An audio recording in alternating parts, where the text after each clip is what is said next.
Hello.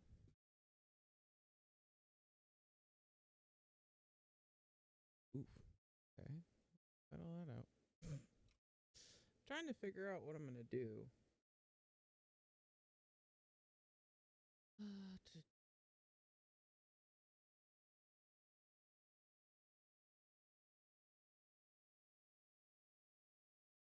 What game to play? I kind of want to play a spoopy game.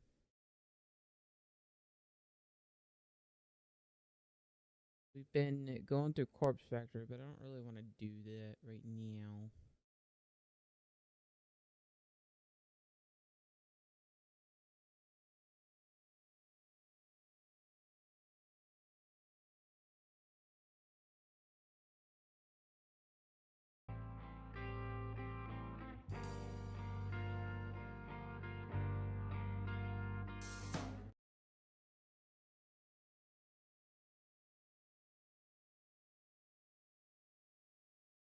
Siren's Call, Escape Velocity.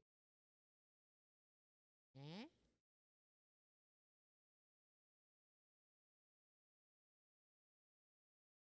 Hmm.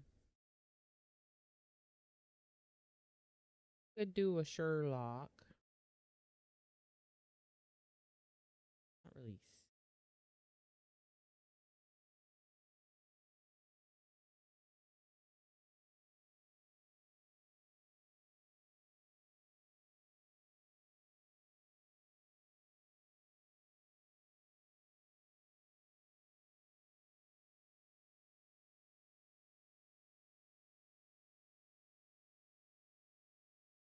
Oh, this is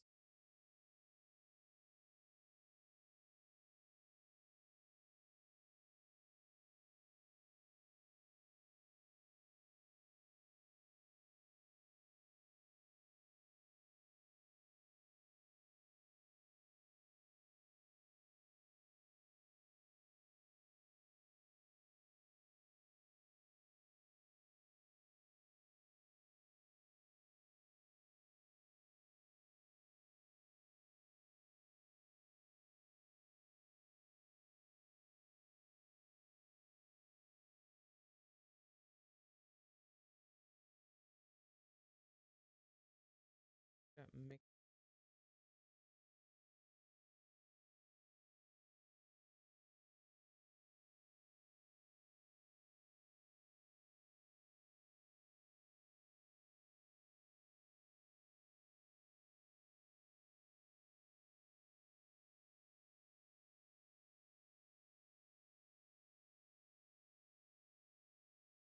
Walk-in simulator game. Oh god. Okay. A lot of shit on that one. All right. Well, let's bum.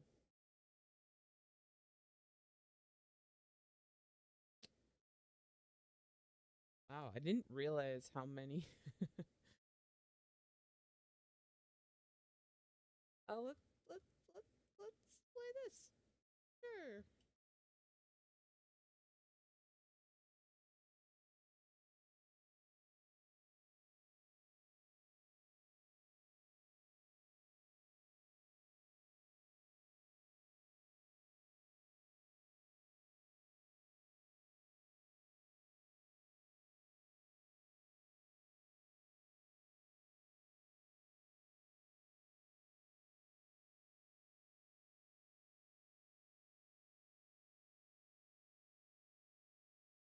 Okay, cool. Play this. Why not?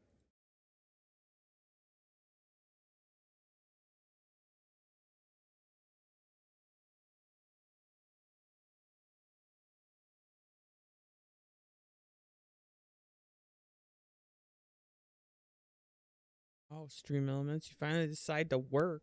God damn.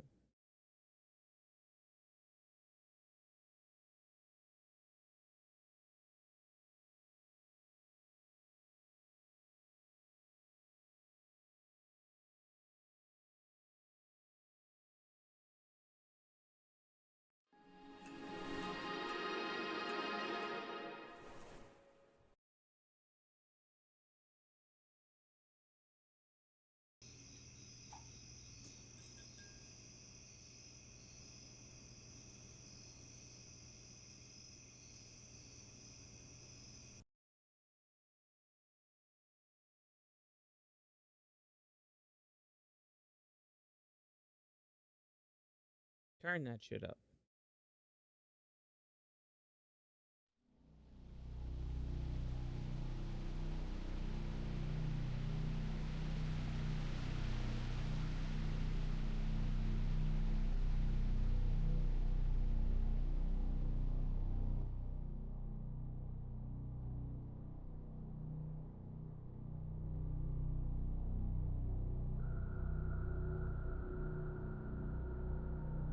Loud in my ear.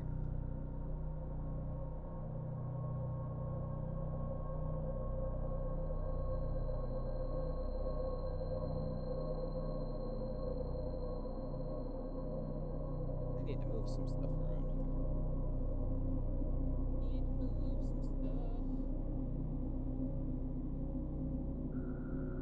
Get out of here.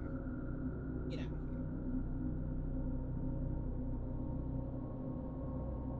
Can't reach this bullshit.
See, is it loud enough? There. Yes.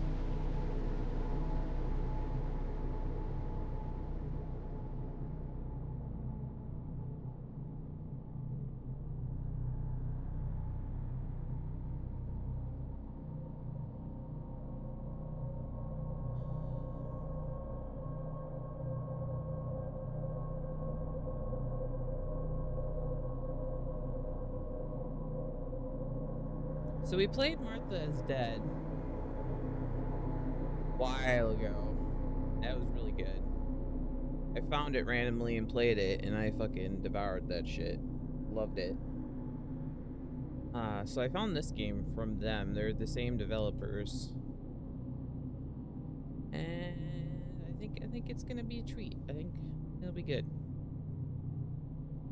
Town Light is based on real events, places, and research concerning mental illness and the life of patients in lunatic asylums from the beginning of the 20th century until their closure.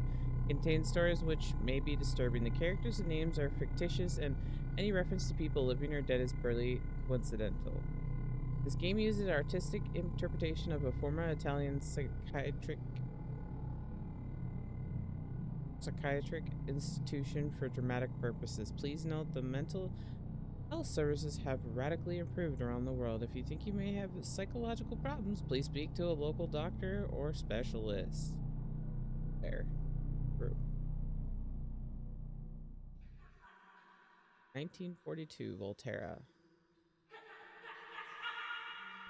What's happened? What is this place? Maybe I'm dead.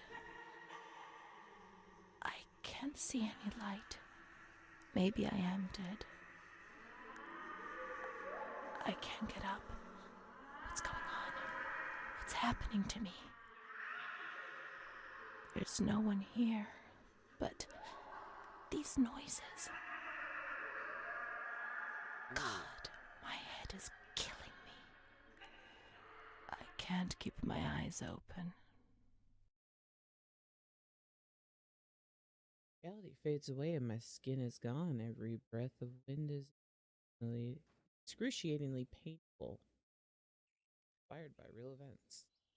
Ooh, I don't like that it's inspired by real events. Volterra, Tuscany.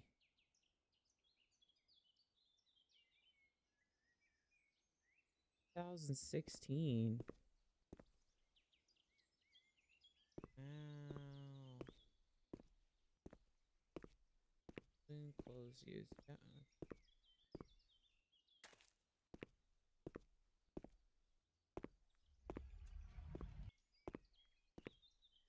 That was not a fun sound that made. Hello? Ding dong, ding dong.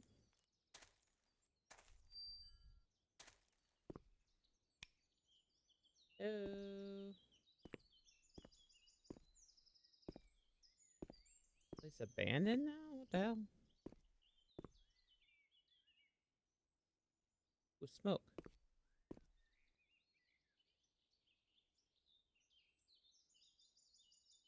Distressed but held up by her faith. Her mother Irene, father is it Eric or Erich? Sister Martha delivered the grievous news. The funeral will take place in La Roma on Sunday, April 16th. Also,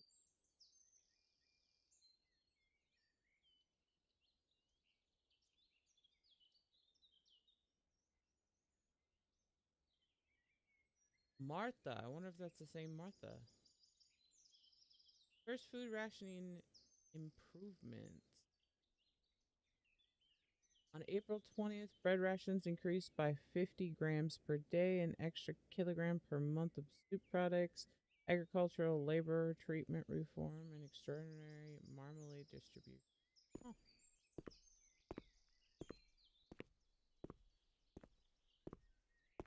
So am I in the future and then like shit's gonna start happening and put me in the past? Is that what we're thinking? Nice day out though. Oh god, okay.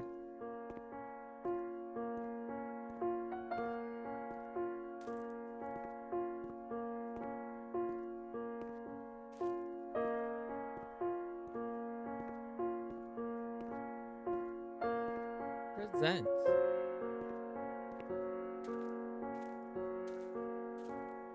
Sound of lights.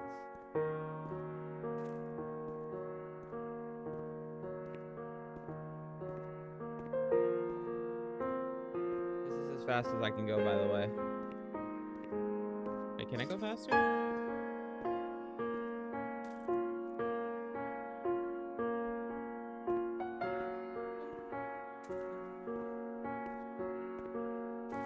This Oh, place. this is as fast as I can go. Time. Memory.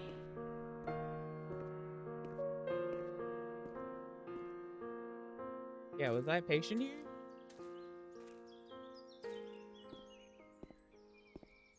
Hello?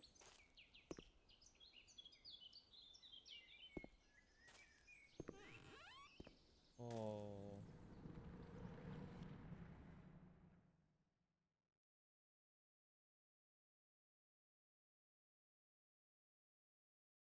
Yes? Hello? Hell no, I wouldn't do this. Nope. No fucking chance in way would I do this. Ooh, coin.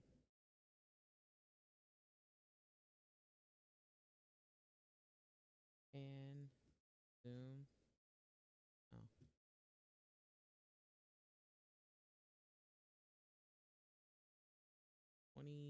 20 cents?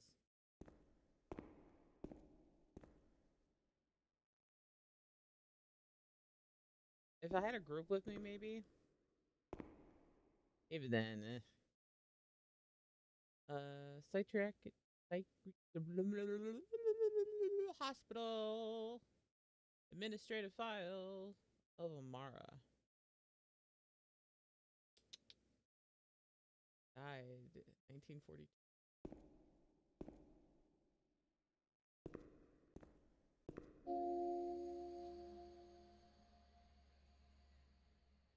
Renee's diary. Hello. How do I?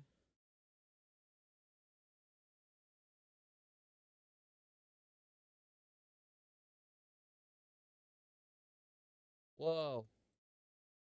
Hold on. No, go back. Go back. Fucker.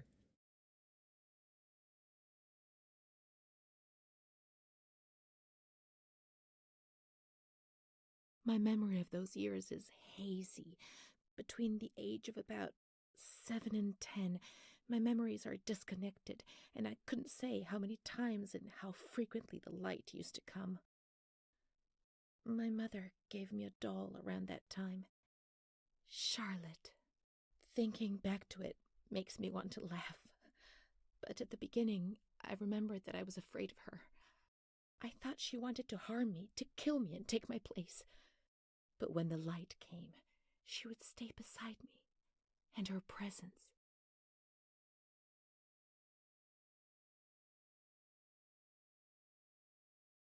Charlotte, where are you, my dear Charlotte? Come here, Charlotte, beautiful Charlotte. Charlotte, forgive me.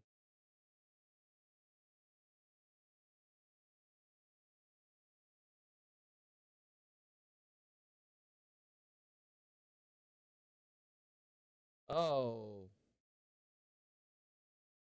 Did not disturb me. I was able to talk to her, and so she became my best friend.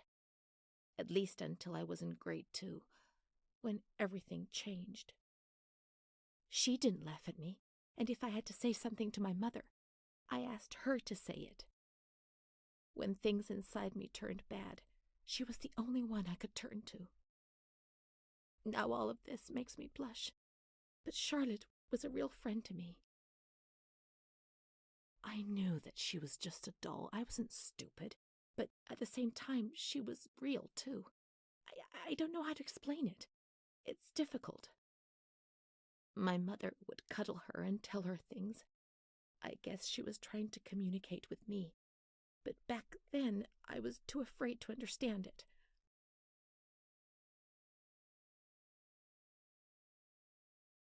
Huh.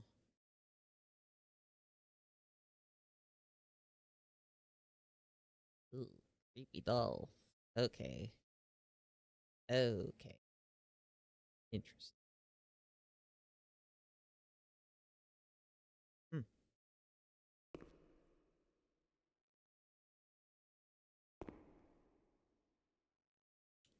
So Renee is us. Is that what we're talking about here? Hello. Banana phone? Irene E. 26 years. The woman is in a state of great agitation. She curses her 3-year-old daughter for having ruined her life. She wanted to take us away. The damned kid wanted to kill us. She's the devil, I tell you. She's the devil herself. She destroyed my ability to give life. She left her sister in silence. Silence is scary. Oh, wait. Wait. Wait a minute. So I played Martha is Dead, and Martha is Dead. One of them is silent. The mother explains that her husband, Eric K., worried about her daughter, called the doctor who, noticing the state of the woman and potential danger to her daughter, urgently initiated the procedure for admission. The woman was admitted to observation in the single room, not because she was dangerous, but in view of her social class, seemed the most appropriate choice. The mother has provided a generous donation to this institution in order to find more suitable accommodation for her daughter. About their mother? Huh.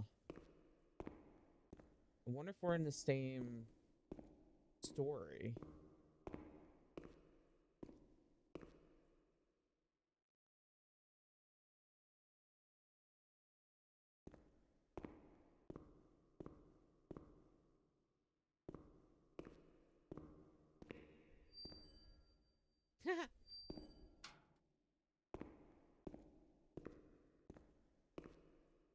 The only thing I remember clearly is Charlotte, my doll.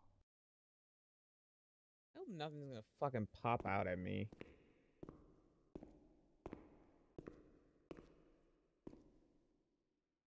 What the fuck is on the wall?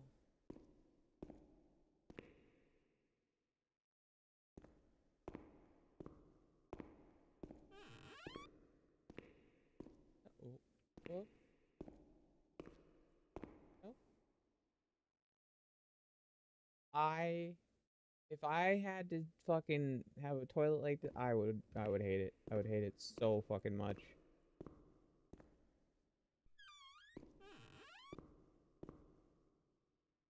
Is every door creaky in this place? I get it. It's old. Doesn't mean every fucking door creaks. Not needed. Thank you very much.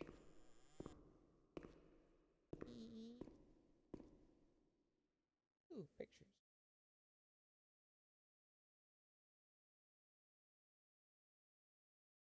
Can I not flip it over? Okay, whatever. No power.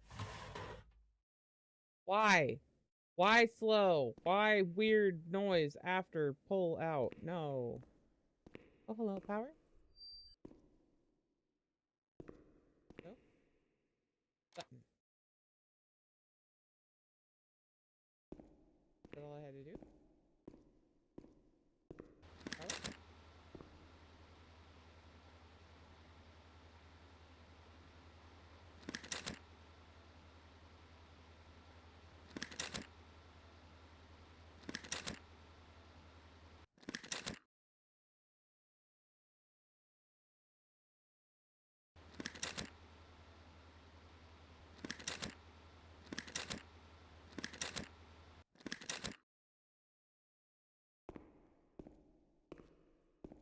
Ah!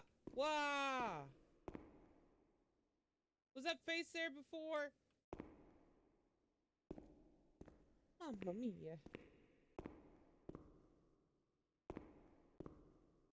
Nobody says we can't. Let's find Charlotte. Let's find Charlotte. She's alone.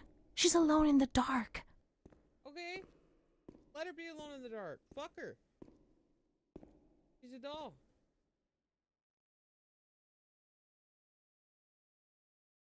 Missions, waiting room, stairs.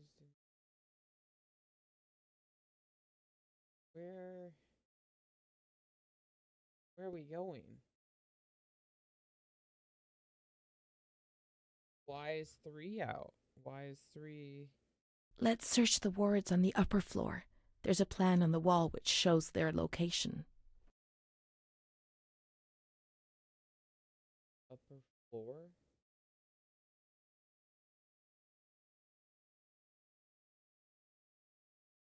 Tranquil Ward Observatory. Not seeing an 8 on here. Oh. Where is here?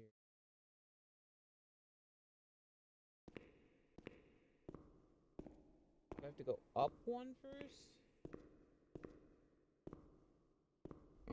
No, she's freezing. She's alone. Let's look for her. Hey, thank you for the not so subtle fucking hints.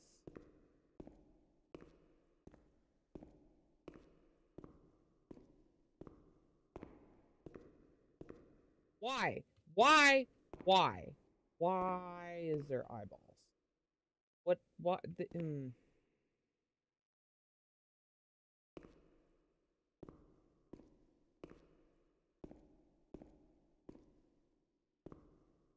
Fuck, this place is eerie. I don't like it. Oh, there's tools and shit everywhere. I always wondered how things just like get left out like this, you know? Cuz I doubt they would just leave.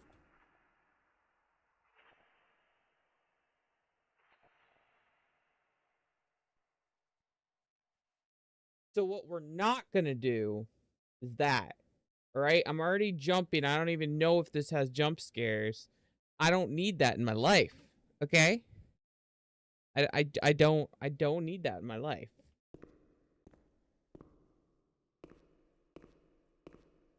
Renee doesn't want to abandon her.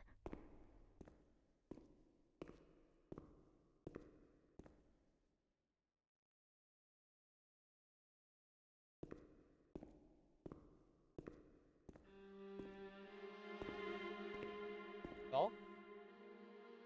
Okay. Mummy took good care of Charlotte. She tucked her in, hugged her, gave her cuddles and kisses. She was very affectionate and loving. Nothing bad happened to Charlotte, and that surprised me. I didn't understand. At first, I was quite scared. I was afraid that she wanted to hurt me. I lived in constant fear that Mom would abandon her. Because I didn't deserve to live. I didn't deserve to be loved. What? Why? Why? Why It's didn't cold you? and it's dark. Look, she's cold. She'll get ill. We can take care of her. Nobody can stop us.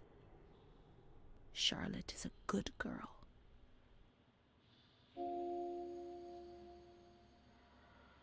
Charlotte is a good girl. Right, good. Good, Charlotte.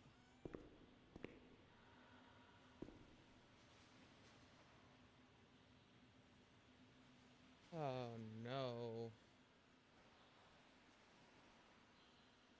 Oh, look, keys.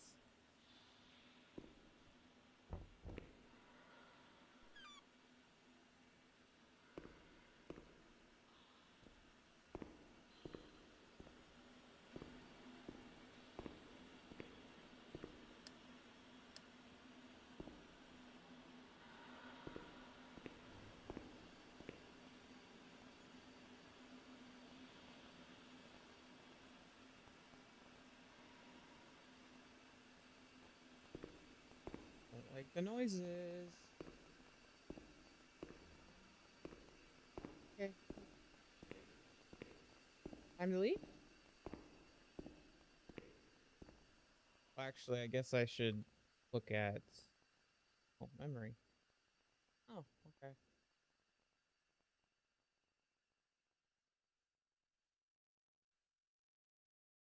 You can take care of her.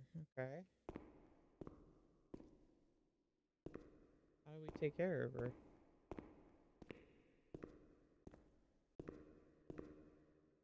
Oh. No?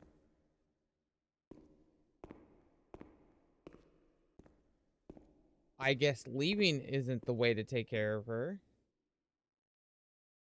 Nurse's room is 13. Okay.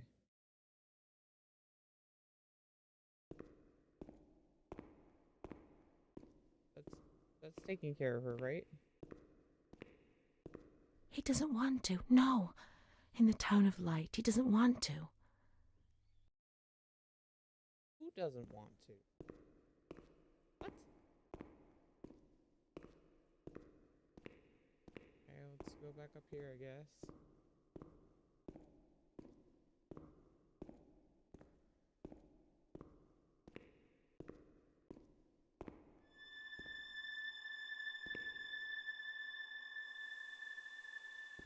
Those lamps could make the room warmer.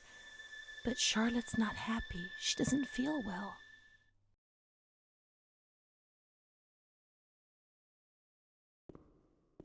Okay. How do we make Charlotte feel better? Charlotte is cold. Let's take her somewhere warm.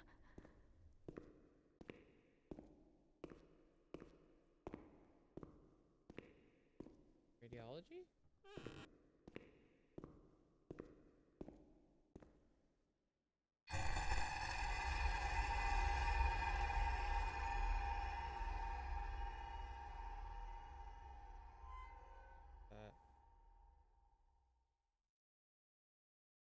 This isn't a good place for Charlotte. She'll be cold here. But I saw a wheelchair on the ground floor. It's comfortable there, and we can put Charlotte somewhere warm. there's kind of wheelchairs everywhere. Why does Charlotte need a wheelchair?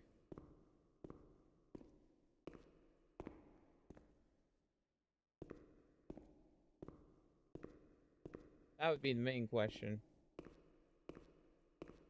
Here you go, Charlotte. Charlotte will be comfy here. But it's cold. No, it's cold. Don't shiver, Charlotte. The cold will go away. It'll go away.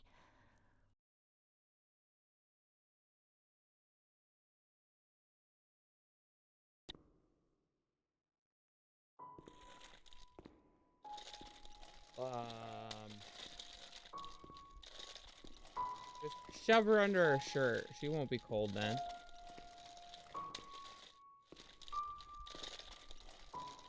We must find some warm lights. Let's go to the surgical ward. Oh. Well, thank you for kindly pointing me in the correct directions. Let's take Charlotte to the surgical ward. The lights will warm her up.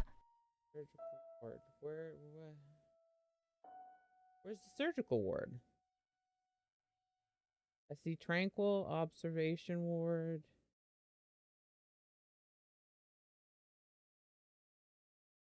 I don't.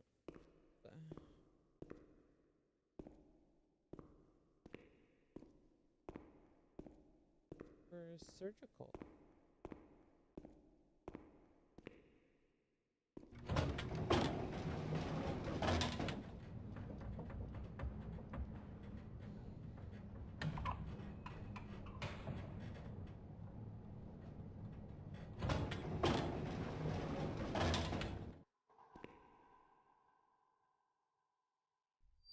Okay, I did not. I don't need the extra sounds in my ear.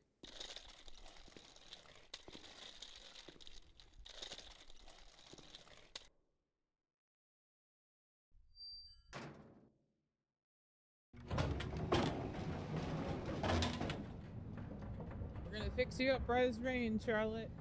Bright as rain.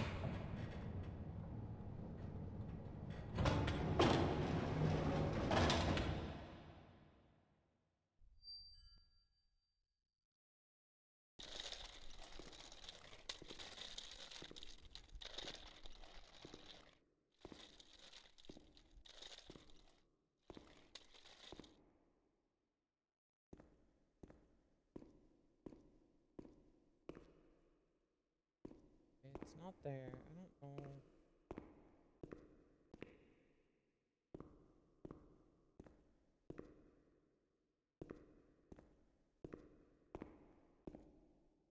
He'll get angry. I know he'll get angry. Yeah. Theology.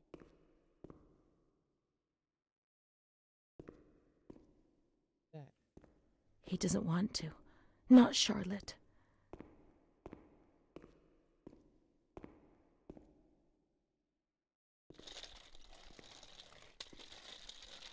I don't know what the surgical ward is. So confused. This work? The cold has gone away now. There we go. You see? The light. The warmth. We can do it. The cold will go away. It has to. Now we can enter the ward where everything started. It all began in the observation ward on the ground floor. Ground floor, okay. I don't need that now. Take the stairs. Better for you. Can we not?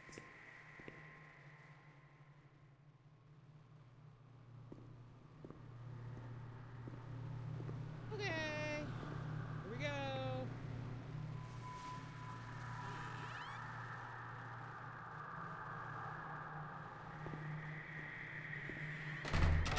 Okay.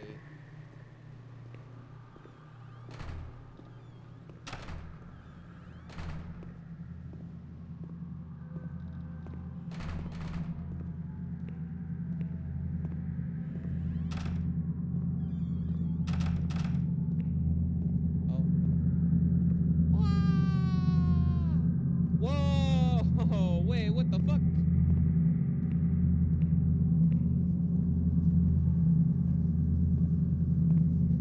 Okay. Weird ass shit.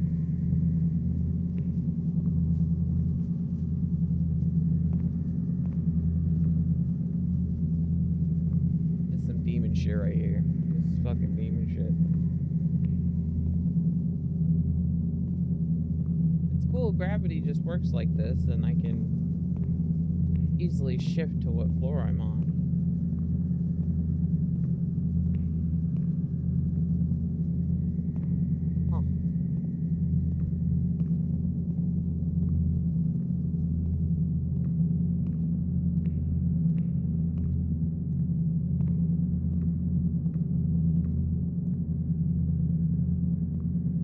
One day I turned off the light, but it didn't go dark.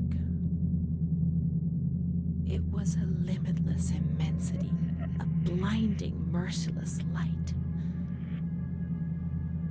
I was 16 years old, and I was afraid, always afraid, a fear that wore me down. I needed help, but I couldn't speak. I was terrified of everything, even thinking. They said they were taking me to a place where the fear would go away, where I would get better. I stopped living in there. They dragged me away and stripped off all my clothes, everything. I tried to explain what was going on in my head. They tied me to the bed for days. I was alone with my nightmares. It wasn't fear anymore. It was madness.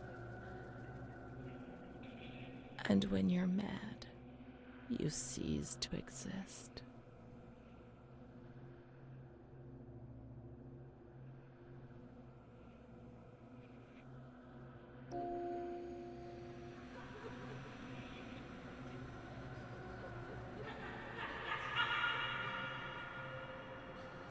Why are you on my bed? Get off my bed. What the hell?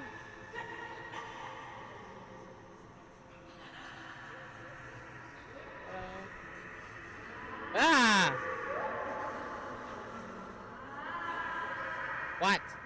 She was my only hope in this hell. I was descending down, down among the damned. But that woman and her smile kept me alive. Hi. Ugh.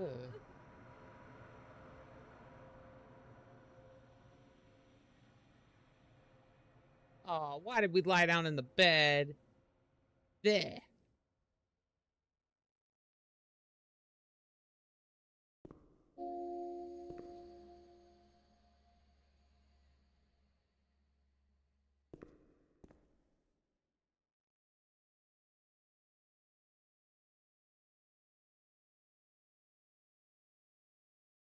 Patient Renee is transferred from temporary asylum in the observation rooms to the quiet ward. The door is locked from the outside. Here, the doors can only be locked and unlocked from the outside.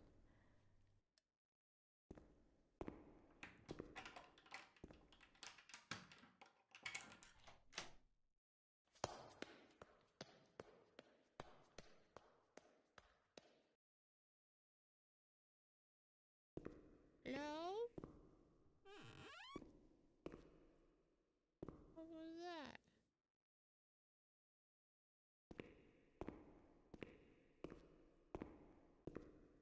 You can't get out of here.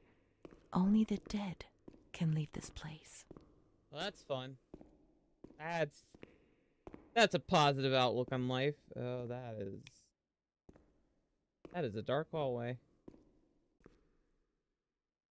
Oh, hey! Pretty dolly.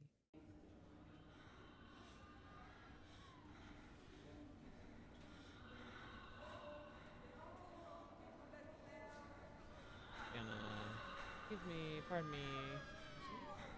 Excuse me. Okay, gonna slip right through. Oh, Mama Dolly? My dolly! Hey! Hey, get back here! Give me my dolly! Hey! Hey! What? Oh, my dolly. What the fuck?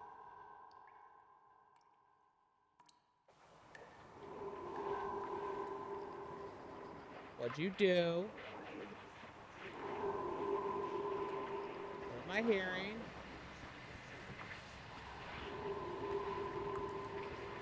Oh no. Oh, the bath. Oh He no. laughed, panted, and slobbered all over me. It hurt me when he touched me. I thought I'd suddenly split open with a loud crack, and I would be shattered into pieces. I felt fragile, sick, dirty, degraded. All I could do was clutch Charlotte tightly while Renee obeyed. He was the master in the realm of light. I was being consumed by the evil act I had committed. I threw up and could feel hell getting closer and closer. Those tests the doctors did to me. They said there was something growing inside, and they wanted to drag it out of me.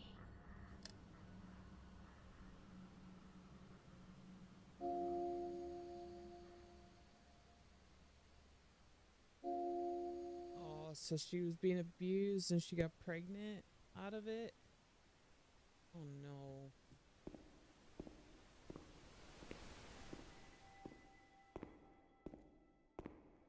No.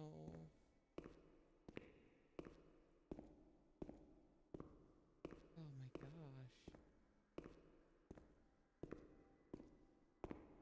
She stayed with Renee during those terrible medical examinations, and that gave her the strength to survive.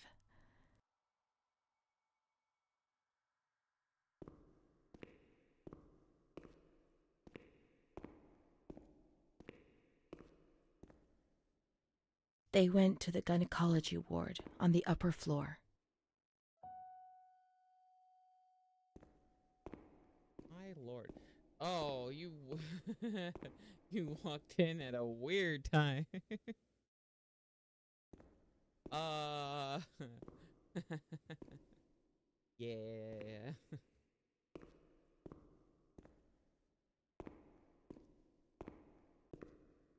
Oh, this is open now. Oh. August 21st, 1938. Confidential. Dear A, I know what you think about these things, so I'm referring a patient to you, Renee T. This wretched girl got out of control and caused trouble in the grounds. She's almost 3 months pregnant. The nurses should be more alert. I'm examining the girl on the 28th. I'll handle things very carefully, don't worry. We don't want to make matters worse. Oof. Then they said that Renee was crazy, and that the illness was all in her head. Careful, little girl, careful. I was scared, and I didn't talk to anyone about the illness. Only her.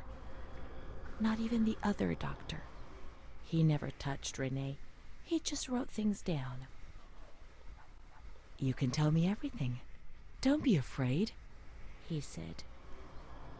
Everything's going to be fine. Do you want to know what I am writing? I note down what I observe in you, everything I see. He didn't hate Renee.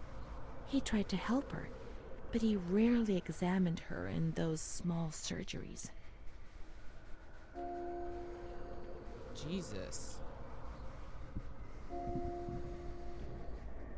Oh boy. Oh boy, oh boy, oh boy. So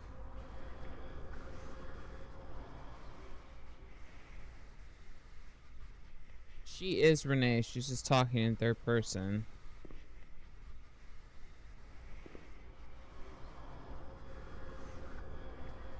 It might be quiet because I recently changed my mic settings. So now I have to have my mic like right up against my mouth, and I forget that sometimes. So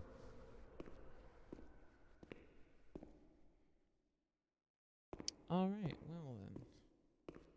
The doctor who wrote things down was in Surgery C.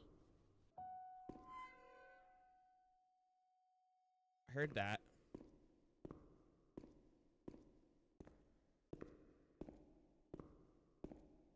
Here? June 1935. After much theorizing and practice in clinics for the privileged, the moment for action has finally arrived. Volterra is the right place. It's an avant-garde hospital, the perfect place for a doctor who really wants to make a difference. November 20th. Crossing the threshold of the asylum was similar to entering another dimension. A world of smells, noises, and images which it is almost impossible to imagine, describe, or explain. August 1936. The situation is similar to that in many other institutions. The department is overcrowded. Hundreds of patients are supervised by a handful of nurses who are forced to tie the more distressed ones to their beds or to radiators. They do 24-hour shifts. It's impossible to work like this. We doctors rarely see the female patients, and it's the nurses who tell us what's happening to the women.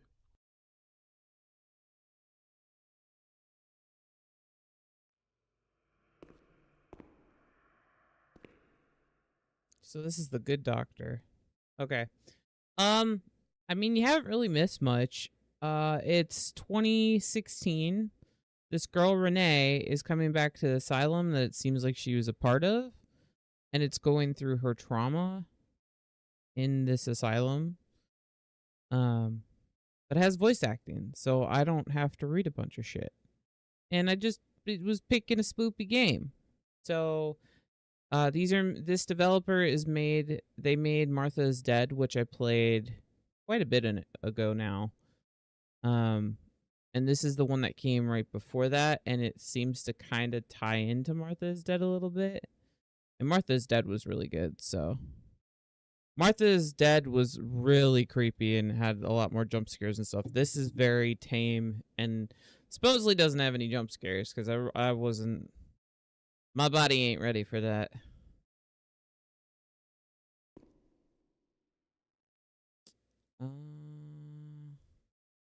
That's just a report. We don't care about that.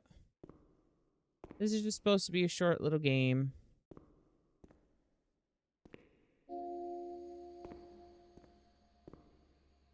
So there was one doctor in the asylum that was trying to make a difference.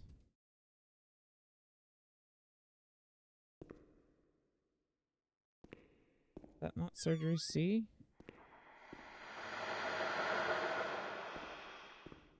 Can we not?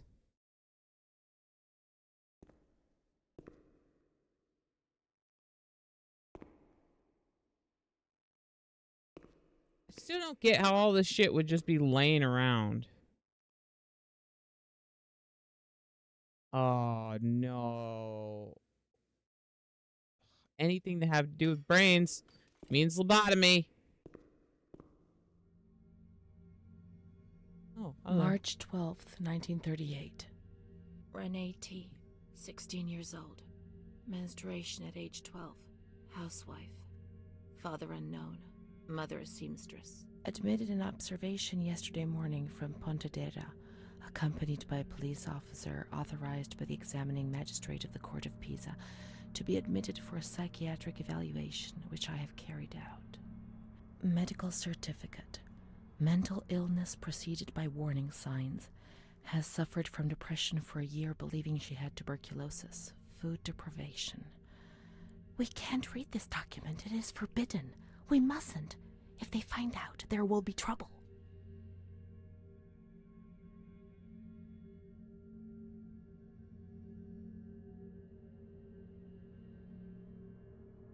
Don't be scared. Nothing will happen to you. Don't be scared. Nothing will happen. We have to look for Amara. We must hurry. We have to follow the memories and make sure they don't fade. Okay. She is frightened, hears noises and ghosts, presents serious signs of anxiety psychosis, suffers from hallucinations. She is anxious, confused, her expression is distressed, a questioning look as if terrified, disoriented. She feels confused, hears voices shouting in her head. She doesn't understand things properly. She has been feeling unwell for 2 or 3 months. When questioned, she replies, "My mother wants to hurt me. I am always scared of her. She chases me." "Why are you here?" "I argued with my mother and was so upset that I felt like my head was spinning. There was a woman there who wanted to force me into a life of prostitution. They wanted to condemn me to be burned at the stake. Children whispered, called my name." March 16th. She couldn't sleep last night. They wanted to condemn her to be burned at the stake. April 4th. Transferred to the calm ward, still under my supervision. "Yes, that's true. The ward where Amara was. Yes, the stake. The children wanted to burn Renee. She had to pay for what she'd done, like witches at the stake." What did Renee do?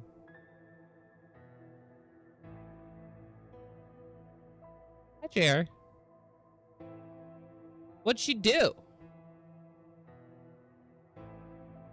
Also, what little achievement bullshit did I just get?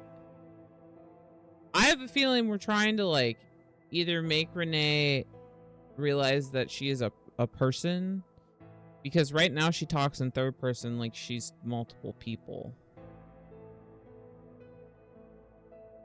I mean, she also thought Charlotte was a person, even though she said she knew it was a doll, but it was her only friend, so she treated it like a person.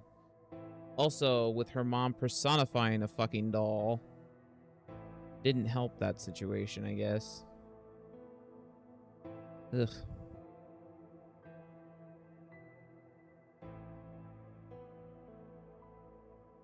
Oh, the goob is on the prowl.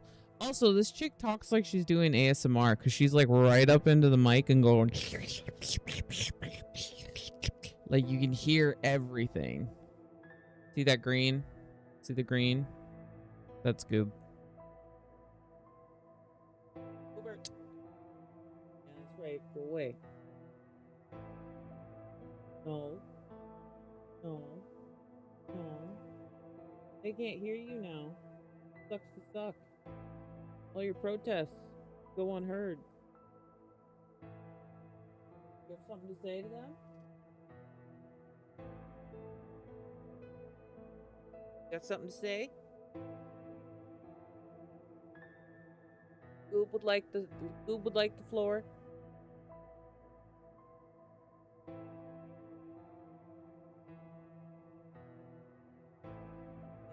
Yes, Goob. Yes. I too agree. Oh! Could you warn a bitch next time? My god. Fuck you. Goob for president.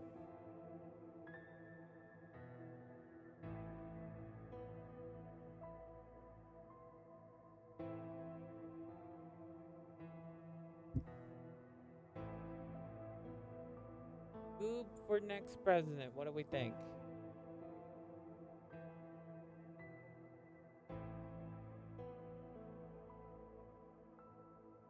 Not really Orange Valley, buddy. Oh, the Shooks around. Your best friend's here. Falling asleep on me. You're supposed to give us your presidential speech. This is your platform. Use it. Presidential speech. No, he said fuck this country. Yeah, I know. Okay. Off you go. Go bite sugar or something. Go play. Trigger's the young one. Yay. Okay, they're playing now. Okay, what are we doing? What's going on?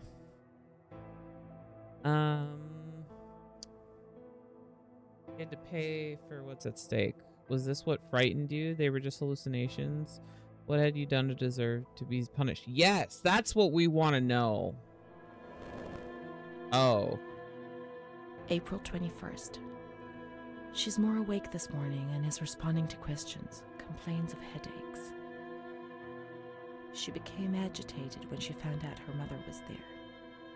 She says that one day, many years earlier, she was with a friend of hers and met a man who made her get into a car and took her for a ride. He made her smoke cigarettes and drink liquor, and the man showed her certain things. Oh. He tried to hurt her and made her go crazy. She says he promised to marry her and made her swear to keep what had happened a secret. These facts were essentially confirmed by her mother. After that, she became arrogant, impatient, and hostile towards her family, especially her mother. She started taking off her clothes in public. Her moods would swing from laughter to tears. She rants. She pleasures herself. I can't remember these things, only the guilt, the stake. I know I deserved to pay for that guilt. I knew it even then. You think you have to apologize for being molested? What? The fuck?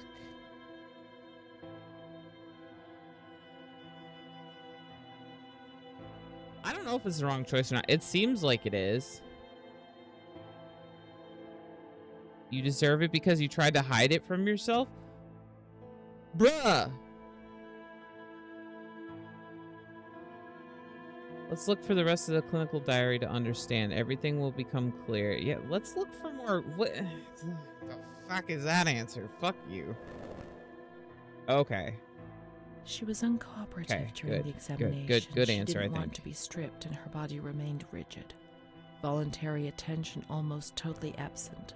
Probable hallucinations. April 25th. Confused ideas, unable to maintain a spontaneous conversation. Reflexes all normal. Reactive pupils. Let's find Amara, and we'll find the full medical records.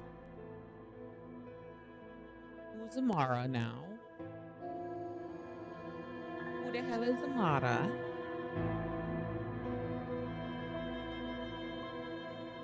Ooh. I don't read the Italian. Can I just drink it? See what happens? It's in a medicine cabinet. It should be good, right? Right?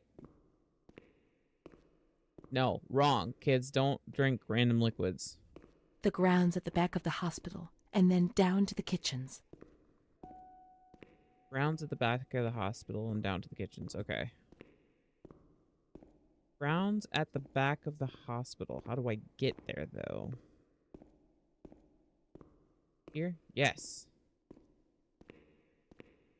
This is the road we used to take. If it weren't for her, in the grounds on that bench in spring, so many days. It was an escape, watching nature around us as she talked and smiled. And then there were the kitchens.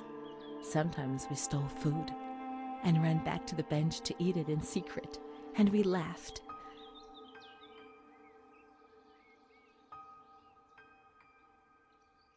She did things to me. Sometimes she touched me. In the shower, I felt her body against mine for the first time. It was a shiver that warmed my soul. Eyes closed, the light slipped away.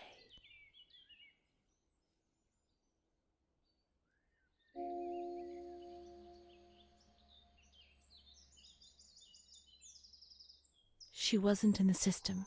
He wouldn't let her in. That's it. She must be the key to my memories. to the reasons why.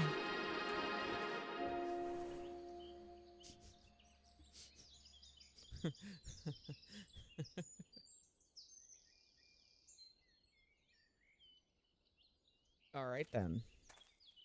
I mean, it wasn't bad. It was just a fucking naked chick in a shower. You censor it because, but like, it wasn't that bad. I also was not warned of this. Was I warned of this? I might have been warned of it. Was I warned of this?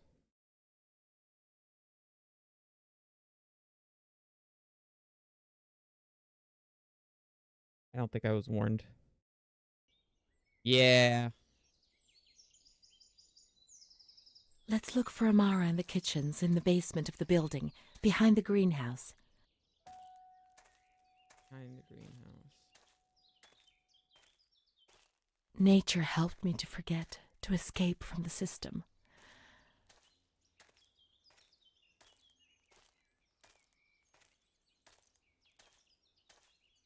You know what was funny? The scent of spring.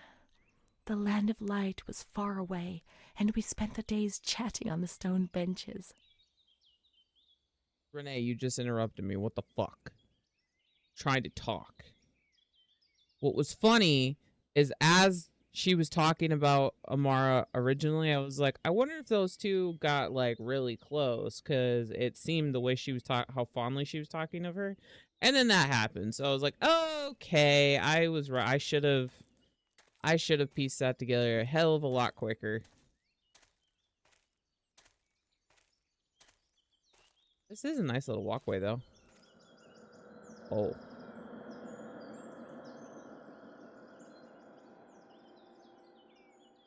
Did something happen to Amara?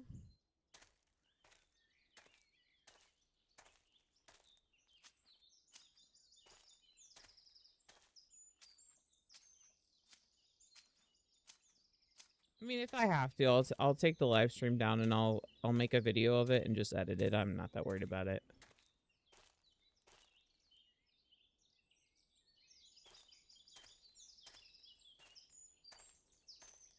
There are far more worse things that people do. And still, they stay up, so... Where am I going? This is the greenhouse. Oh, there it is. There were worse things I could...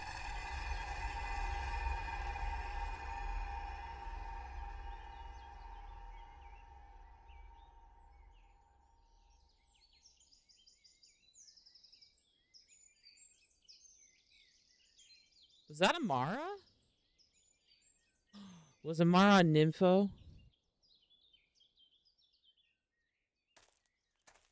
Was she a nymphomaniac?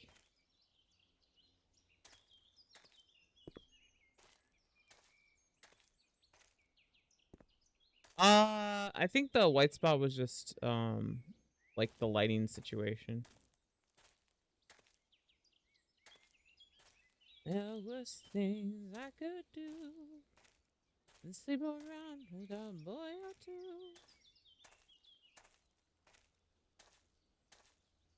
And if the neighborhood thinks I'm trashy and no good,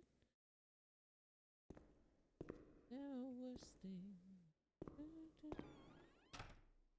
Come on, let's look everywhere. She must be here, I'm certain.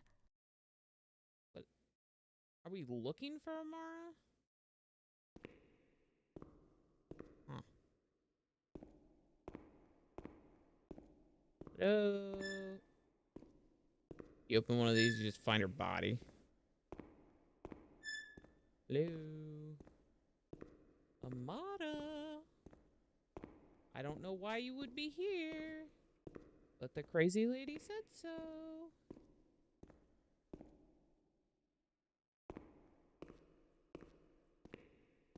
Well, so this asylum was, you gotta think now. Keep looking. We mustn't give up.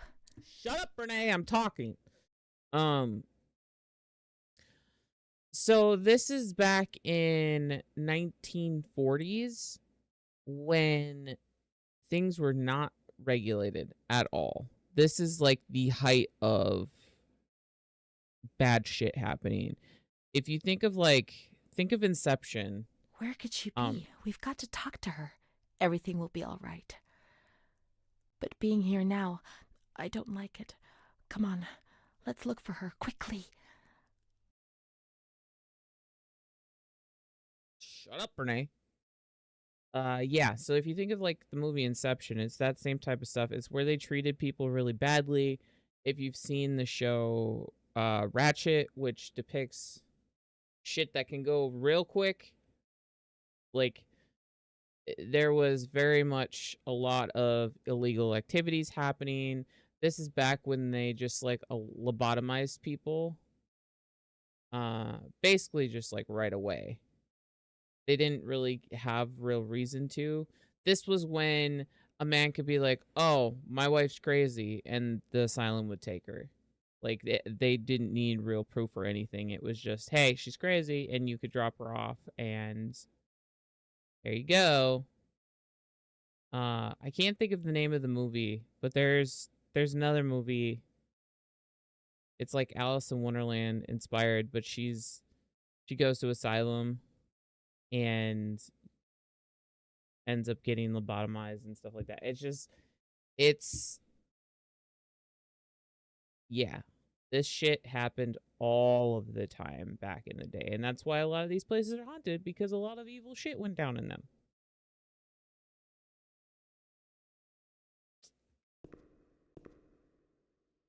We can't stay in here too long. They'll find us. When they found us. Come on, hurry. We've got to find her quickly. We've got to get out of here. They'll find us. But not now.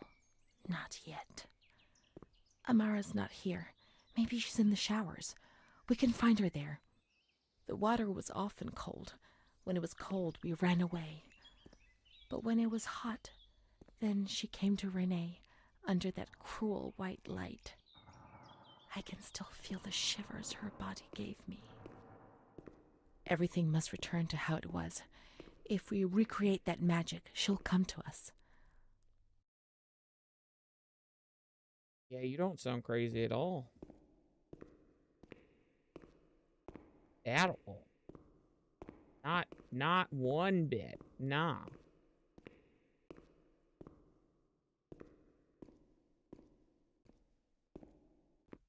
What?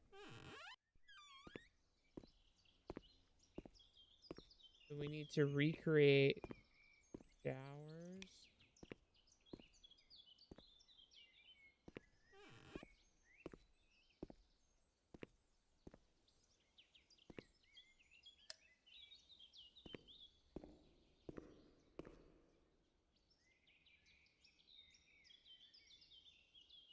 Ha. Okay. So one is this. Okay. Two is this. Three is this. Four is switch. Five is a button somewhere, right? Button next to here. Button.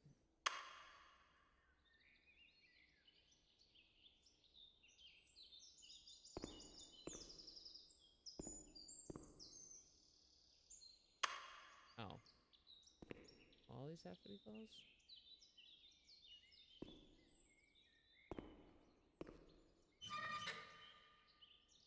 Oops. How about now?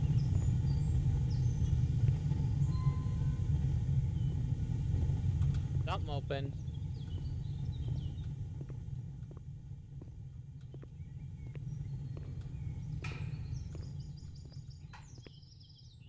This open?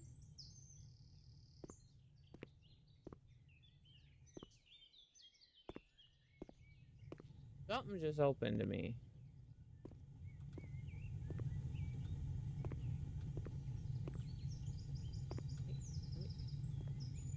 Game? Fuck.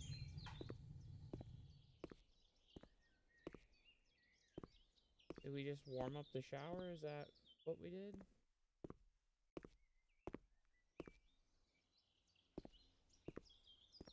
What did we do? We have to turn the water on in the showers and switch the boiler on. All the plumbing systems were in the kitchen area. I mean, I did that. So...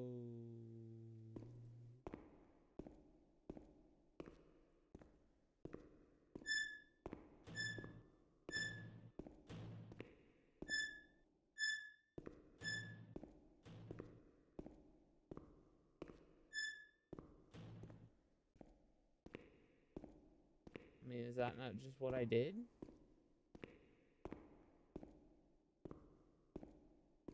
What the hell, man?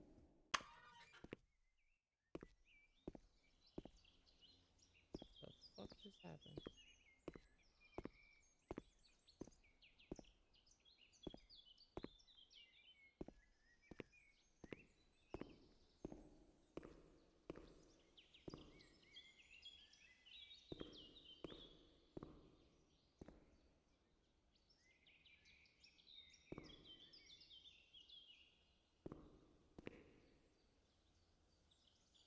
I did that. Okay.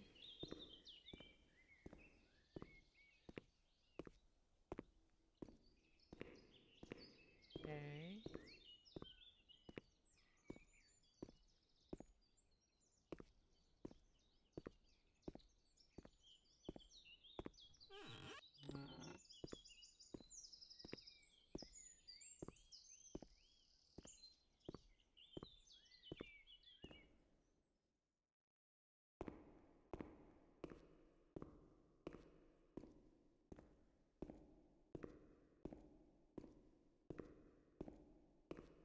Where...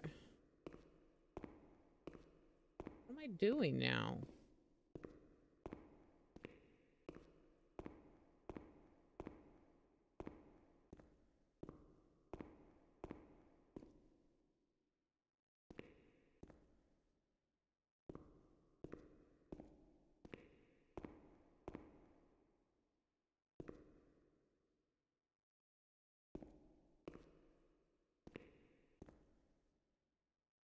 Turn on the water on in the showers and switch all the pumping systems for in the kitchen area.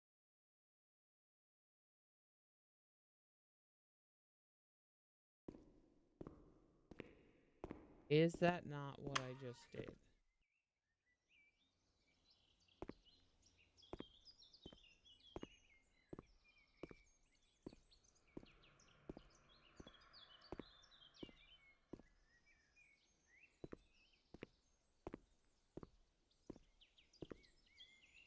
Oh.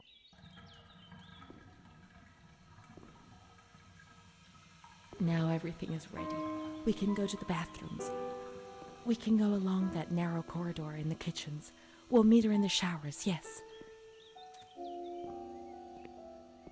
Time to go meet my baby in the shower. I am ready with the sensor. Let me in.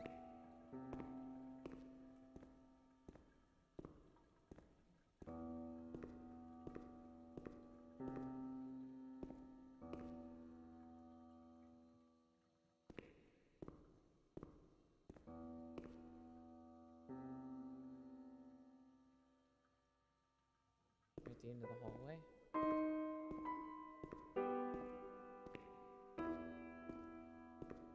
Not in this ward, not in observation, remember? Let's go to the calm ward.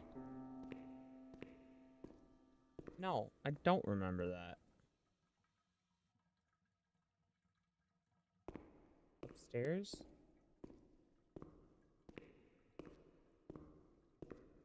I don't know. This is not very intuitive.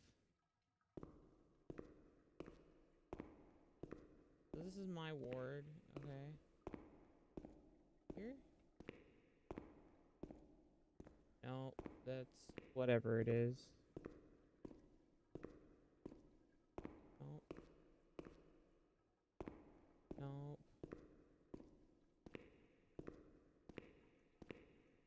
you not just have a this is here button?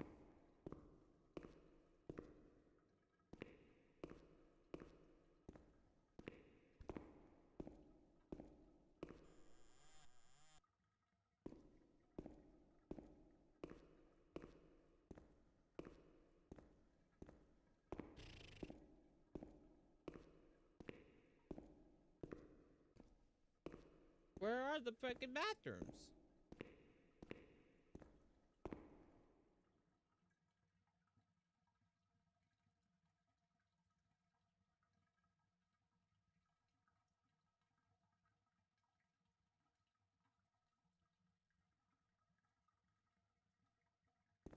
One at the end of the hall that I can't get to. Or is it downstairs just at the other end?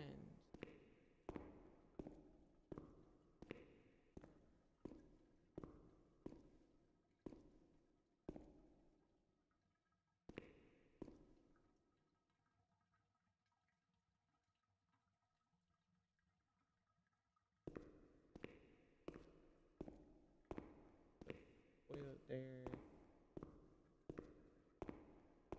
Toilets here. These are the visitor toilets, yeah.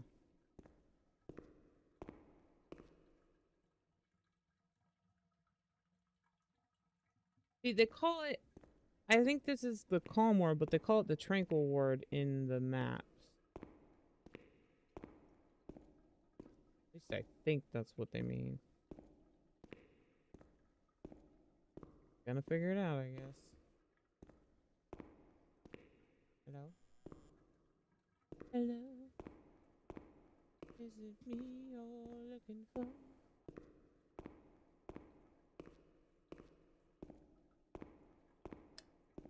Everything's ready. Let's get undressed and leave our clothes on the hooks in the changing rooms.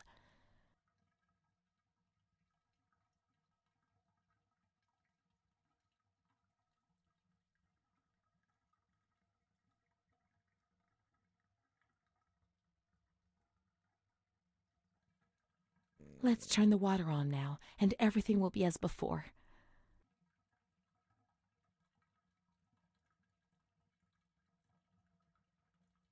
Why does everything have to be as before?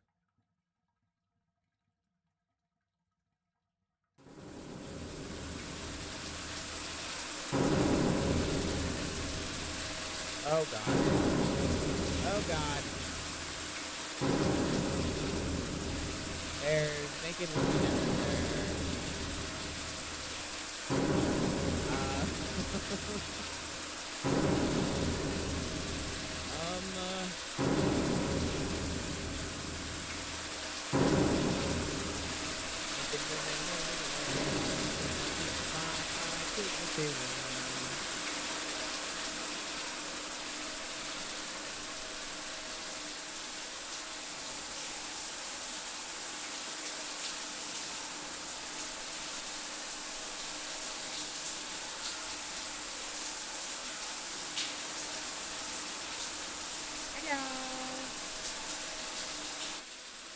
Amara was everything I could have been, but she no longer existed.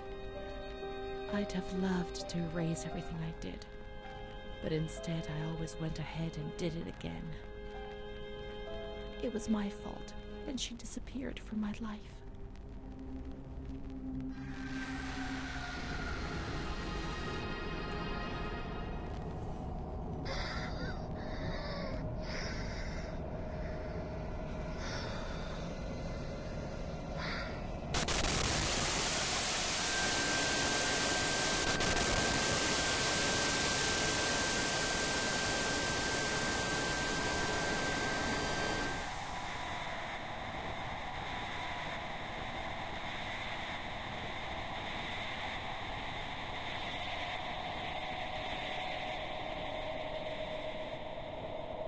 They gave you injections there, which made your body and soul tremble violently. A whirlwind of anguish and unbearable pain. I lived in terror of the next time. They had taken me upstairs to that ward where no one wanted to go.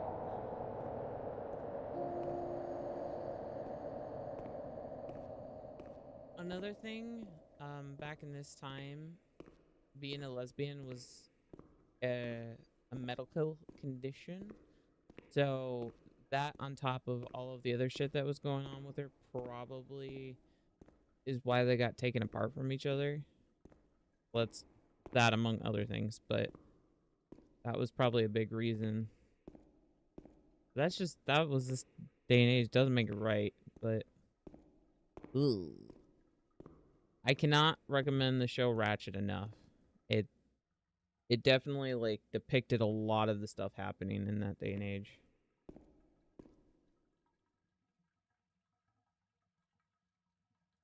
Let's look for Renee's room in the slightly agitated ward. Semi-agitated ward.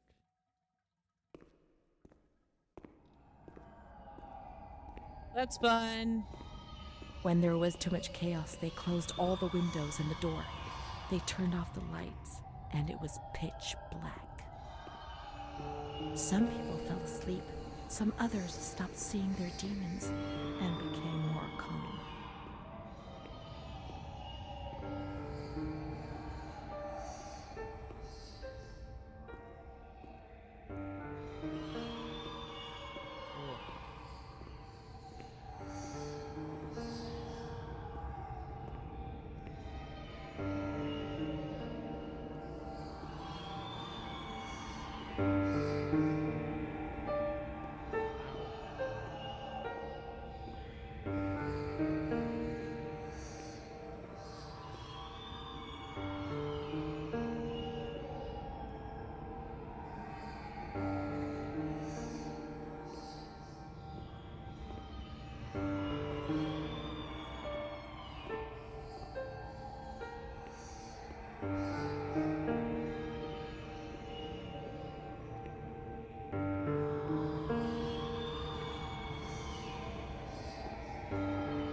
I like how they say slightly agitated.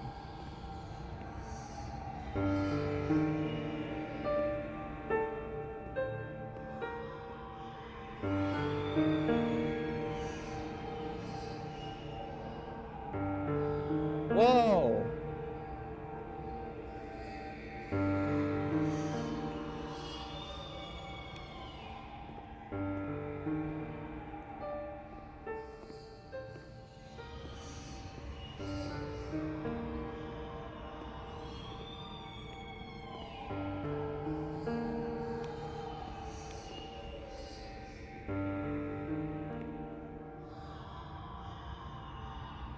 Oh, why?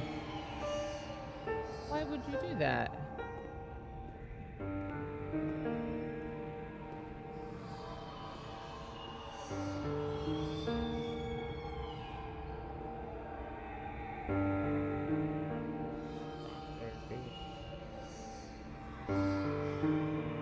They still do a form of shock therapy.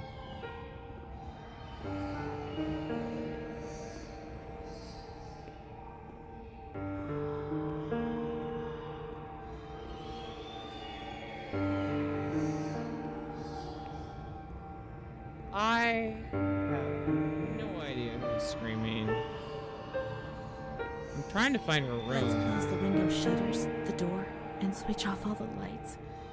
We want darkness. I don't want darkness.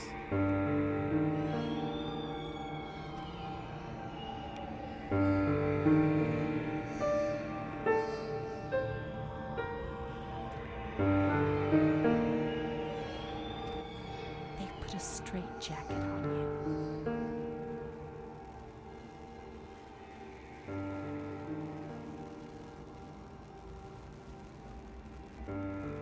They gave you a cold shower.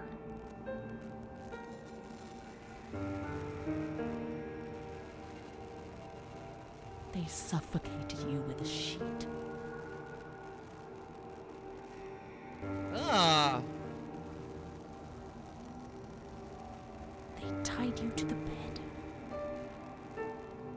tied me to the bed.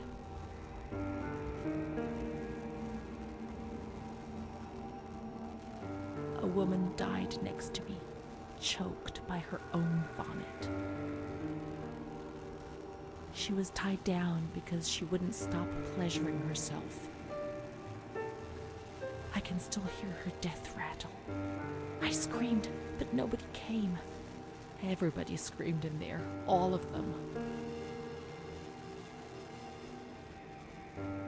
It was then I saw the doll, which wasn't Charlotte. No, she wasn't Charlotte.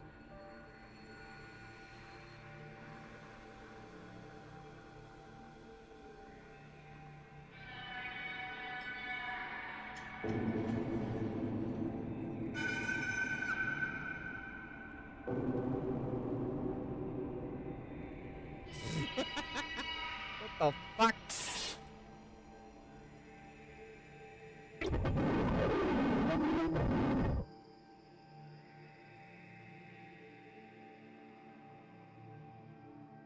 The past came back to hurt me again. In the loneliness of that crowded ward, he brought it with him. I thought I would never see him again. He'd come to remind me who I was. That's what my mother used to do. That's what I had done. It seems that my life in here was just a repeat of what it had been outside. The doll, the fear, the shame. I'd have loved to erase everything I did, but instead I always went ahead and did it again.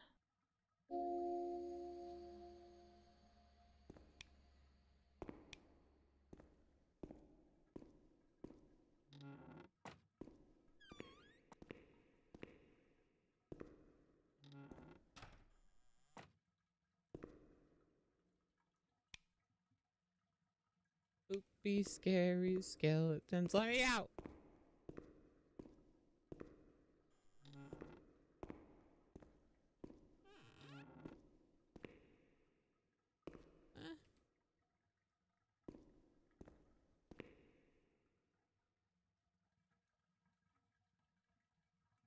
Let me out! Ah! What the fuck?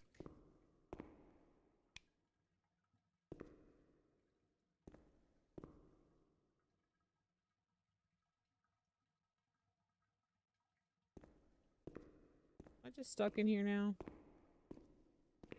Hello? Hello?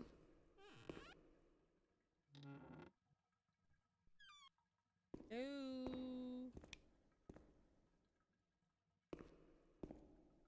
Me? What the? Ah! Montefoscoli, November 12th, 1939. My dear daughter, it is with great sadness that I heard what happened. Your transfer and your sufferings are a cause of great worry for me. It will take time, but you'll see, things will improve. They'll treat you and you'll get better again. I pray a lot, every day. Write to me often and tell me if you need anything. I promise I'll do what I can. Try to be strong. Mom. You get me the fuck out of here is what you could do, Mom. This is the last letter she wrote to me. Once I was put into this ward, I was overwhelmed by loneliness. After that medical examination, I received no more letters from Mom. Why is that man here? Why doesn't she come to see me? Did I make a mistake? It didn't seem like she wanted to abandon me. What did I do wrong? I'd like to be able to reply to her again now, to change things. Please, I beg you, get me out of this place. It frightened me so they hurt me badly. Taking everything. Still alone, nobody knows about me. I didn't exist.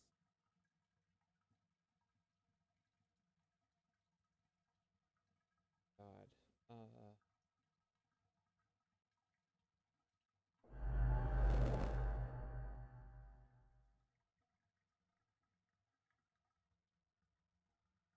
my friend, help me do something. I have a fear which I can't understand. I'm completely. You're right. I know. I was wrong. I realize now. I'm so ashamed. Much. Can't keep living like this without any reason. I can't even cry anymore.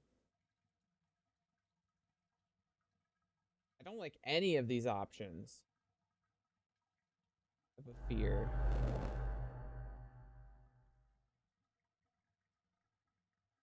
But now I'll behave for sure, and now things will be fine. I'll work hard. I'll be very good. They hate me. He hates me. He wants to kill me. But nobody understands. Nobody believes me. I don't know what's happening to me. Sometimes I don't even know where I am. Wish I could die every night. I hope I don't wake up again. Oof. I don't like any of these. Perhaps she would have listened to me. Will she reply? Probably not. I'm assuming she is. She gone. She outie. I think if that man's visiting you, she's dead. Not gonna lie.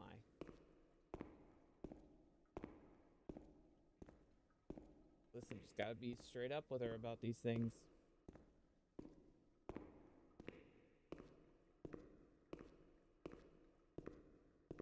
Not gonna sugarcoat it.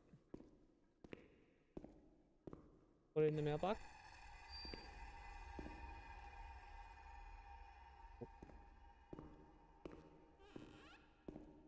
Can I go outside now?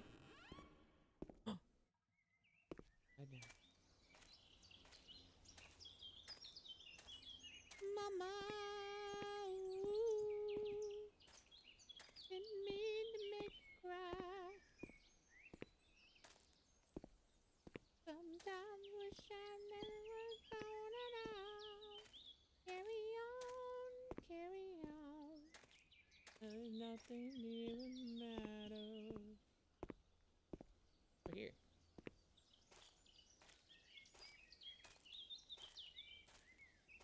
Oh.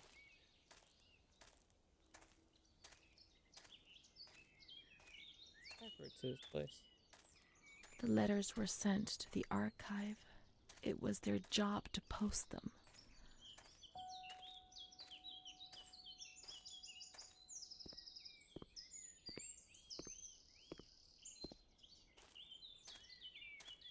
Sent to the archive. It was their job to post them. Where's the archive? Is this the archive?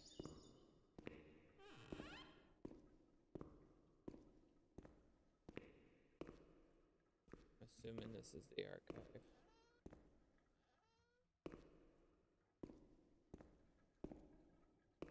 I put my letter in the box.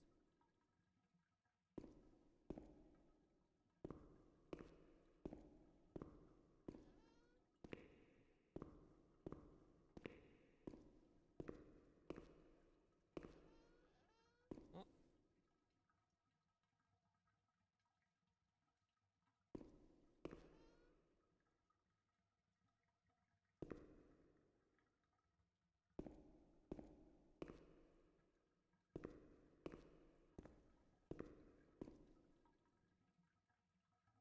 Oh, that's admissions.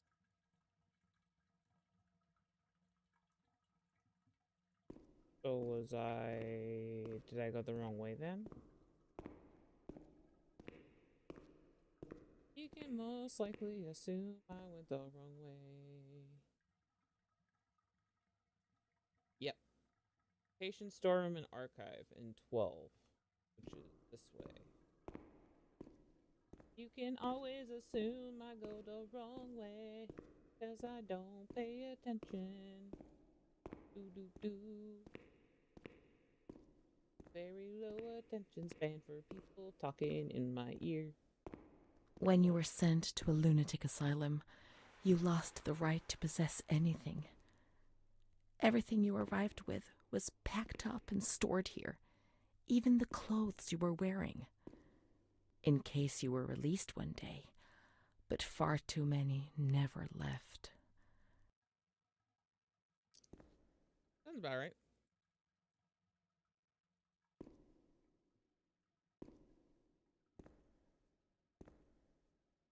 put the letter in here? Can I take something? Can I do?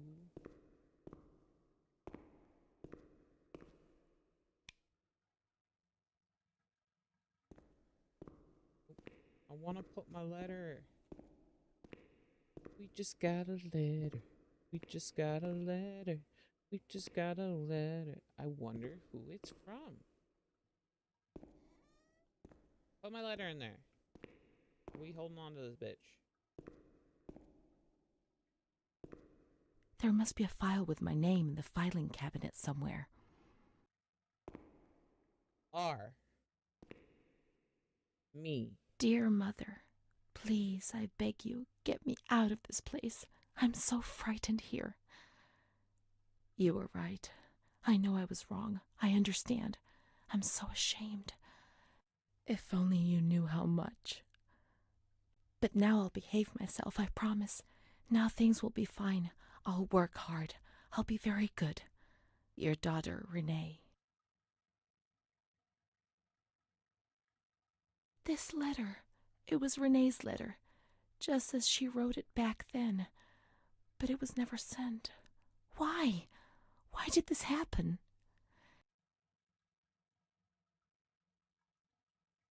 I received your letter, Mom.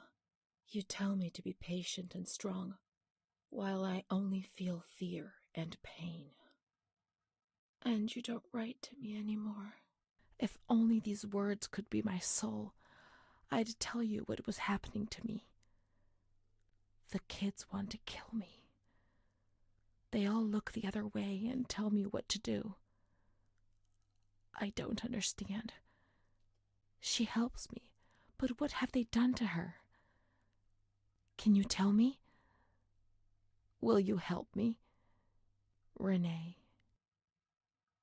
Not fulfilled.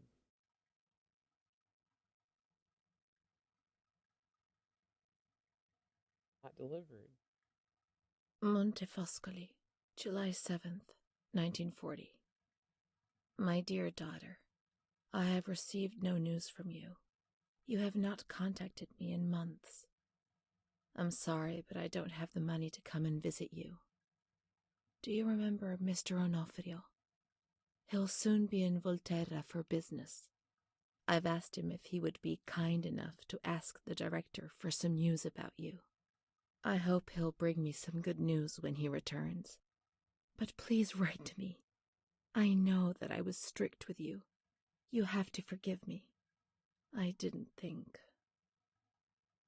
I've given Mr. Onofrio a new doll for you. You told me that you lost yours, and I know you loved it so much. It's not as nice as your Charlotte, but I hope that it will comfort you nonetheless. Keep your chin up, darling. Everything will be fine, you'll see. Mom.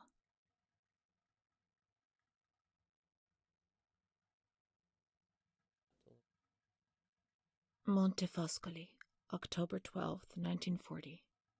My dear daughter, I've written 2 letters to you and have received no reply. Every day I'm anxiously waiting for a letter. Mr. Onofrio's back. He brought you the doll. Do you like it? He told me he was unable to speak to the director, but managed to see you.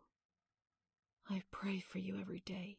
Even Don Gino said a prayer for you during Sunday Mass. Isn't that nice? I've made up my mind, Renee. I'm bringing you home. I've already written to the director. I told him that I'll take care of you.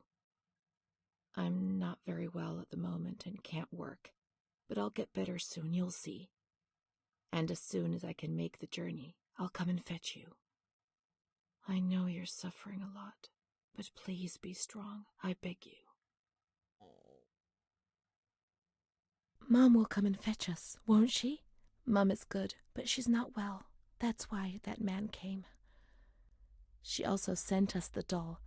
I could have played with it and talked to it while waiting for her to come, but Renee didn't bring it with her. Perhaps she's been abducted like all the others and is locked up here somewhere. Oh, so I was right. No, I didn't want to be right. Fuck!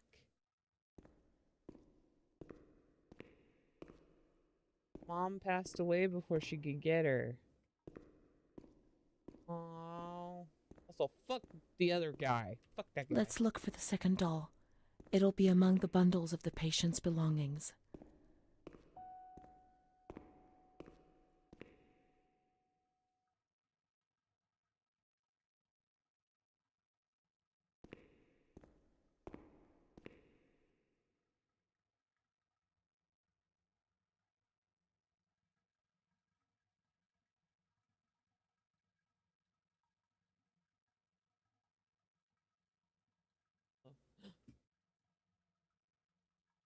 Now we can open the bundle on that table in front of the window.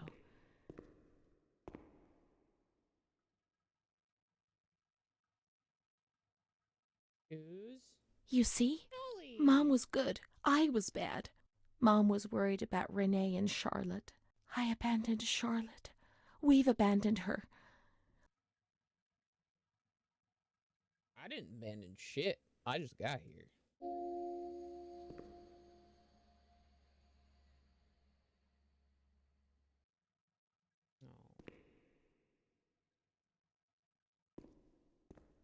We going to get what's her dick?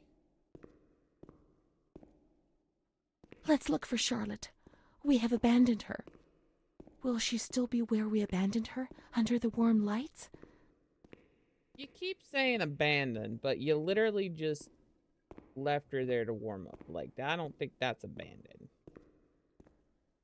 Watch her be crumbled. Be crumbled and just trashed.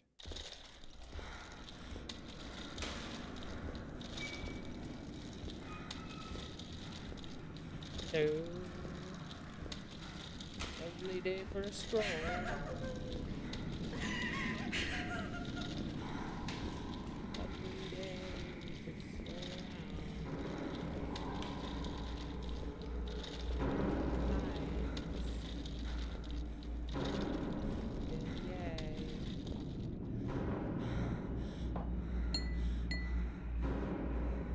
No! Fuck you! Asshole. I didn't do anything. I just obeyed orders. I only obeyed orders. Charlotte's gone away. Mom will come and get us now. She loves us, even though we're bad. Orders won't leave us alone. I didn't do anything. I only obeyed orders. Mom will come and get us now. I didn't do anything. I only obeyed orders, even though we're bad. Mom won't leave us alone. I didn't do anything. Charlotte gone away. I only obeyed orders. Mom will come and get us now. She loves us, even though we're bad. I didn't do anything. I only obeyed orders.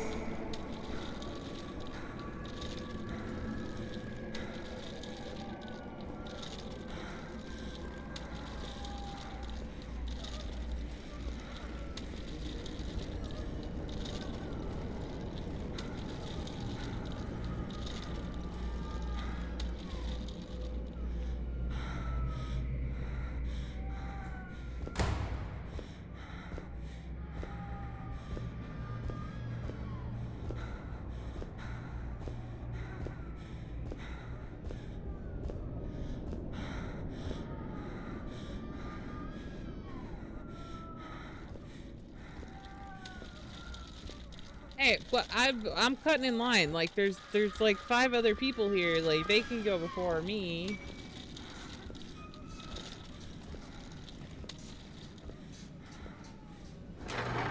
Hello.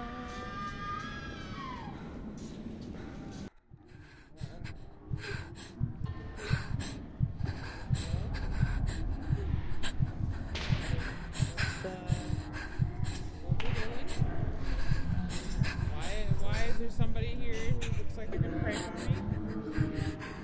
What's happening? Doctor?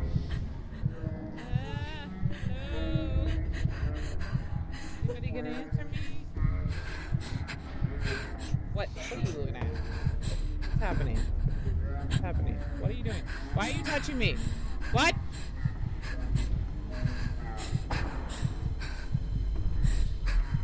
That's a bite down. Why am I having to bite down? Oh no. Oh no. No, no, no, no, no, no. I don't want that. No, no, no, no, no, no. No, no. No, no, no, no, no, no, no, no, no, no, no, no. Hey, hey, hey. You have no, no, no. No, no, no, no, no. No, no. Ah, shit. No, no, no, no. I don't want it. I don't want it.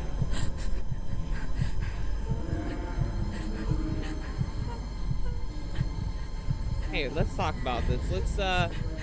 I'll trade you my PB&J at lunch.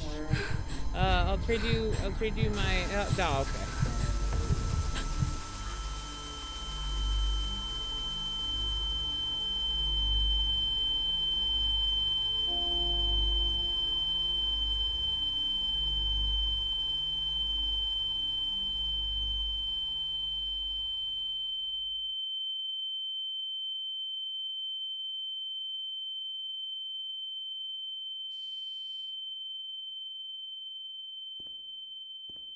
Fun, fun, great, great. Love that for me. Fucking loud noises, beautiful. Um, that was electrotherapy, which I don't even know if it's used anymore in common practice, but electroshock therapy. They used it a lot for depression and other illnesses.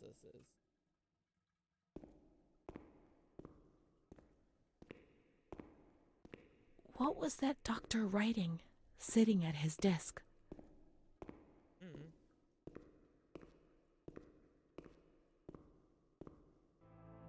Patient is bitch. Neutralizer. September 7th, 1938.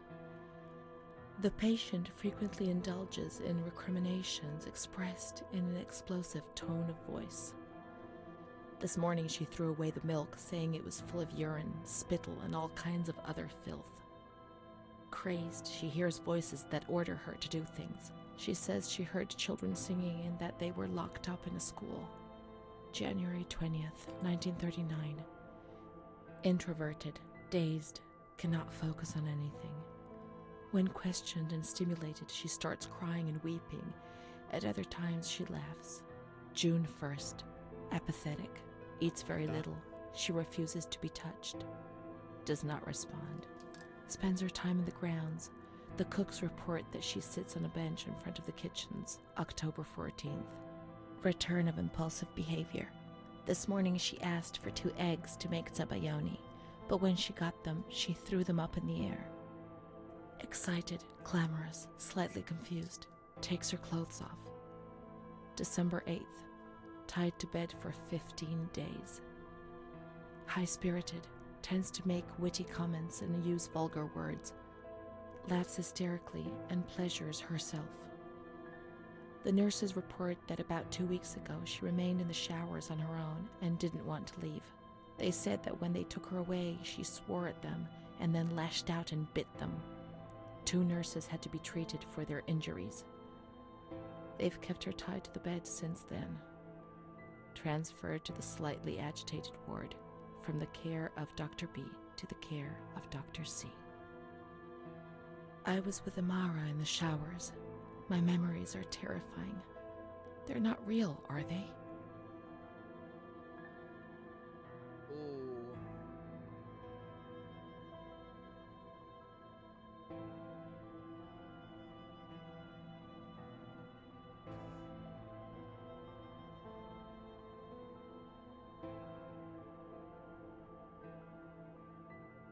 There's 2 paths here.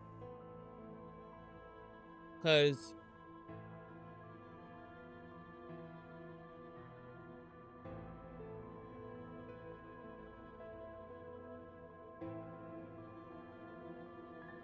Amara could not be real. Amara could be her figment.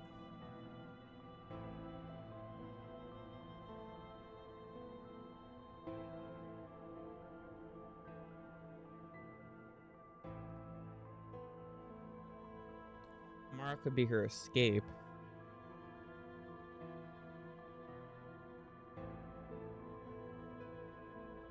What reality are you referring to? Yeah. December 15th. Dr. C. Patient notes. The abnormality of her psychic state has induced her to lead a life which is irregular and tends towards delinquency. Of fickle and flighty character, she regularly discards her household duties and engages in occasional prostitution. Delinquency? Maybe I answered someone back rudely, yes, and people get on my nerves at times, but delinquency? And prostitution? No, why? Why say a thing like that? The old doctor tried to understand, but this one just labels you without thinking, or even trying to comprehend.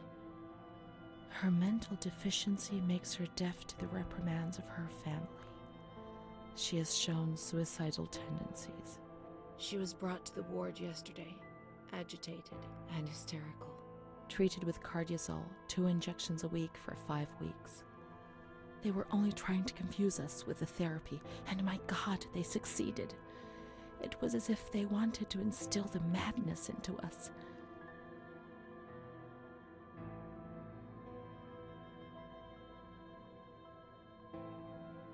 I wonder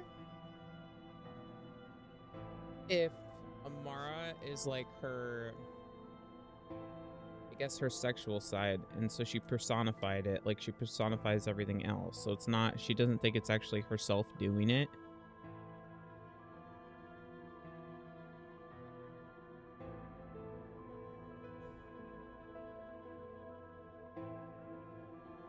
There were so many of you. What could they do to manage the hell when there are so few of them?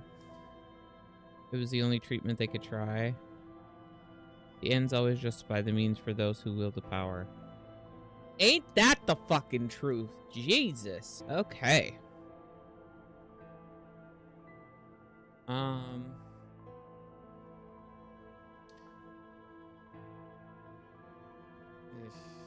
I'd say it's the only treatment they could try. It was torture, but we had no choice. Nobody explained anything. No one tried to help us understand. We were like farm animals.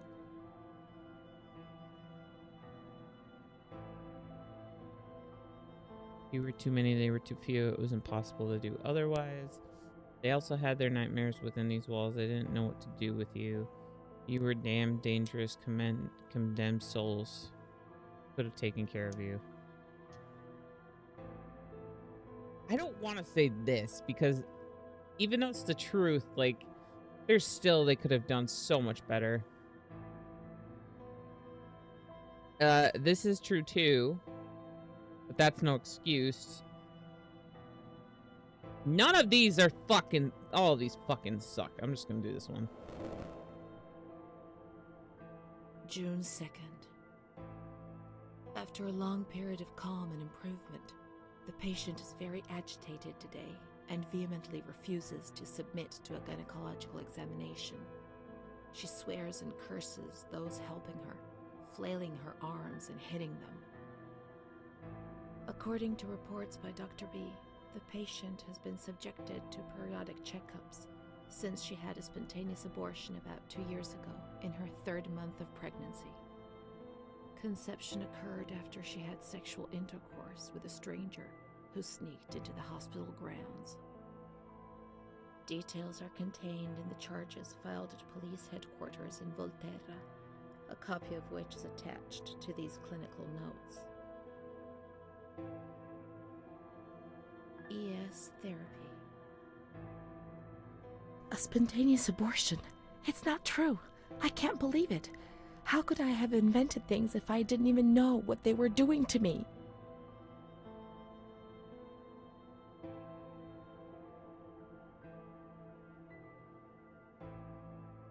It really happened. They made you have an abortion, but it was illegal, so they reported it as a random incident. It's a lie. What is written here might be false or just the wrong way of looking at things. Perhaps Renee really did know. You can't be sure of it. You know that, don't you?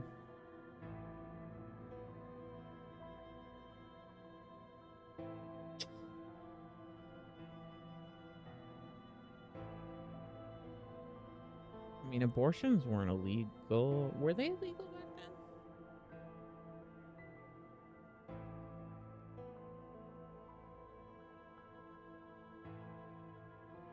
I don't remember.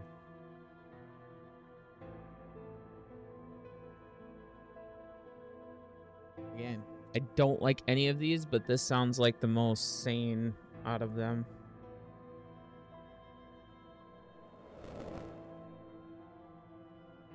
And the stranger in the grounds, I don't remember. Was that another lie?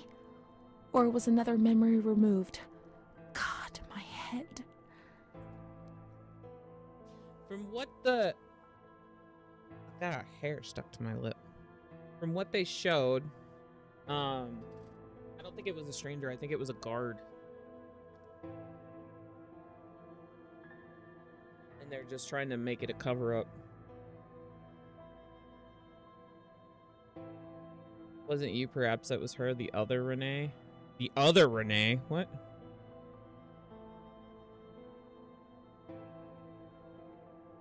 Yeah, I think this chick has split personalities. There's a lot of things you don't remember as if you hadn't done them.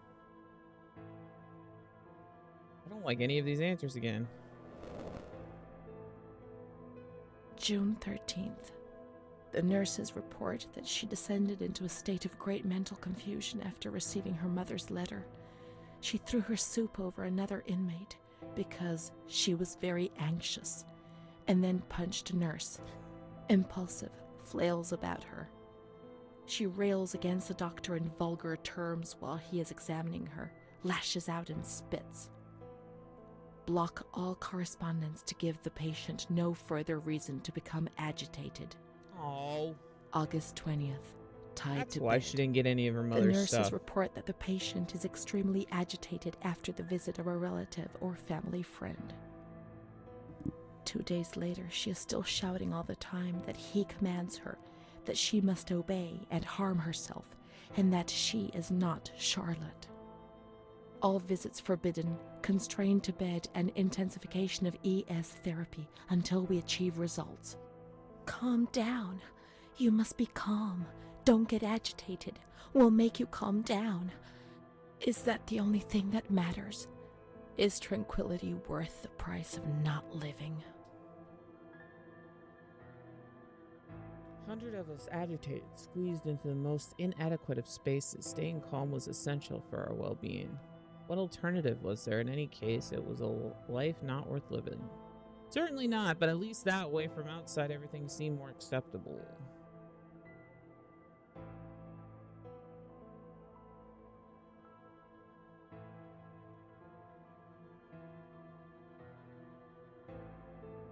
This all sucks. Just straight sucks. March 3rd. Alert, correct attitude, replies when questioned. The nurses report that the patient is calm. She washes and looks after herself. She affirms the existence of a certain Amara. She says that Amara is a patient who disappeared when she was moved to this ward. No confirmation. Probably a regressive hallucination. Evaluate transfer. Did I imagine Amara? That's not possible. She was there. I know she was there. I feel it. She must have left some traces of her presence. I don't think so, baby girl.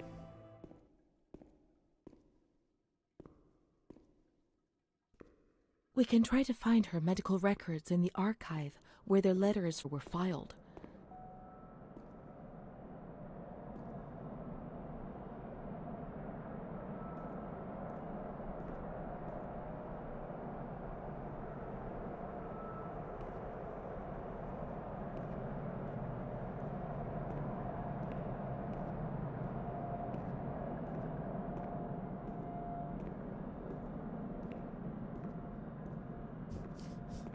She's gonna keep saying what the fuck?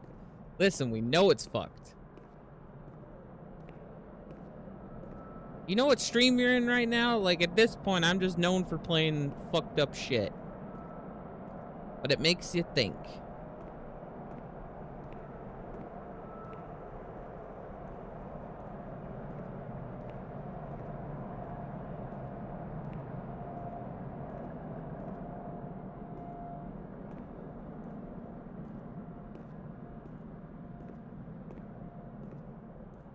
Amara?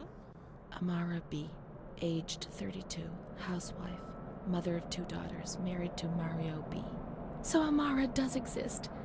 Yet she had no children and wasn't married, but that photo, it's her. June 3rd, 1936. Admitted yesterday, showing signs of improvement. June 8th. Cheerful, calm, and tranquil. Her behavior is good and she's keeping herself clean and tidy. Discharged on June 10th. April 28th, 1937. Arrived accompanied by her husband in an anxious and nervous state. Has difficulty speaking, trembles. Discharged May 14th. March 8th, 1938. A few days before Renee was admitted, she told me that she too had been admitted only a short time previously. Arrived yesterday in a febrile state. Discharged March 14th. She didn't leave. Certainly not after a few days. No. June 22nd, 1939. Readmitted once more. The patient shows rapid improvement. Discharged July 2nd. August 1st, 1941. The latest of many admissions due to agitation. Discharged August 27th. She came and went, stayed only for short periods, but I remember she was always with me. What's going on? March 4th, 1942. Back again, the same situation. March 8th. Compared to previous admissions, the patient seems depressed even after a few days, although her demeanor is calm and she is attentive. Discharged March 25th. April 2nd. The patient is distracted and apathetic. Her husband brought her here and said, "She's not eating, doctor. She spends all her time sleeping. I'm so worried, doctor. You know her. You can help her." April 6th. Tuberculosis. Patient transferred to the Maragliano Pavilion and is in isolation. May 3rd, 1942. Death from tuberculosis at approximately 8:30 a.m. Is Amara dead? Poor dear friend, I wasn't even able to say goodbye to you. Enclosed is a manuscript written by the patient, probably in a state of delirium. I'm dying, I know it. I'm losing a lot of blood, bleeding internally too. It's strange. Since I came back in here, I can't stop thinking about that little girl with her sad eyes, her desperation. I only saw her for a short time, it's true, but she remains in my heart. Will she still be here? I hope to God not. I hope she's better and her mother's taken her home. My memories don't match up. What's the point of this? Perhaps my memory is playing tricks on me. Things are not as I remember them, as I see them. But she said she liked me. I just can't understand it. I just wanted to say goodbye to her for the last time. I never even said goodbye to her.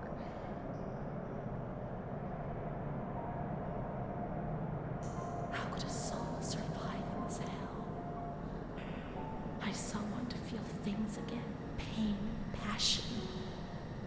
Feel the damp tears rolling down my face. To remember that I was alive.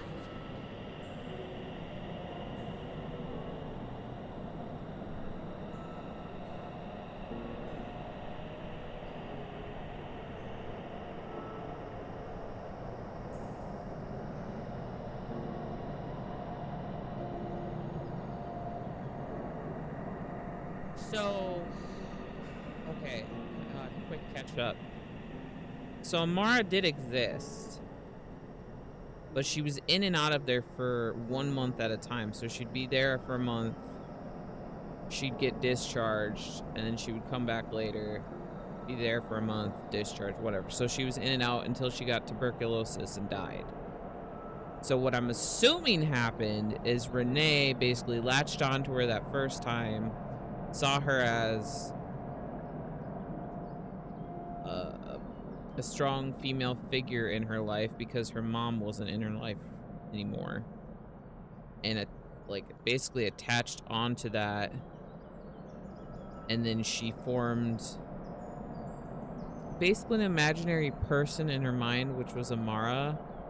And so all of the things that she's not knowing matched up was just her. It wasn't her and Amara. And she thought they were doing them together.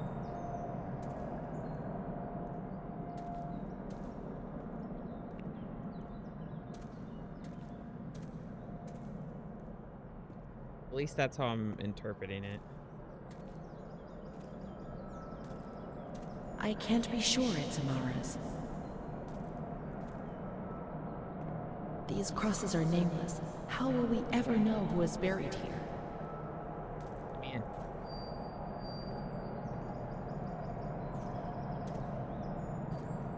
Hello? How will I know? Fucking dig them up. We digging, boys? What are we doing?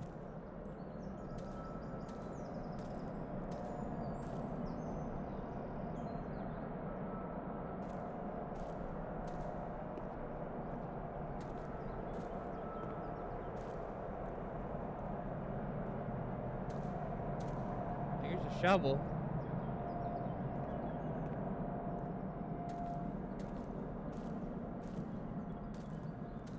I don't know. How am I supposed to know? There are no names. We were worth nothing in debt, as in life. If there was someone out there who cared for you, well, perhaps. I had Mom. Let's go and wait for her. She'll come and get us. She promised.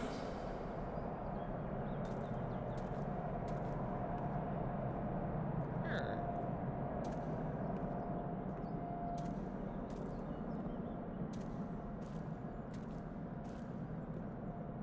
Thought we wanted to say goodbye to Amara.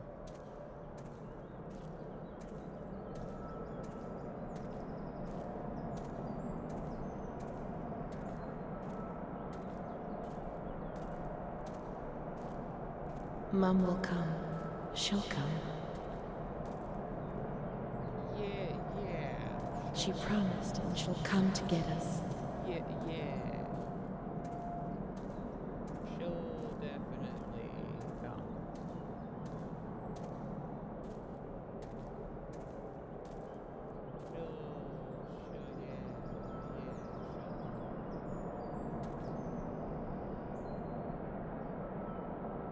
I totally believe that. You believe that, right? Right.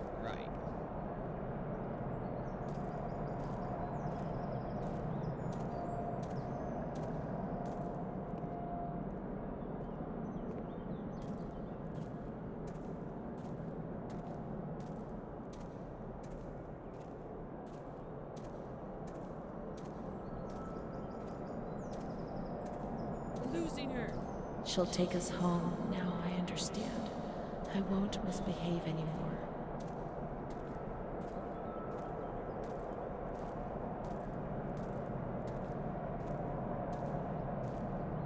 What's gonna I connect won't us past misbehave the again, present, though? Mom. Please don't leave me here.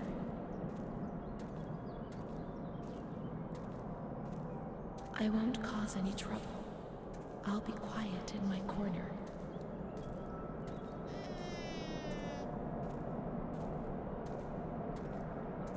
Because Renee's gotta be an adult by now, right? How I miss that dark corner where I used to spend whole days.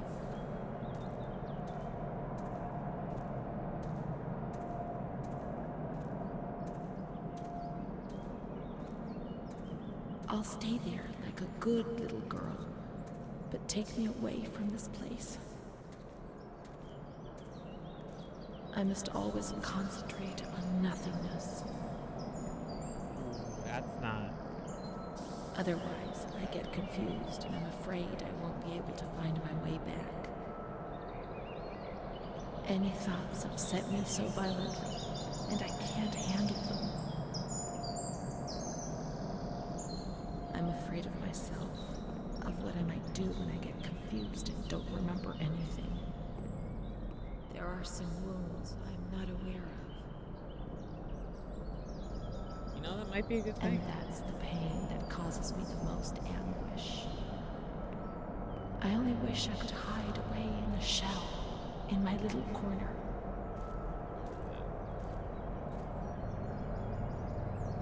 It's a very bad idea.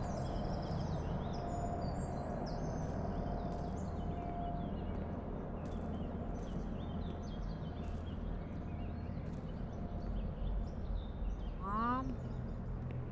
Let's wait for Mom in the waiting room. It's the waiting room. Is this the waiting room? I don't know what the waiting room is.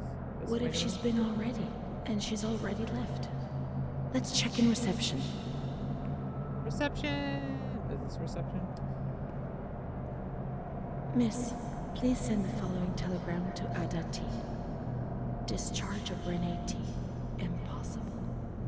Psychiatric evaluation negative. This is a life sentence.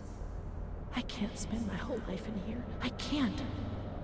It's a death sentence.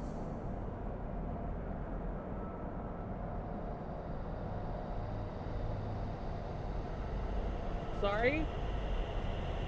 No? No?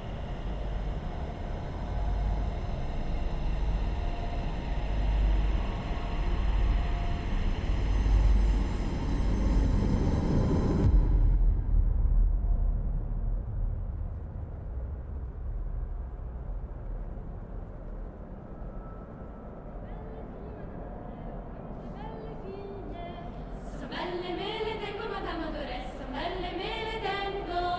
Me ne domanda una, Madame Adorei, me ne domanda una. Che cosa ne vuol fare, Madame Adorei, che cosa ne vuol fare? La vuole maritare, Madame Adorei, la vuole maritare. Con chi la mariterebbe, Madame Adorei, con chi la mariterebbe? Con uno spazzacamino, Madame Adorei, con uno spazzacamino. E come la vestirebbe, Madame Adorei, e come la vestirebbe? Stracci e di toppe, Madame Adorei, stracci e di toppe. Uscite dal mio castello, Madame Adorei, uscite dal mio castello. Di quante belle figlie, Madame Adorei, oh, quante belle figlie. So belle me le tengo, Madame Adorei, so belle me le tengo. Belle me le tengo, belle me le tengo.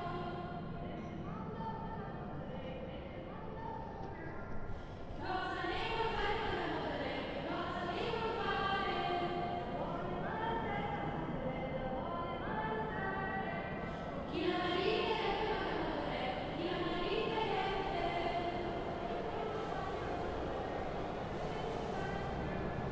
Come la vestirebbe, Madame Adorei, chi la mariterebbe, Madame Adorei, chi la mariterebbe? Come la vestirebbe, Madame Adorei, come la vestirebbe?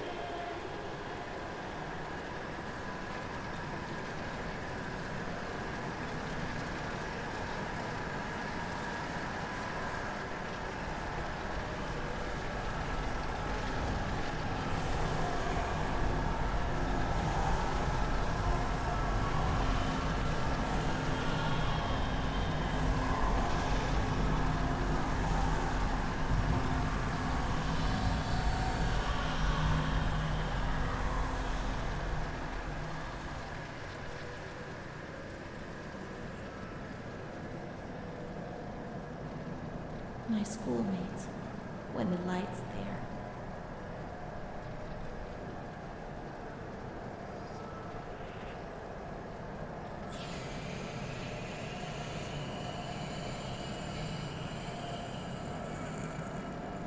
Renee's kind to Don Gino, but he always frightens me. Oh, Don Gino, bad guy. Don Gino is bad guy.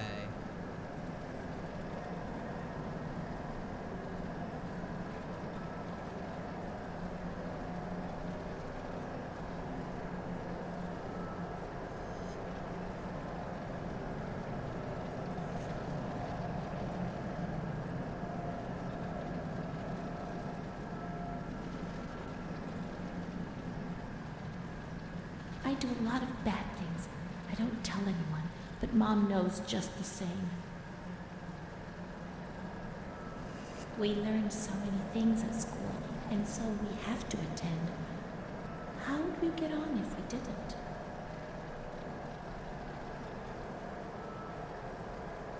You know, people do just fine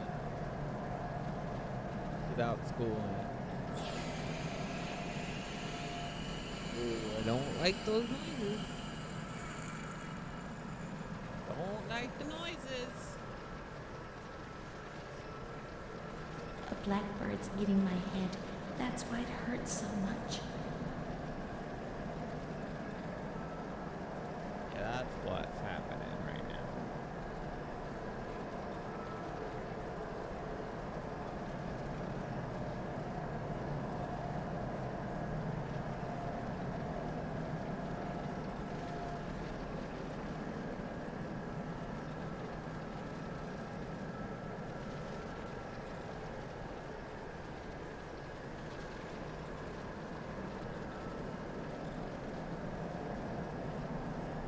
Scooby-Doo right now. There are a lot of them. They want to hurt me. They fly. Even Charlotte can't help me.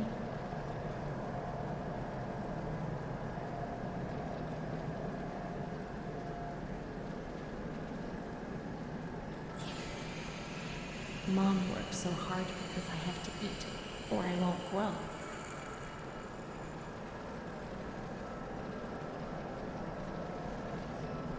We need to bring Woody in here. You are a toy.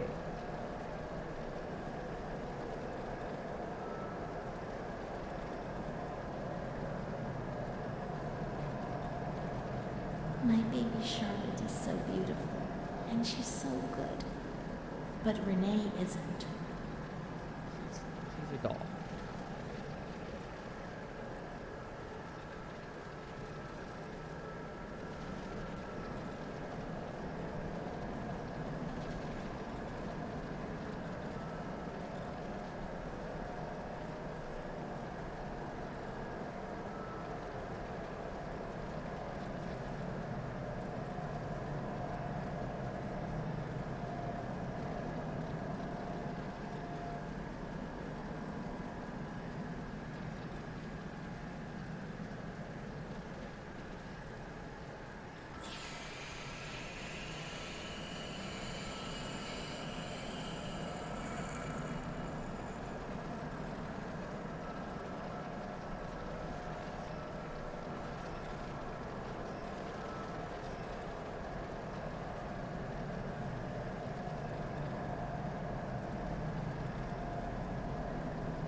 I wish you could run in this game.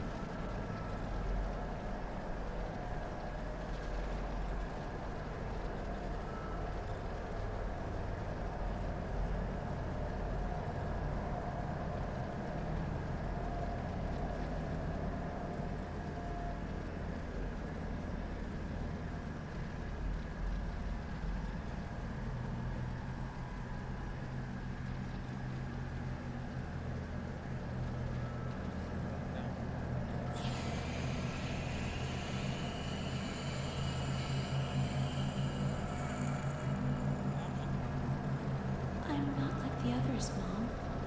Why not? One of these things is not like the other. One of these things is not like the other. I wonder why that is.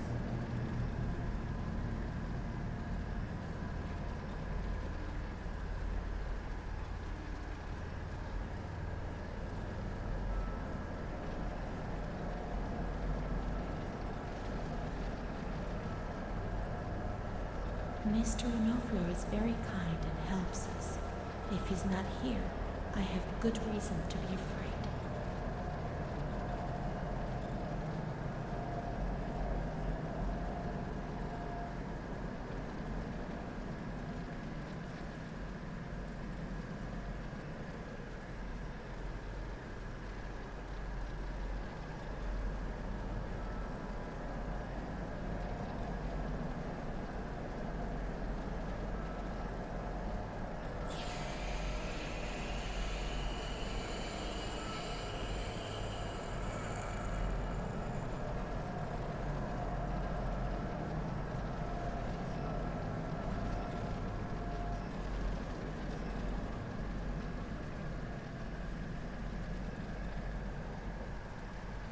Maze sucks dick.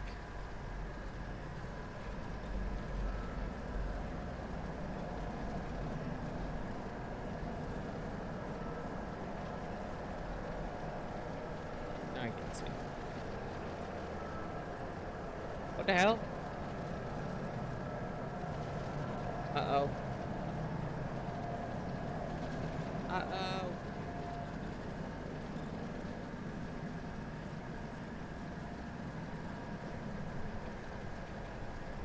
My pointer go away. What's happened? What is this place? Maybe I'm dead. I can't see any light. Maybe I am dead. I can't get up. What's going on? What's happening to me? There's no one here, but these noises. God, my head is killing me. I can't keep my eyes open.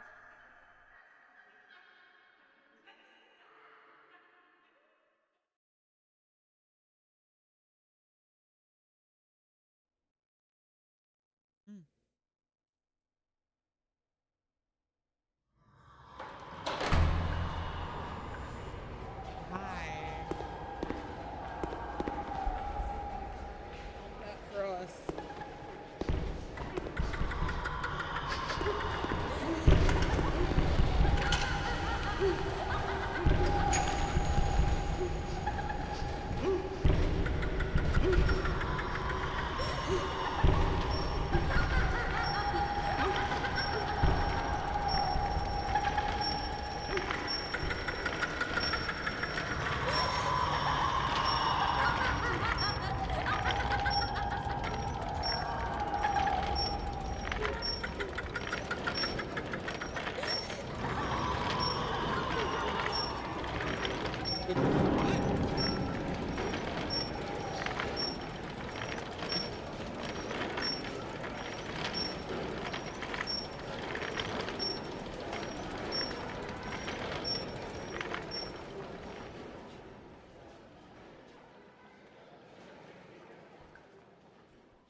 This is almost over. It's not that long.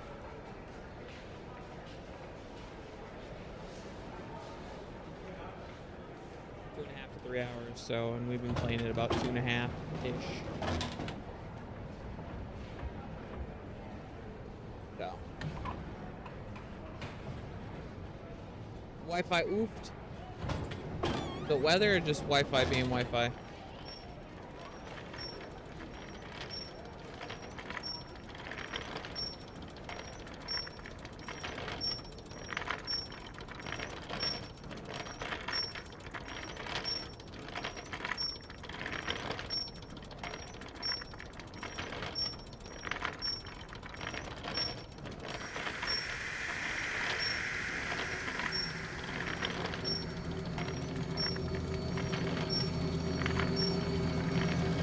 I have no idea.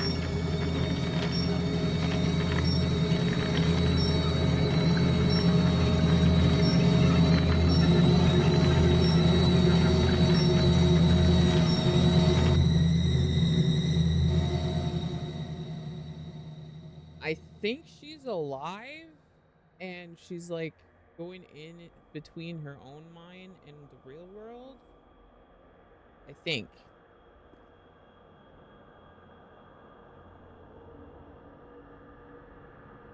Like, I think this part's in her mind. May 4th, 1942. The patient had previously expressed suicidal feelings, but never acted on them. Yesterday, she injured herself badly, stabbing herself in the stomach with sharp-pointed scissors. Sedated, restrained, and transferred to an isolation cell. May 10th, transferred to the agitated ward for observation. Isolation, insulin, and shock therapy. September 25th, positive response to treatment. She replies to questions and remembers what happened, but doesn't want to give explanations. She claims to have memory lapses, entire days about which she remembers nothing. She appears to be anxious and seeks reassurance. She fears she has done monstrous things in the blank periods for which she has no memory. Or she's in purgatory is my other guess.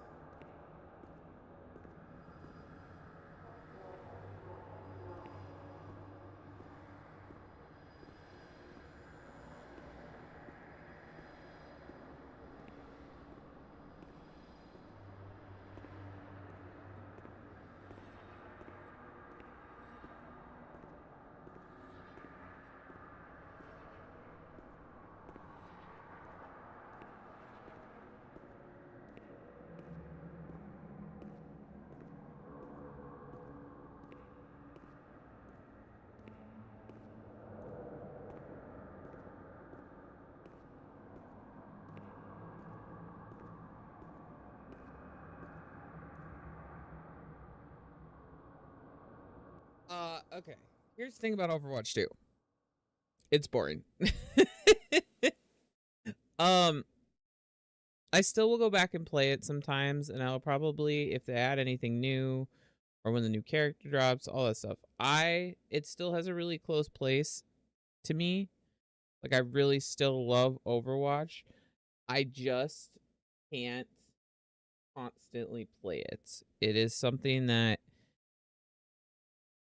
it doesn't keep my attention. Doing the same map over and over again gets really boring to me. I did it for many, many, many years, and I can't do it anymore. I would have to have somebody solid constantly to play with if I was going to play it.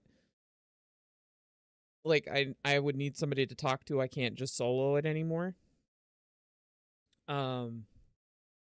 So there's not any one game that I'm like really addicted to right now, but I'm having fun playing all sorts of games. I do have a couple games that I continue to go back to. Like, I have to go back to Once Human again, play that. That's zombies and shooting, so that kind of like itches the shooting part.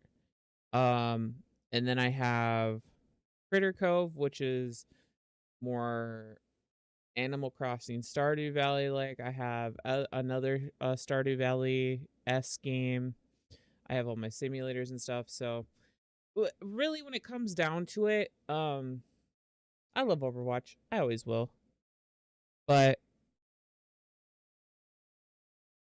you couldn't get into Once Human? Okay. Well, I'm almost done with this. I'll go on to Once Human after that. I'll at least show you my base and show you how far I got, because I'm really enjoying it. I got Gidge into it too. She got really into it on her time off of work. So I got Gidge onto the same server as mine, and I can show you her house too. I could see how it's hard to get into, because it kind of is. It's just, it throws a lot at you at once. But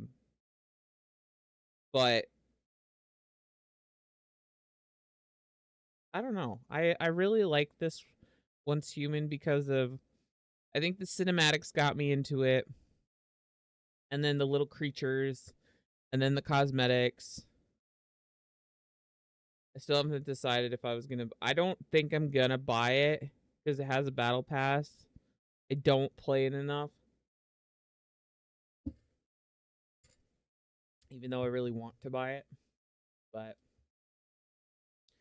and Nick, I know you subbed to me originally with Overwatch, and I know that it might be a problem if I don't play it anymore. It's just, from the get-go, I've never stuck to one game. I just can't. I did it for years and years, and I just can't do it anymore.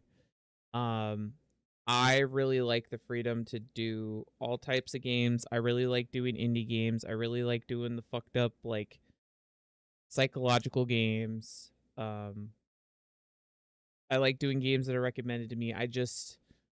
I have a lot more fun. I don't have the time to do a time sink into a game to get really good at it anymore. If I ever could go back to full time, maybe. And that's why, like, I time sink so much into Apex before, is because I had the time to do it. But now I don't. Now it's more about having to make money for life and all of that. So, but yeah. Yeah, nothing against Overwatch. It's just it needs something new. It's been out forever. It needs something new. Okay, let's finish this and then we can go into other stuff. What was happening? Oh, we're walking. We're walking. We were walking.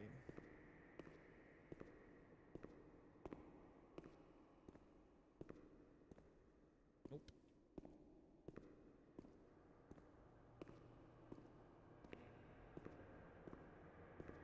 Oh, hello. Can I get out this way? Can I get out that way? God! But, oh, okay, door.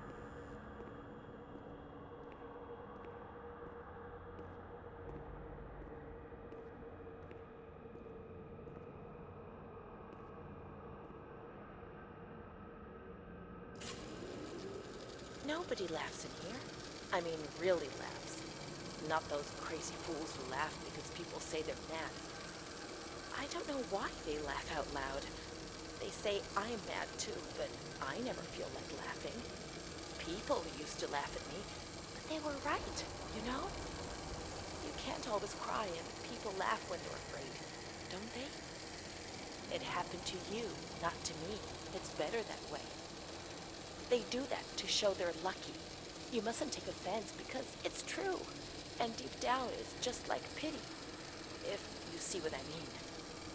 But then you think about your own situation, and you laugh, because you feel lucky that everything's gonna get better, that it's all shit. It's all shit, this place. You're not trying to tell me it's not true, are you? An intelligent person, educated, not like me. And if I can see it's a load of shit, just imagine how much better you understand it. No, come on. No. I feel fine here, you know? After all, I can do and say anything I want.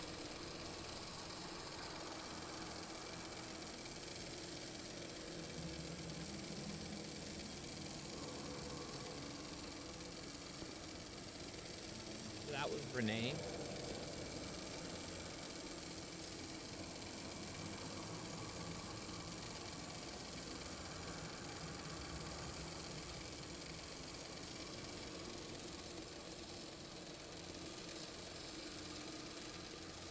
Okay. Yeah, she definitely sounds crazy. Or, well, I don't want to say crazy, I guess. Just sounds off her rocker a little bit. Ooh, movie. Hello. Oh, is that me?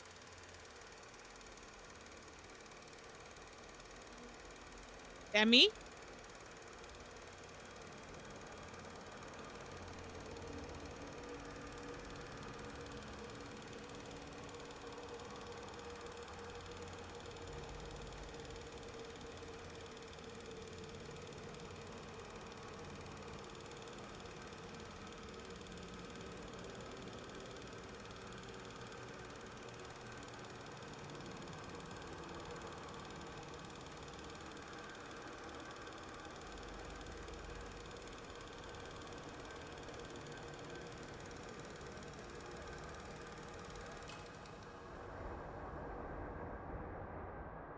Well, that was exciting. Good to have home movies. Yeah, this definitely seems like a purgatory type of vibe.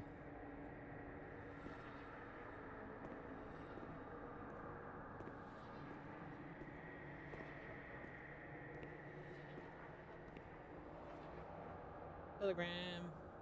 August 28th, 1942.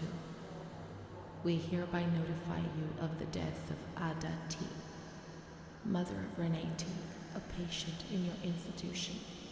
No known relative. Sincerely yours, Onofrio P. I have no one left in the world. Nobody at all. Solitude is very strange. It muffles everything, slows it down. It's an endless scream that makes no sound. A silent scream. I can't stop looking at myself. I will never leave this place. There is nobody up there for me. These walls have become my skin, and the wretched desperation within them is my soul without a voice. Here, nobody weeps anymore. How I would love to feel life, desperation, anger. I've stopped dreaming, daydreaming, maybe even thinking. I've lived in a reality which has corroded me and has stripped me of everything, even my ability to feel pain.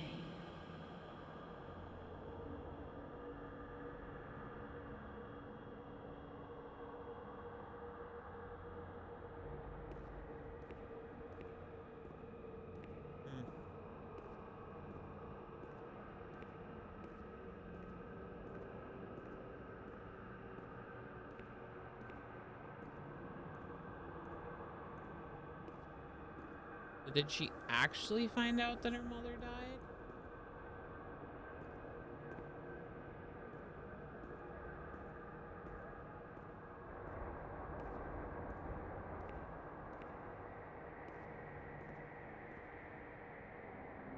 Let me in.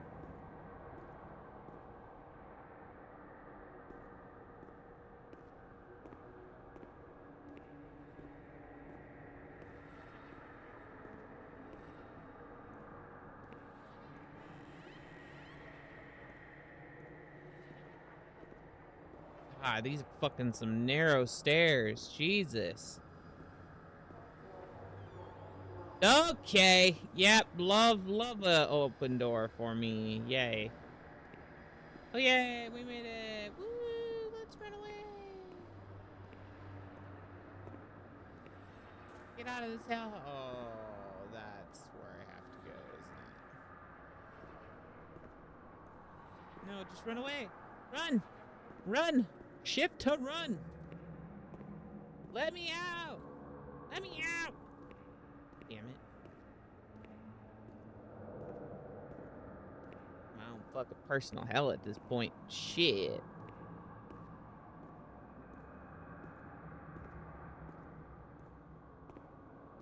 No, my personal hell. What would my personal hell be like? Let's reminisce, shall we? What would it be? What?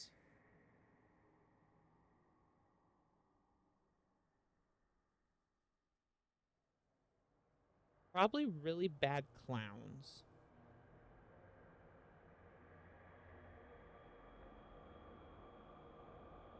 No, probably me dressed up in really bad clown suits.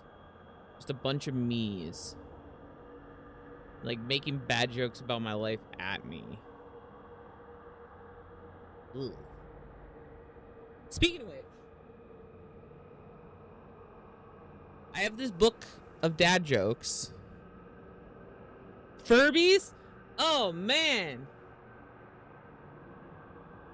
So I'm thinking about stuck playing Overwatch 2 forever. Oh, God.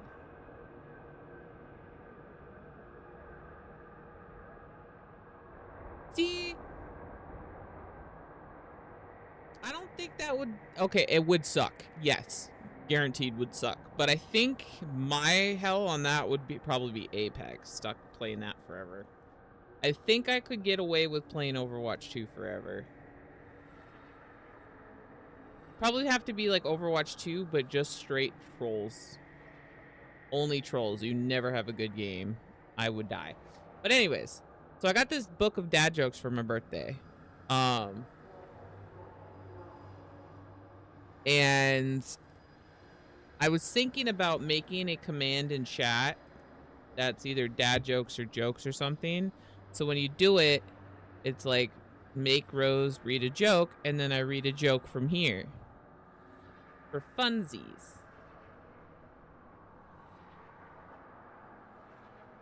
Like, I'll give you a taste.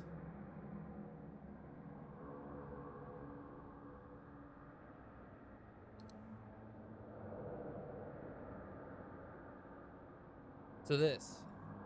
What did one toilet say to the other toilet? You looked a little bit flushed.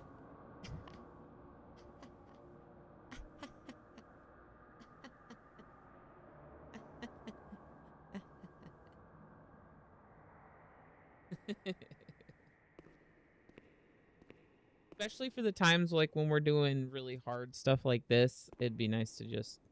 Can I not go through this wall? What the fuck? You know, you put a hole through a wall like that, you think you go through it.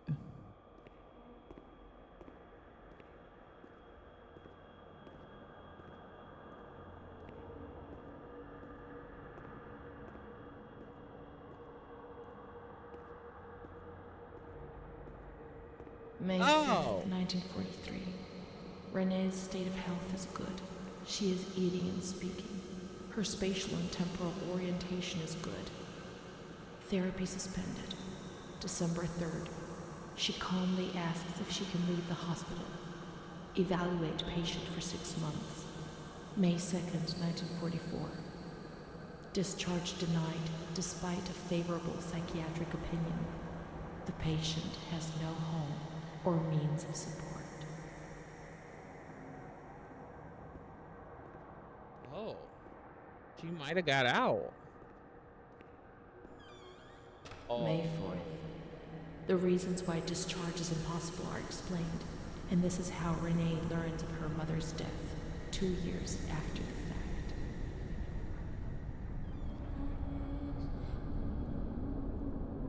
Oh! Why? Why? Every goddamn game! Every game I play! May Why? 5th. She tried to kill herself in the night by hanging herself with a sheet, saved by the nurses. Every goddamn game I play. Restrained to her bed, she once more tried to kill herself by suffocation. The decision has been taken to perform a transorbital lobotomy.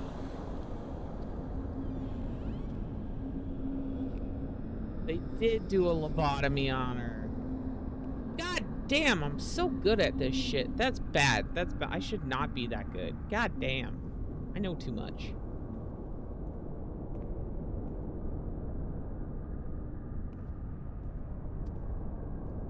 Yeah, she got a lobotomy. A lobotomy? A lobotomy. For those who don't know what a lobotomy is, it's when they take this little ice pick and they put it right behind your eye, and there's a spot right behind your eye, and they dink with a hammer. Is it behind your eye or in your eye? One of the two. They tink it with a hammer, and it basically kills your what does it kill?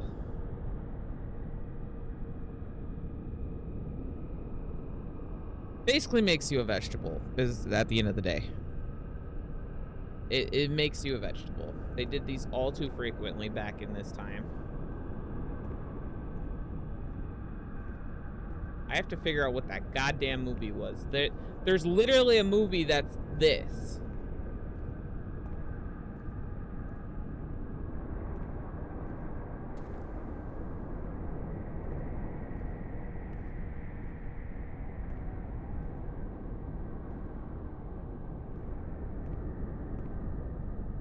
What do I do?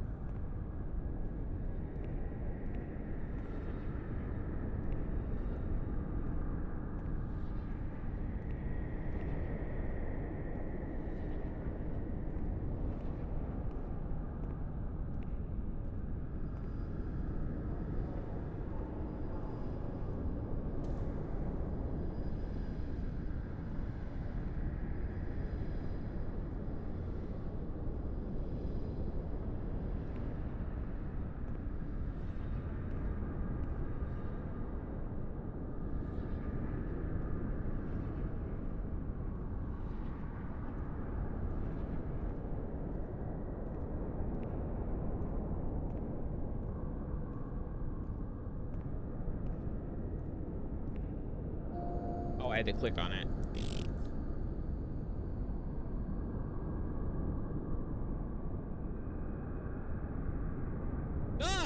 Here we go. The use of lobotomy spread rapidly in Italy compared to other European countries in America. The original technique pioneered by A.E.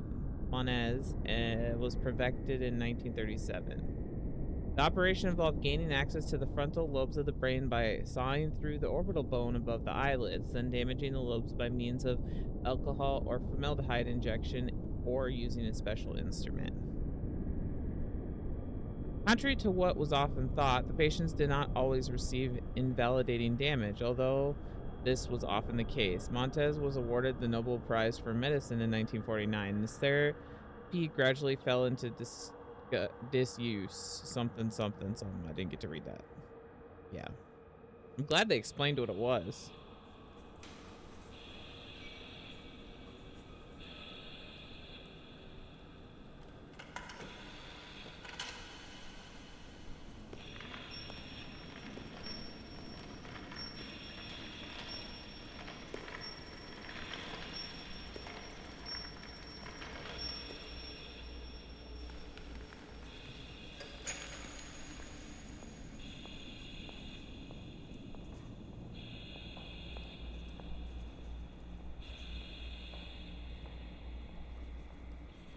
No? Hi.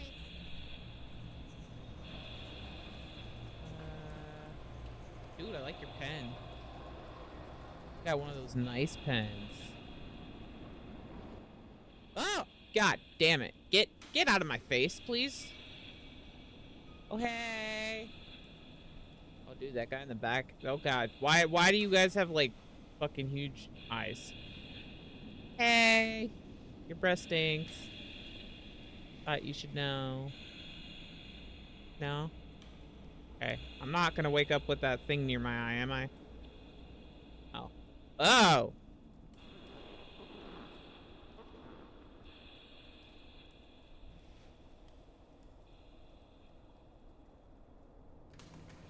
Oh, we're not gonna watch it, are we? What?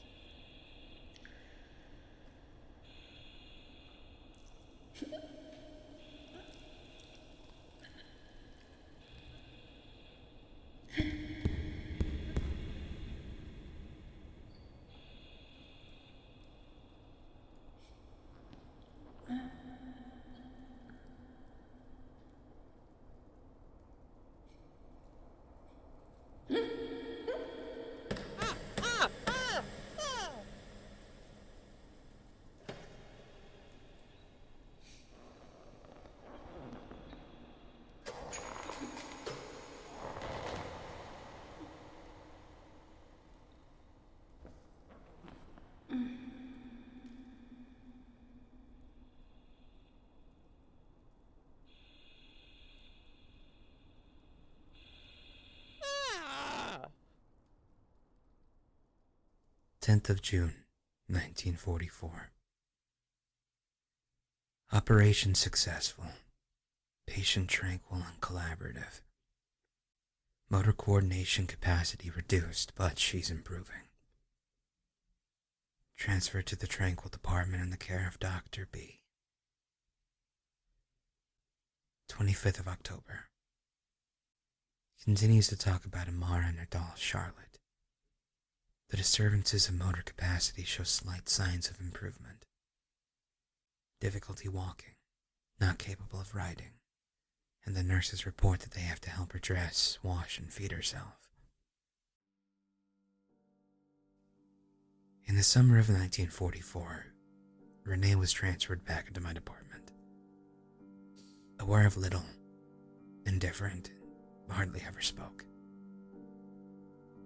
One day, she said, "When I find the courage to look at myself in the mirror, I see a young face which is aged and looks at me full of fear." She is a woman now who has changed profoundly compared to the girl that I had under my care several years ago. Only the sadness of her gaze and her intelligence are unchanged.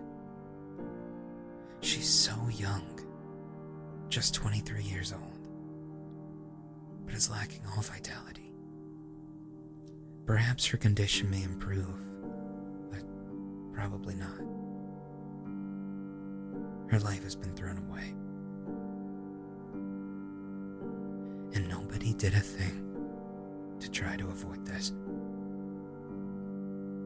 So here you live above my mind. I wish you'd heard that my mind is trying to read yours. It ain't easy for a bird. Soon I'll meet you. I'll become the one you love.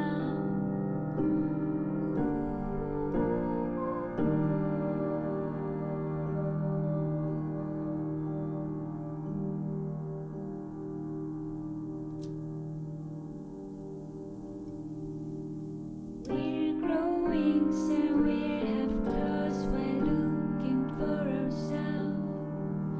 The time is endless, it could take forever. I will find you. Yeah, she was still alive. Okay. I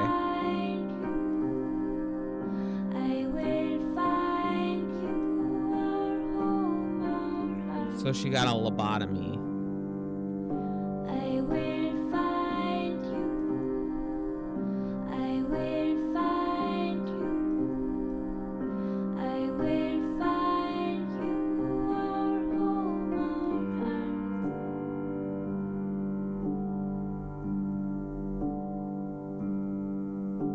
Ay, ay, yana.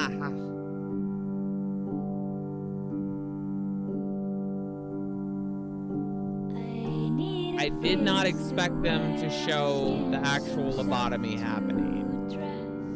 That is just wild. I mean, I've seen bits of it before in shows and stuff, but the fact that it like showed him like shoving it in. Oh my god. I can't even. Okay. Shh.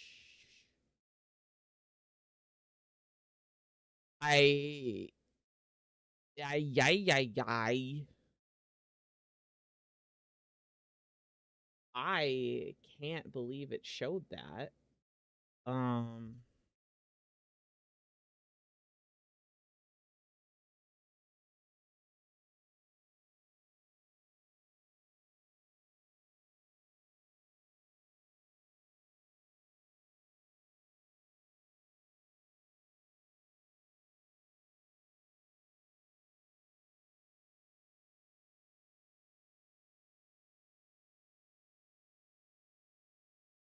Trying to find.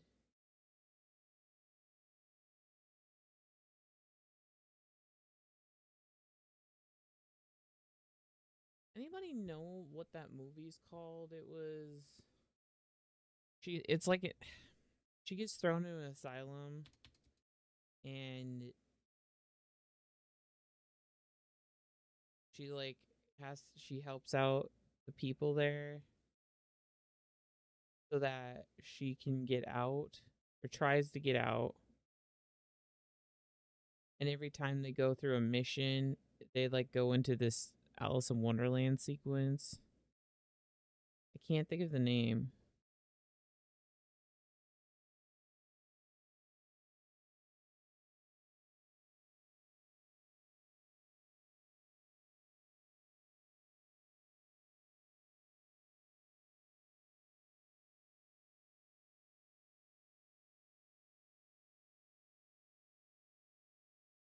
Sucker Punch. That's what it is.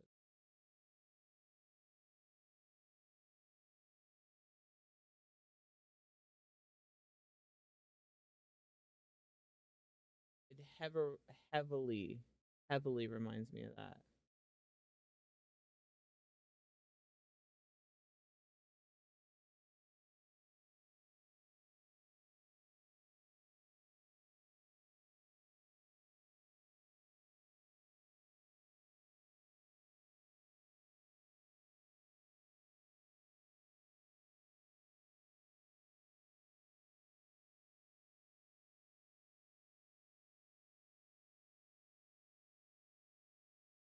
She their their mother dies or uh here.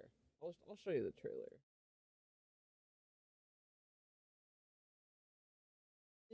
Maybe I won't. I don't want to deal with the issues with that. But basically, mother dies. I don't know if it's her actual dad or stepdad or whatever, boyfriend. It's been a while since I've seen the movie. She tries to kill him, goes wrong. I think she ends up. He takes her to an asylum, and then she has the will to fight, gets this gang of girls together to try to fight to get out. And it's in like the same time period and stuff. It's a really wild concept, but overall, like the main story is the same. It heavily reminds me of this. And this is based off of true events, but guarantee this happened to a lot of females back in the time, is that they were molested or whatever, didn't do what the men wanted, and then they would just throw them into an asylum where they would get treated like shit. Ugh. Ugh. Ugh. Fucking lobotomy thing just still has got me.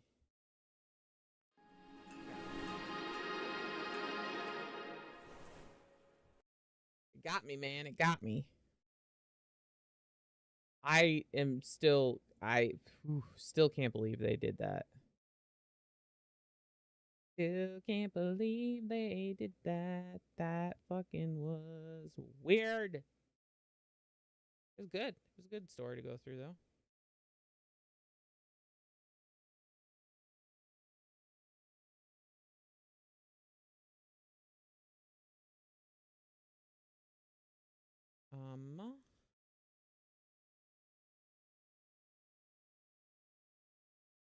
Joke.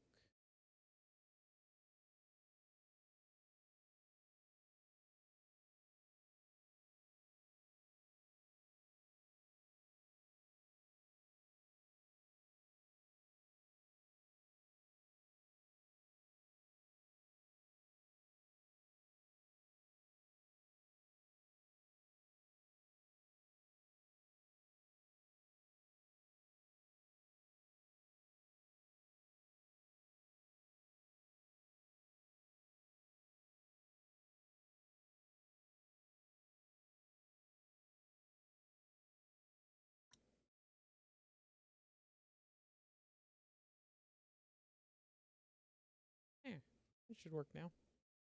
Okay. Ooh.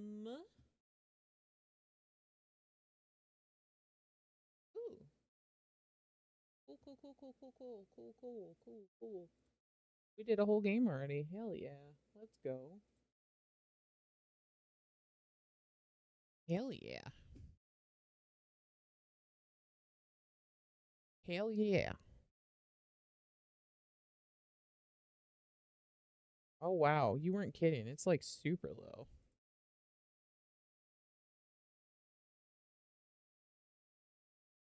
Why am I so low?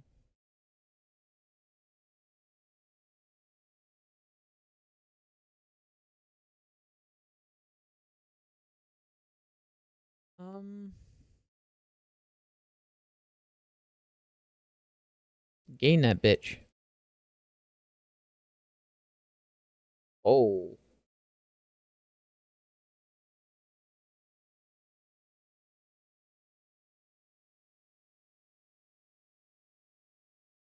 There we go. Should be louder now.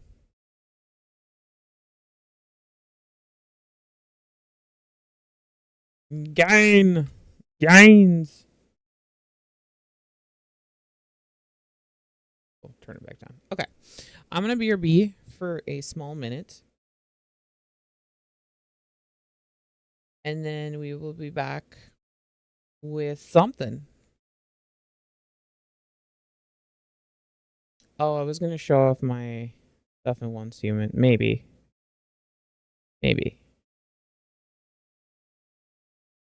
Or we might do another mystery thingy. Don't know.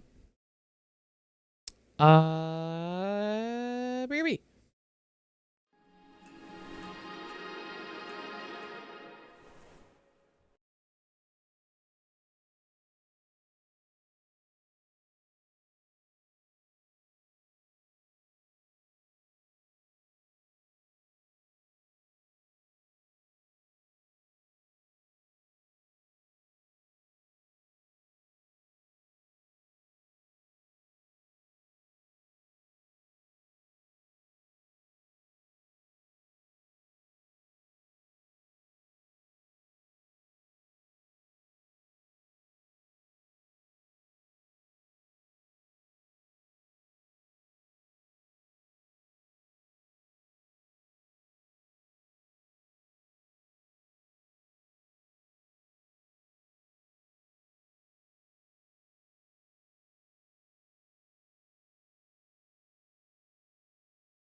Hello.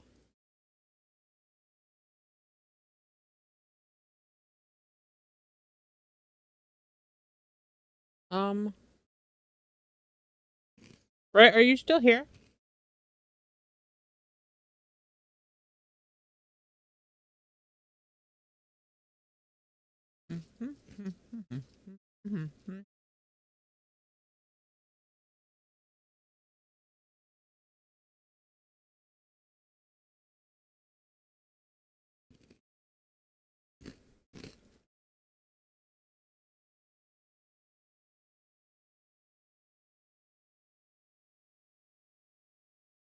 Oh, Brett.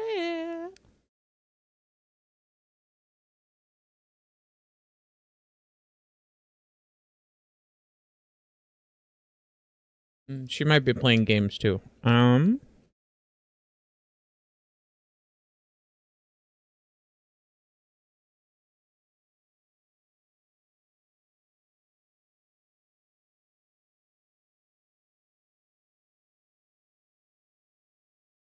Well, team, what do we want to do? Do we want to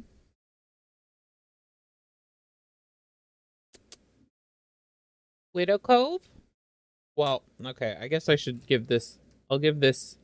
Do we want to do more mystery slash possibly spooks? Mainly mystery, probably killings, whatever. Or do we want to do vibey game? Like Critter Grove or something else?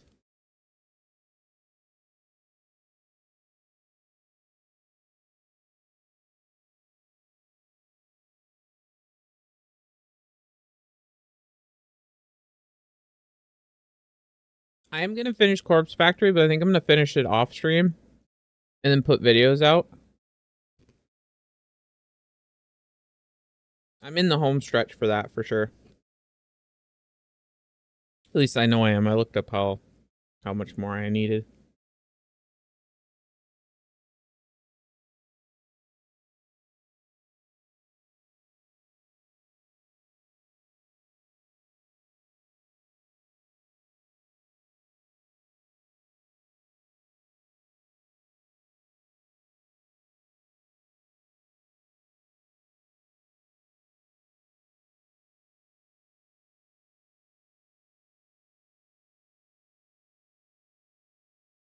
Fucking glasses.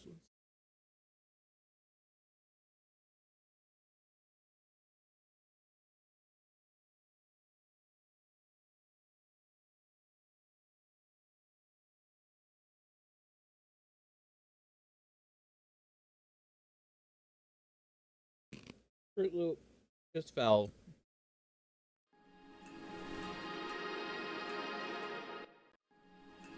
Oops. Could have just turned off the camera. Does it still work? Aha! It does. What does this do?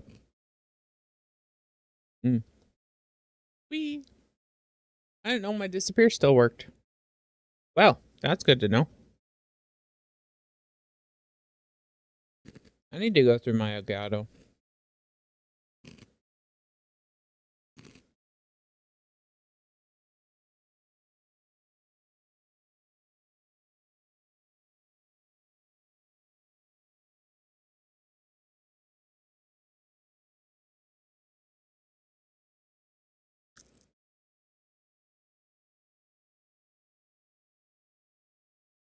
Okay.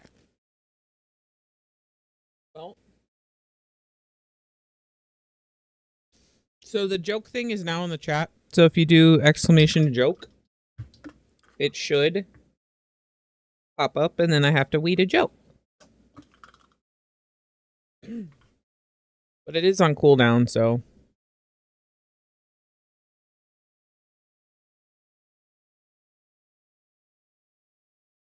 I think we're gonna do this. Bum, bum, bum, bum, bum, bum, bum, bum.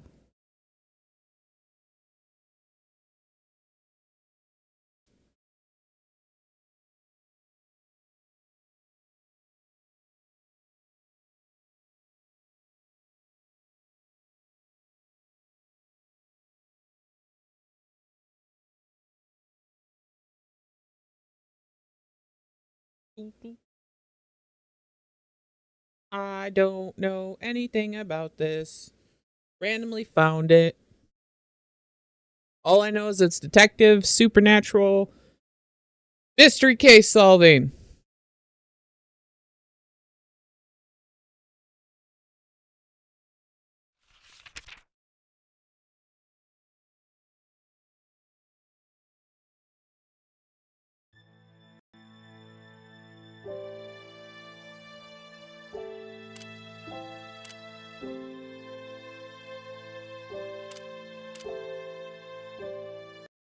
English. Probably already on English, I think.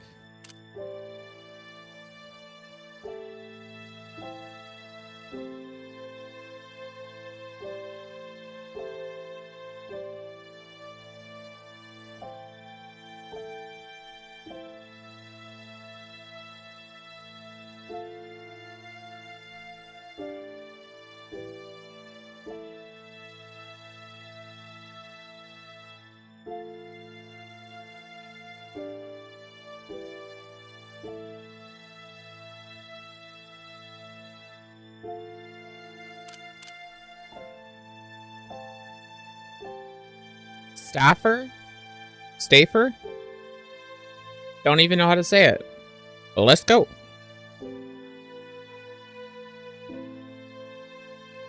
Case 1, backstage. Not Trick. An assistant from a small town detective agency receives a letter from the Phenomana Bureau and heads off to London. It was loud in my ear.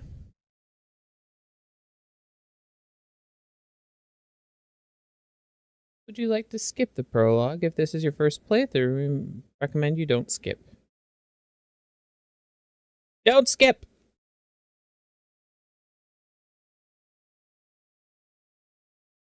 This game is a mystery game where you must uncover the tricks behind a number of murder cases. Take notes for yourself and try to find the truth behind each case.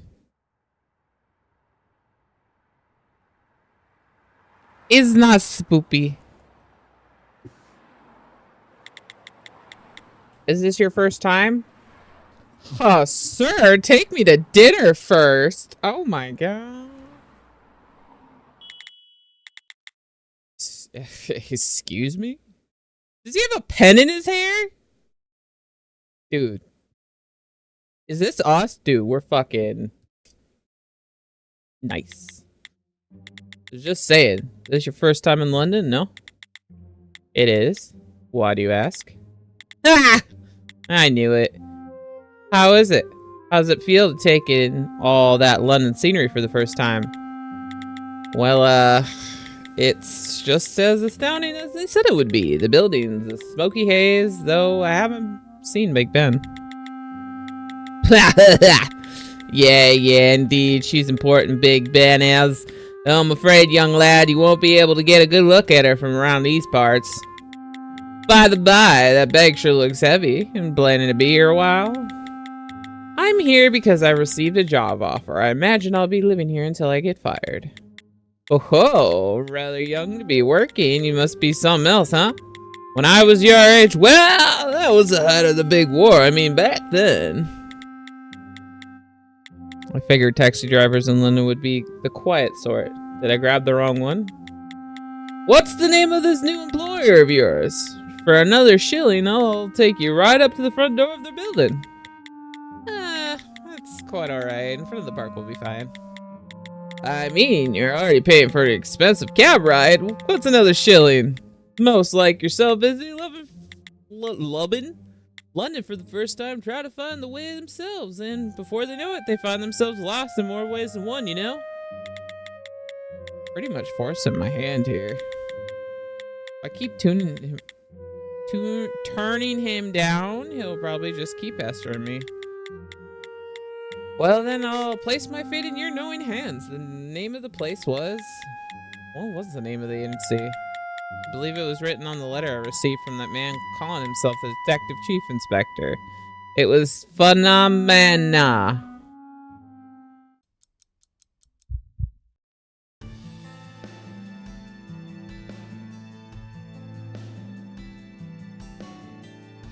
Tutorial time. Select document. Someone has posed a question. Find the clues related to the question within the document. Then press combine clues. Start. Find document.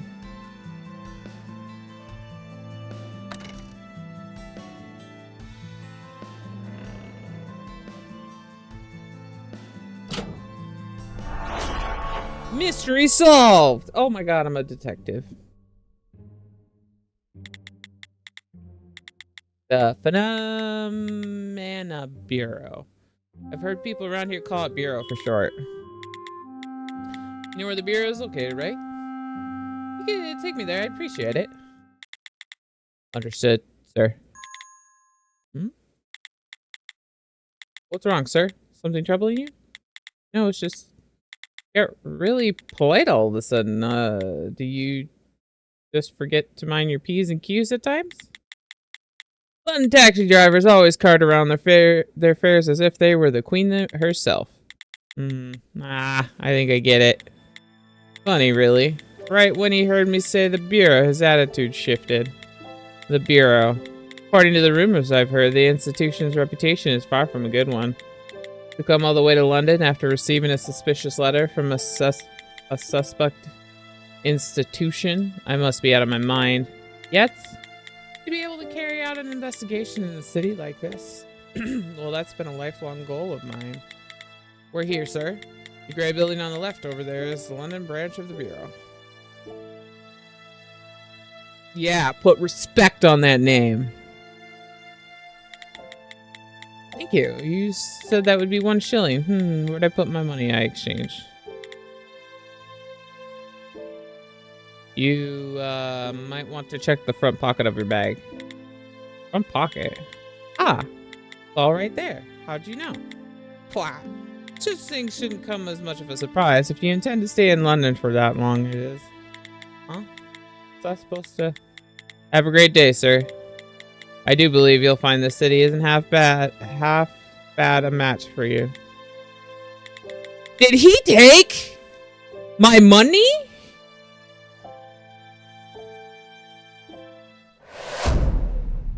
Wow. He either took it or he watched where I put it.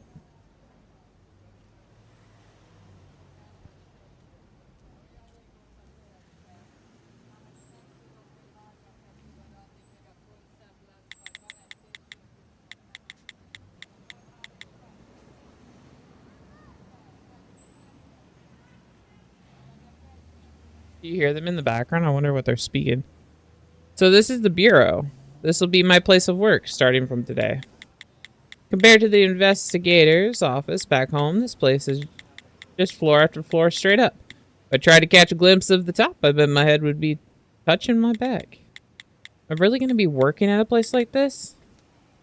It took me days to get here, but suddenly going inside is the last thing I want to do. Ooh, that woman. Is she looking at me? We definitely locked eyes, but she isn't saying anything. Or am I just imagining things? Nope, she's definitely still looking. Should I be the first to speak? No, because if she isn't... You may speak first. Eh? Would you happen to have business with me? Indeed, I do. Then she should be the one to break the ice. I'm waiting for someone, and I do believe that someone to be you. A new recruit from the Akimbo Investigations Agency, known for sticking a fountain pen in his curls, height roughly at 165 centimeters, goes by the name Note. Well, something close to that, right? My name's not Trick Case. No Trick Case. Wow.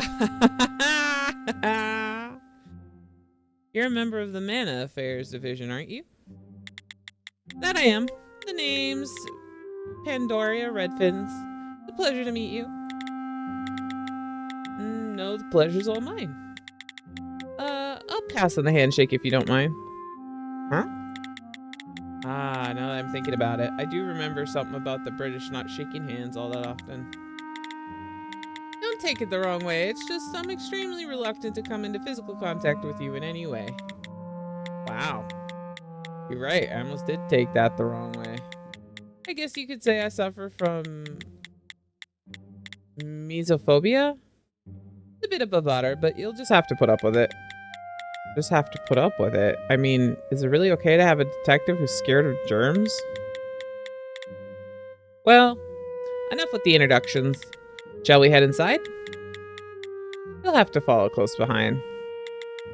The bureau is a bit of a maze, and I don't want to have to report a child gone missing. Something odd about this woman. As if after all these years I could get lost. Could still get lost. I mean, you could. A fountain pen in his curls. He doesn't have curly hair, first off. About that child gone missing. I'm lost. Who would make a building like this? No matter where I go, it's just the same hallway and the same doors. Plus, there's not a floor plan to be seen. I lost Miss Redfern's right at the entrance. But with this many rooms, how are there exactly 0 other people wandering the halls? Oh, wait a tick. No way, is that a map of the building? Of course, you can't have a building this big without a single sign pointing the way. Oh. Eh? Well, what am I seeing here exactly? I'm in England, right? Why isn't this in proper English? Am I the odd man out here? Has my hillbilly upbringing left me unfamiliar with the trends of the big city? Whatever. Now at least I can get back to the entrance. Miss Redfern's will probably be waiting there for me.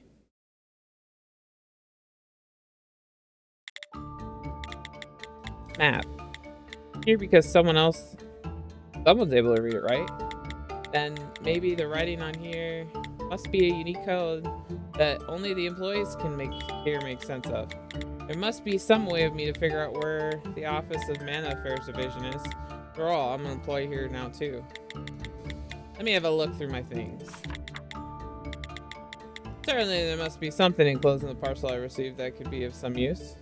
I need to select the information pointing to the location of the Mana Affairs Division, and then choose a place the information is leading me to on the map. If I can connect those 2 pieces of information, I'll be able to find my answer. Ah, he is stubborn. Stubborn. When there is no question to an answer, try to find 2 clues within your documents, then click Combine button. Pinning a document allows you to examine 2 documents at once. Pinned documents cannot be unselected without first unpinning them. Documents with clues selected are automatically pinned.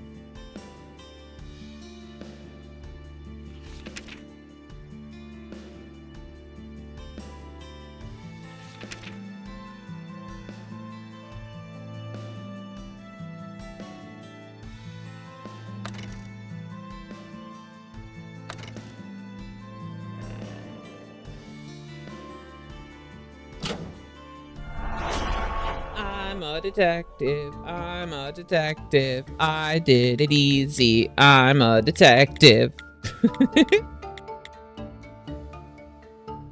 code on my ID badge is formatted in a strikingly similar way to the codes on this map. Also, the name of my department is written right above the code. Mana Affairs Division. Would that make these letters and numbers unique codes assigned to our division?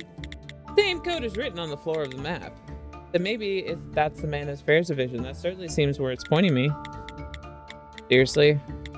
Was it the door right in front of me this whole time? I feel like I'm the supporting actor on a new TV show.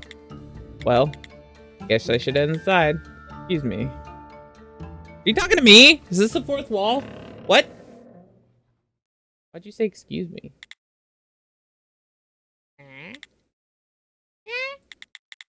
I'm...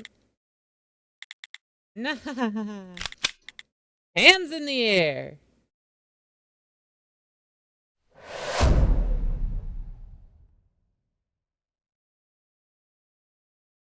So, okay.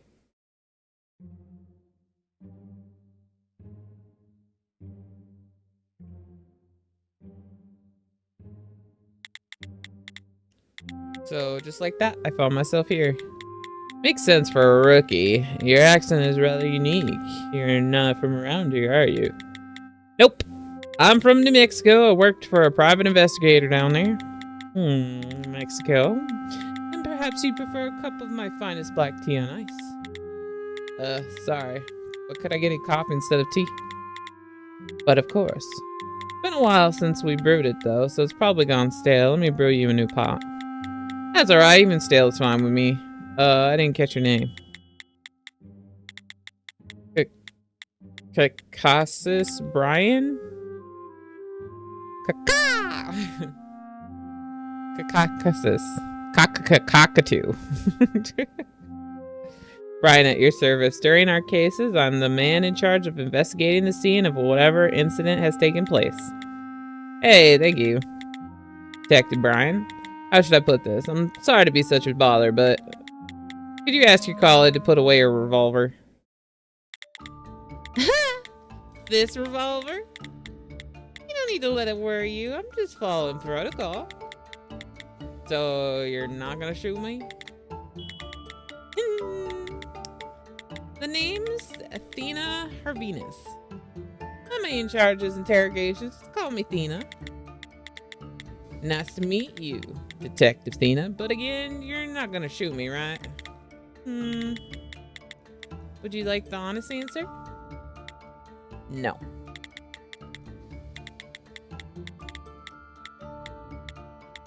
Sorry to doubt you, but until the detective sergeant gets back and is able to confirm your identity, we'll be staying just like this. The Bureau is strict when it comes to security. More importantly, I hope the coffee is to your liking. In the spectrum of life and death, the taste falls somewhere in the middle. Quite an abstract way of describing it. I actually find the description to be quite on the money. So, when is the sergeant of yours supposed to get here? Didn't you meet her outside a short time ago?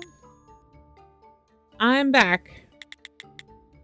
Miss Redfins? No way. Then by sergeant, they mean... Indeed, that's me.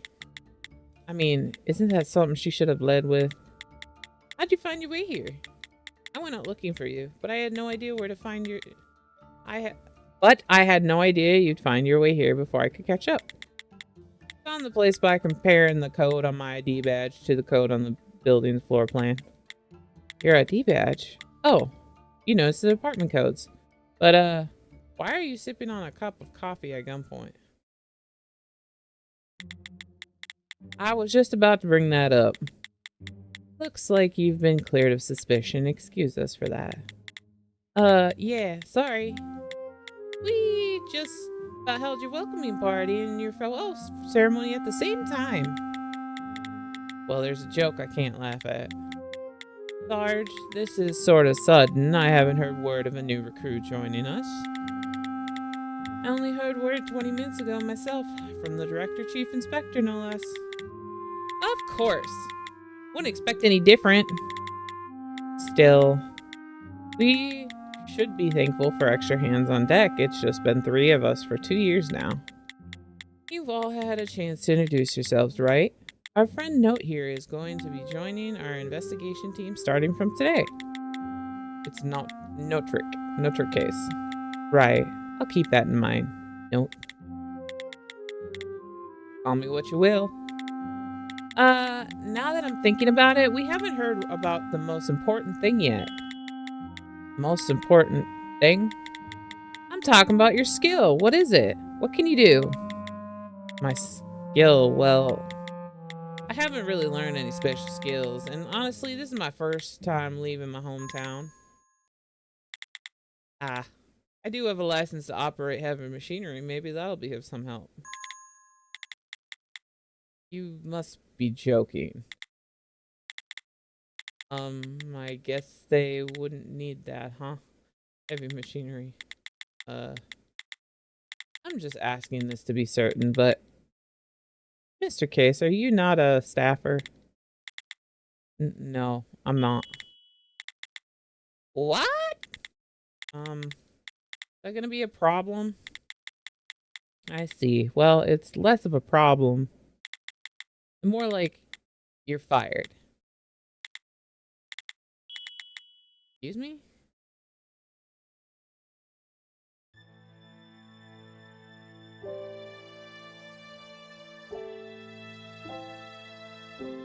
Mana, the substance that twists the laws governing this world.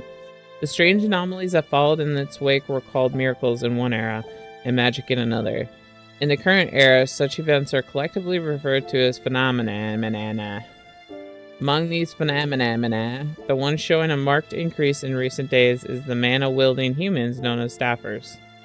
Staffers are able to wield mana how they please from birth. Born with a superpower, if you will. And in London, where you're currently headed, roughly 10% of the population are staffers, making the city with the highest population of staffers. However, though it hosts such an electric mix of people, there is a force that allows London society to continue to function. Agency that manages and controls all phenomena, including those involving staffers. That agency is none other than the Phenomena Bureau, commonly referred to as the Bureau. No trick, I know it's your nature to be unable to leave a riddle unsolved, so I won't try to stop you from going to London. However, a word of caution. You will see things that you've never seen before, and the one thing I'm sure of, that will include some things that you'll wish you've never seen. Oh wow.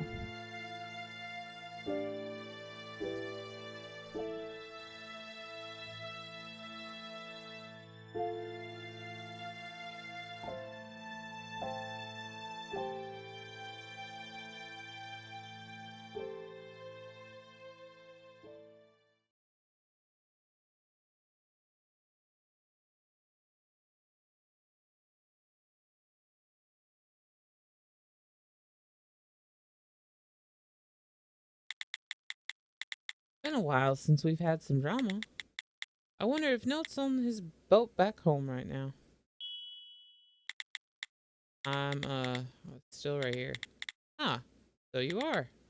If you don't hurry, you're gonna miss your boat. I'm not going back. Plus, I took a plane here, not a boat. And why? Why are you suddenly firing me? It's just, you're no staffer, so we don't need you. Sarge, that remark is somewhat misleading. Then, Brian, you can kick him out. Nicely. Mr. Case, have you heard word of what exactly our Mana Affairs Division does?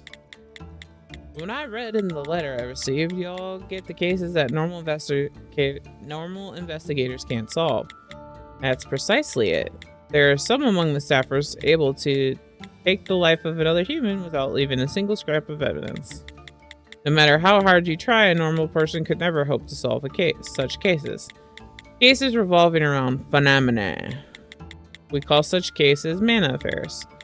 When police realize they have a mana affair on their hands, they hand over their jurisdiction to the likes of us. The likes of us? Does that mean you're all... That's right, we're staffers, all three of us. I'm beginning to understand. The Mana Affairs Division is able to solve the cases that can't be solved through normal means. In other words, all of you are able to use your supernatural talents to investigate crimes. The phenomena you would label supernatural talents we call skills. Calling it supernatural or magical makes it sound a bit cultish, don't you think? I see. When she asked about my skill before, that's what she was talking about. You're starting to catch on, huh? No matter how fast your brain might work, well, you drive heavy machinery, friend, there's just some cases that can't be solved through ordinary means. There are some staffers who go invisible and others who can teleport. You can't say with confidence that you'd be able to catch such criminals, can you? Oh, I see you made it here, all right. You've made quite the long journey, Mr. Case. Actually, I guess a detective constable case now. Here's that man who reached out in my old investigation office and scouted me as an addition to his team of detectives, making him the Detective Chief Inspector. Sir? Ah, this is our first chance to be able to talk face to face, huh? Good timing. If the chief insists on being hired on, these people can't do nothing to stop his decision. Show these cretins all the unsavory flavors of our capitalist might, Chief. Seriously, Chief? How dare you show your face after turning our job on its head like this? But of course, I've lost all expectations I ever had of getting any sort of help from you. How about you just retire before things get even uglier?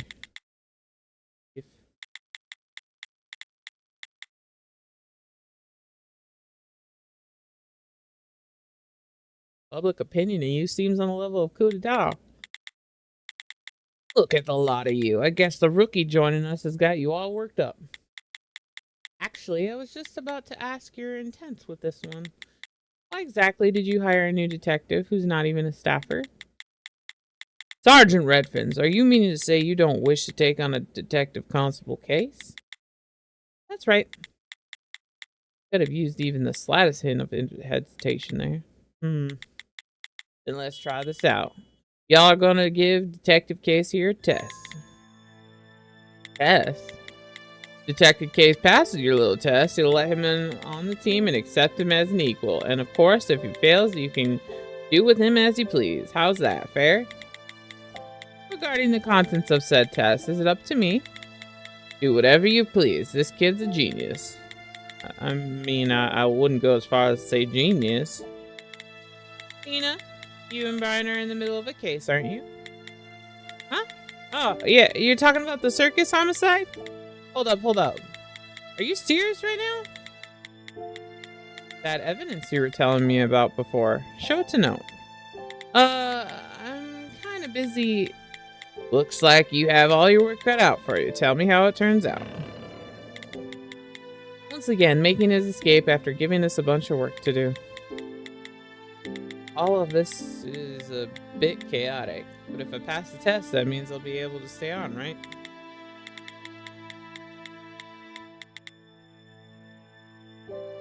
Okay, you're gonna give me a test, right?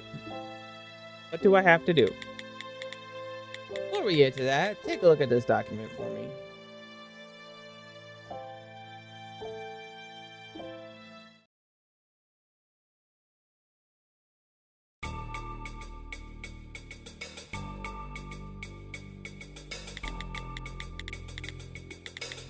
What sort of document is this? Who's this a picture of? This is a bureau file. It lists off each staffer's supernatural abilities, laying out what skill they have. One of the main documents we use to investigate any sorts of phenomena that occur. Each and every staffer must carry around their bureau file with their identity card. These files are crafted from a material that can't be forged, so if you interpret the information listed here correctly, you can understand what sorts of skills the staffer involved in your case may have. Information on this document is about Eula Geller. He's the person who found the body in the case we're currently investigating and one of our main suspects. Geller is a clown employed by the Trump Tower Circus.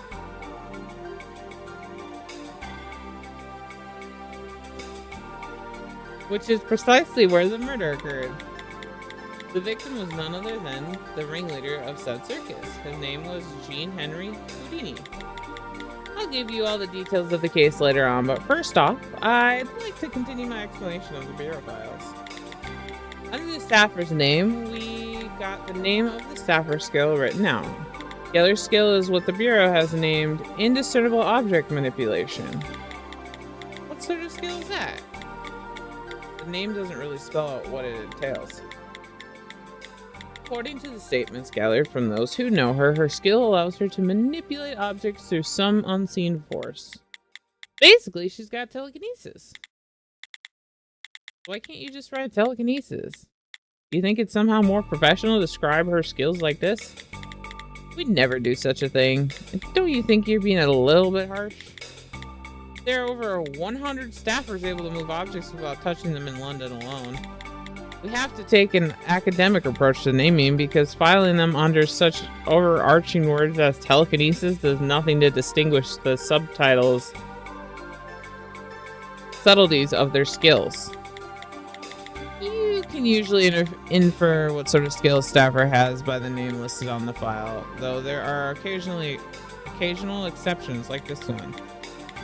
So, If you can't understand from the name of the skill like this one, you won't be able to understand what the staffer skill is.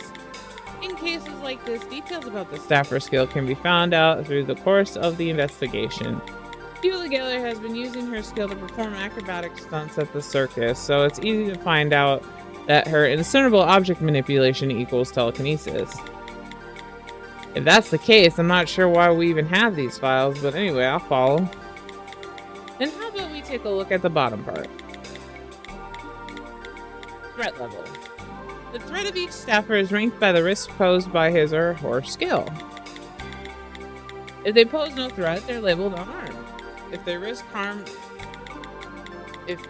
of harm is that of edged weapon, they're labeled Bowie. If they pose the same danger as a small firearm, they're labeled Colt. The threat of their skills are all compared to weapons. Staffers with a high threat level may have some restrictions placed upon them that could interfere with normal life.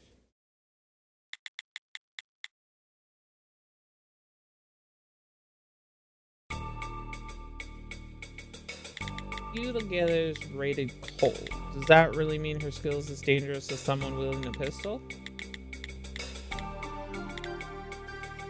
Next comes skill.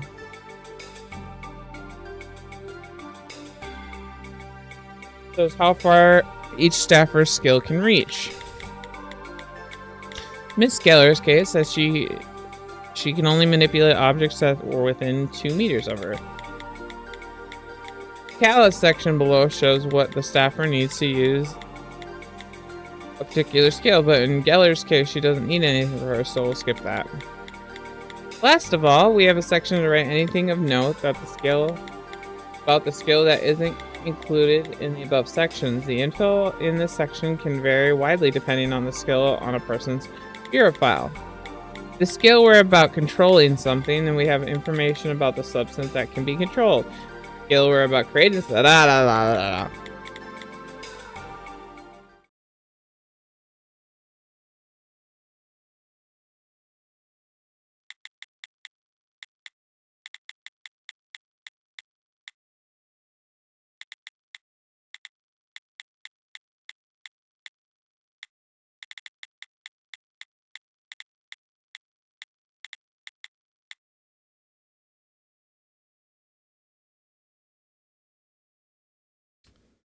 I'm not going to read all this because some of it seems like a lot of filler. What's the test that goes along with this? The reason I'm showing you Beulah Geller's bureau file is because this woman is the prime subject in our investigation thus far. We have 3 reasons for thinking this. Now, let me show you the evidence we've gathered on her, one item at a time. You have to look at this evidence and figure out the 3 reasons why we are currently suspecting Beulah Geller. Got it. You want to find out if I'll be any help on a real case. What do you think? Up to the task? If I say no, will you switch the test to something else? Not a chance. Then I got no choice but to do it. Though, I didn't really want you to change the test in the first place. Good, then you're confident. You can use the confidence when you get back home. So, that's an okay from him? Let's show him first. Is this a testimony? Miss Geller gave a statement?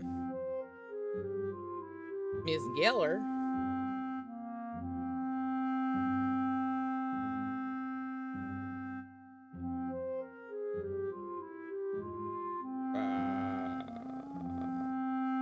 Hold on.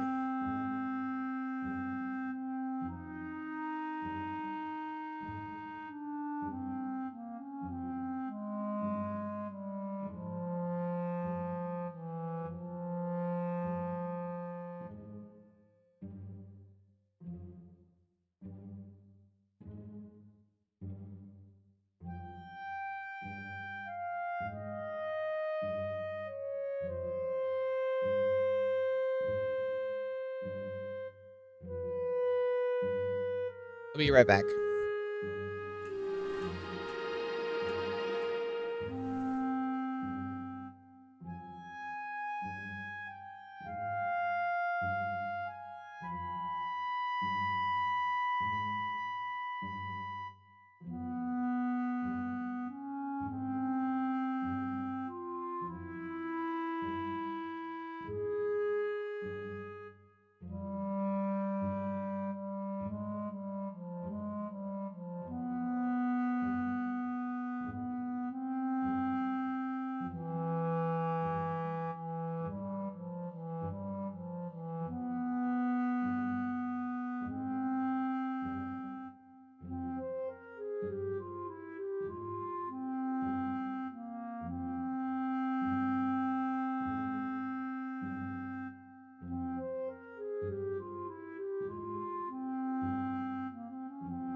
Sorry, piece of pizza. Needed to eat that real quick. And then proceeded to spill shit on myself. But, you know. That's how it goes.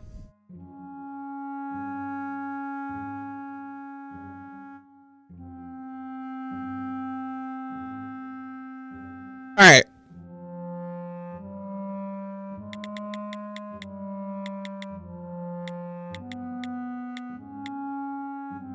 Explain the circumstances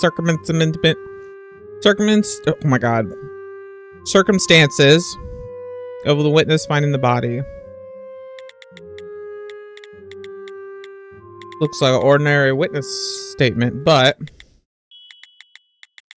this is heartbeat. What does that mean? Oh, pretty sharp, huh? About the abnormal heartbeat column. Gives me a place to check when I detect a change in the witness's heartbeat. Witness's heart rate. Much of the evidence collected by the Manna Affairs Division is acquired using the skills of the investigators. This is a special witness statement written using my own special skill. My skill is precision vibration detection. When any potential suspect makes a statement, I use my skill to keep track of their pulse. Using skills to collect evidence and fill out documents, then what's it mean when you record that the witness had an abnormal heartbeat? When I detect an abnormal heartbeat, it's for one of three reasons. A witness is either in an agitated state, they're talking about something emotional, like murder or death, or witness is lying. I see. So you're the lie detector. No. I'm way more accurate than those hunks of junk. You shouldn't say such things. Tina has a bit of a standing rivalry with lie detectors. Do not! That's aside. That aside, there's one odd part of this witness statement. Find and point out the section that's leading us to suspect her. That's the first part of your test. Let me give it a try.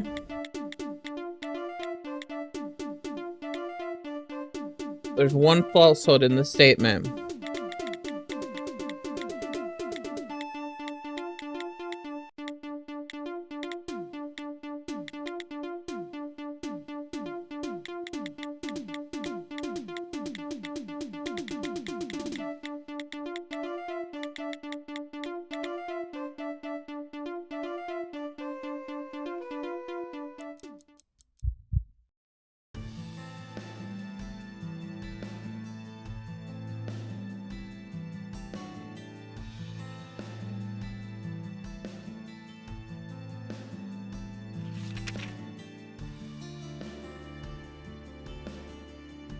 Came to Steam at 9:00 p.m. to bring him to his coffee,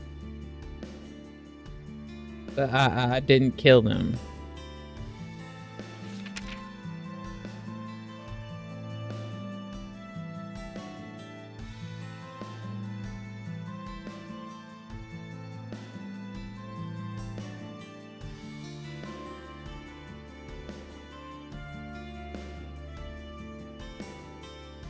Tina's test is to find the subject's lie on the testimony.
Oh, that was a straight up guess. But because it's not part of death, it's not agitated. So it had to be a lie. Oh, that was a quick answer. So we have a look.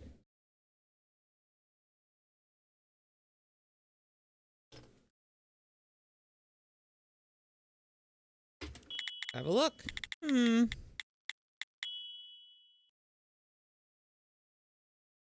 Why exactly do you think that part was a lie? Pathetic. No, it's not like that. You don't know if he just got lucky. Can't pass him until we get a convincing explanation of why. True, if I had an explanation, my reasoning behind the thought. The witness statement claims 2 instances of abnormal heartbeats, the second part of which she visits the crime scene to bring coffee, and the fourth part of which she denies committing the murder. If the fourth part denying the murder were the lie, this would be an open and shut case. However, since she used the emotional laced word kill in the fourth part, there's a high likelihood that our heart rate would spike anyways. In other words, it's hard to figure out the true reasoning behind the abnormal. Yeah, exactly. Exactly what I just said. Exactly what I just pointed out and said.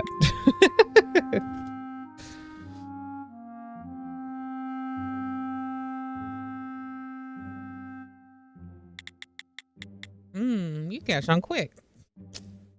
Kind of a genius. However, unlike the fourth part of that statement, she doesn't use any sort of emotional provoking words. Yep. Yet you detect an abnormality, meaning this part of the statement is a lie. Eula Geller did not visit the crime scene to bring coffee to the victim. That's quite suspicious. Right, you found our answer. Indeed I did. Indeed I did, I did. Indeed I do. I do.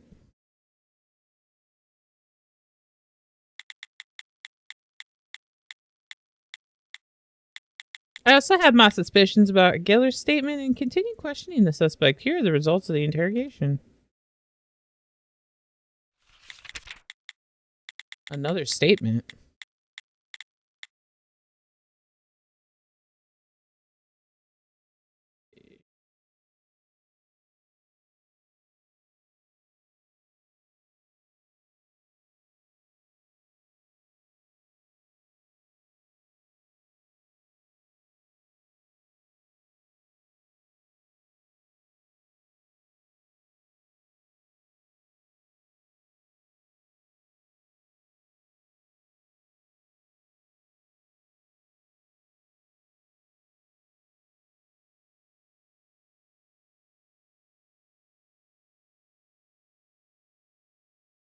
I can see your witness got very worked up.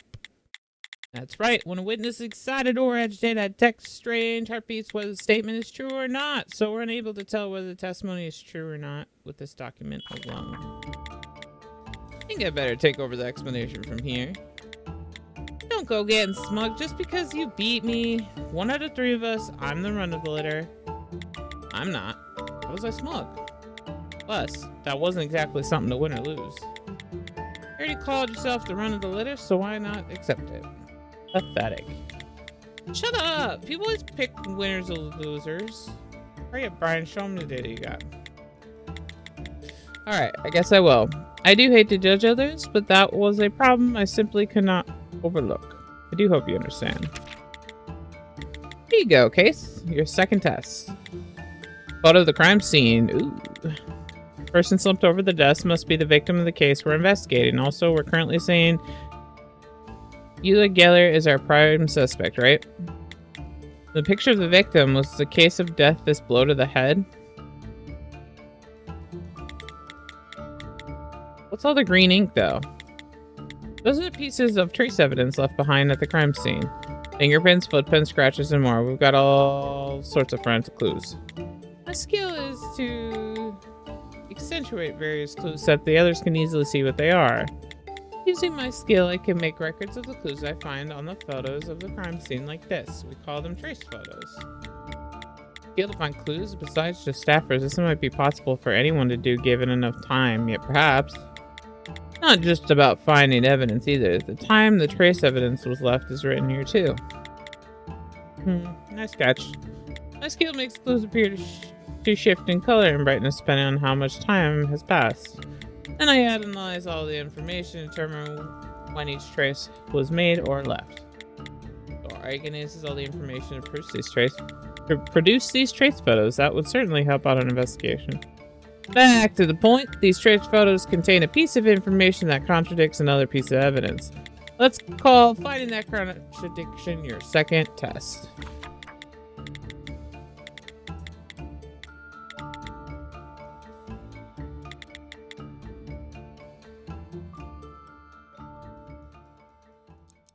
There's something in the trace photo.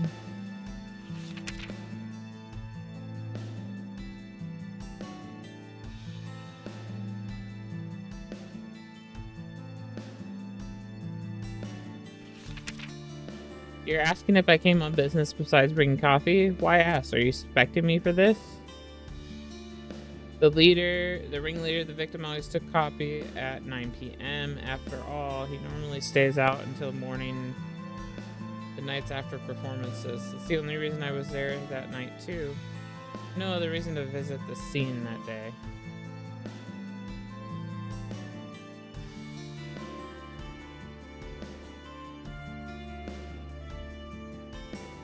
"7:30 p.m. Geller.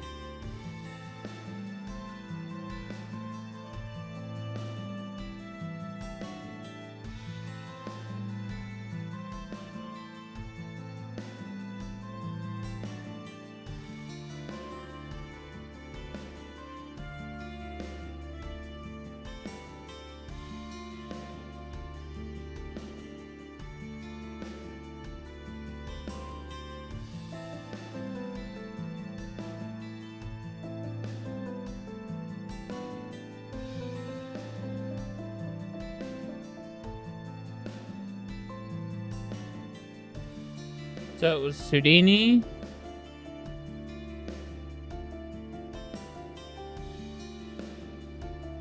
Seven, she comes in. 7:35.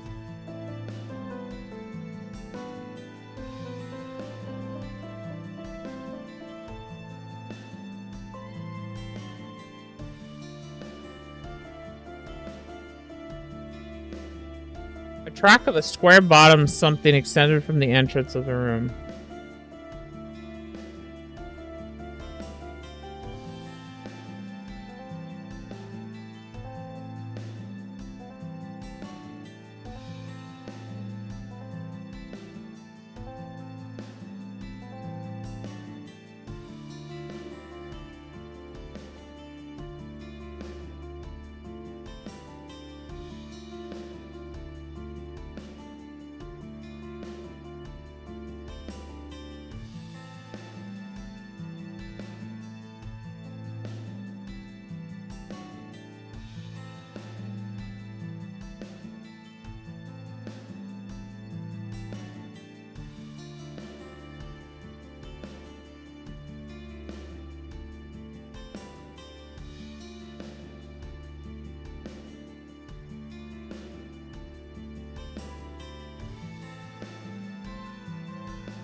Why were you there at 7:30?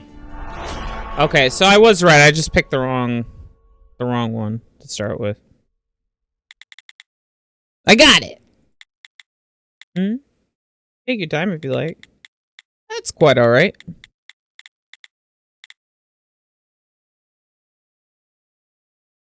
The witness statement.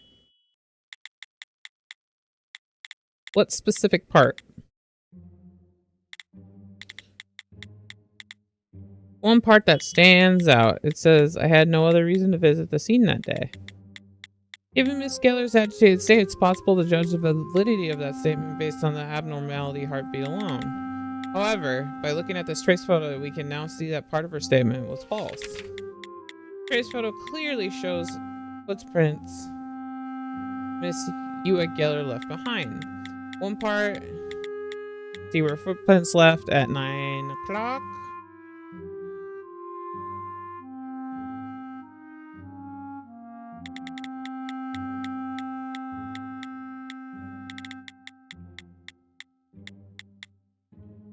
Her statement would true to be the only one she left that day. Yeah, but she was there other than that.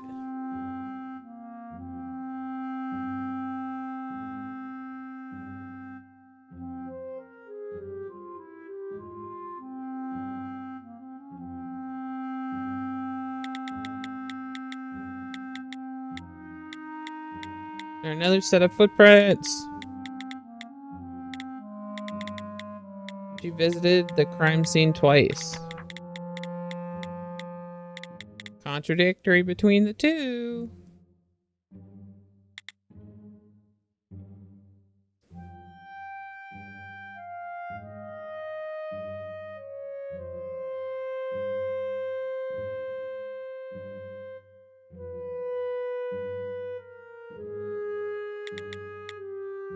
Am I wrong?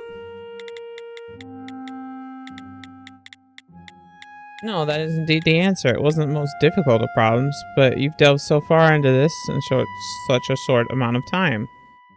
Yeah, well, when you sit there and explain a million things, just give me the fucking evidence and continue on with your life. As you said, did visit the crime scene at 7:30. We questioned her about it, but she wouldn't say a word. Victim entered the room 6 o'clock. Since the victim left no footprints leaving the room, we can safely say he was still in the room at 7:30. We don't know exactly what happened inside the room at that time. There's certainly nothing to write home about. That's why you suspect Geller be the culprit? Well, there's that. But also Geller's the only person who could have committed this crime in the first place. Huh? Take another look at the photo. There's no other footprints to approach the victim. Well, can't people go invisible?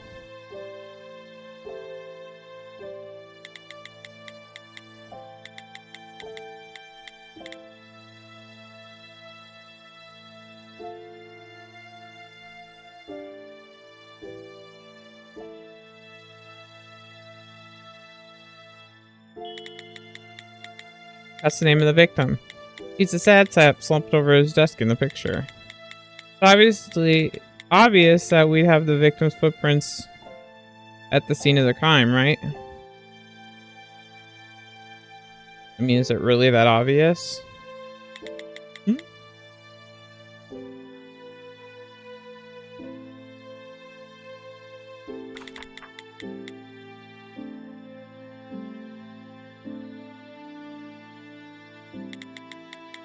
Judging from the footprints we have on record, only 2 people entered the scene of the crime that day. The victim, Houdini, and our suspect, Geller. You can see from the picture a bunch of water was spilt at the scene of the crime. Geller stepped in the pool of water before approaching the victim. Why would she risk getting her shoes wet to get behind the victim? Obviously because she got to get close to whack him on the head. Yeah, but...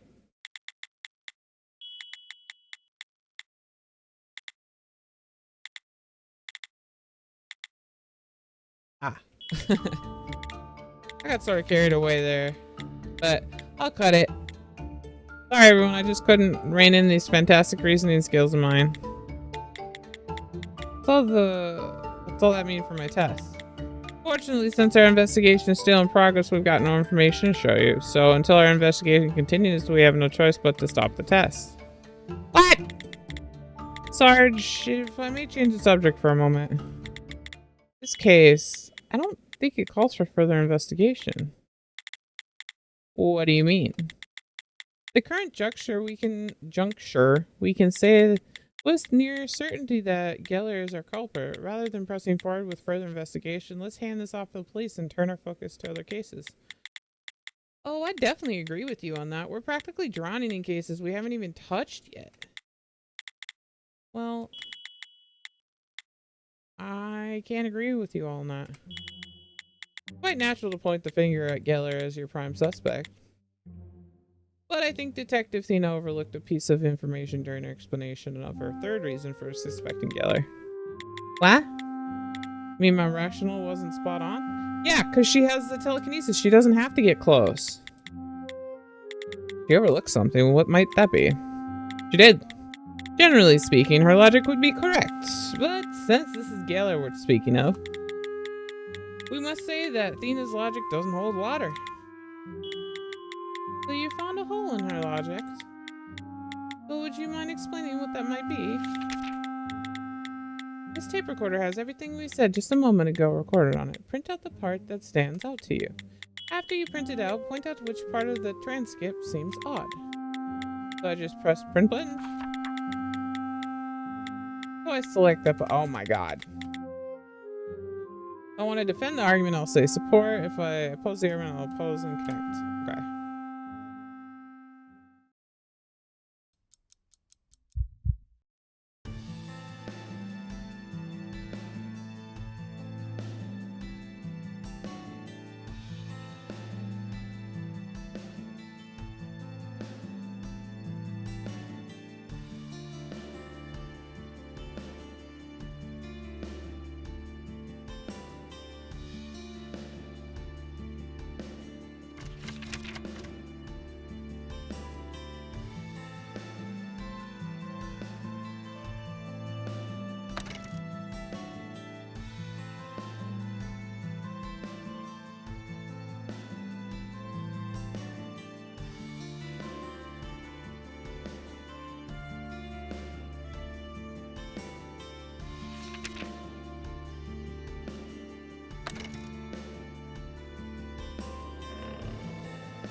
Yeah.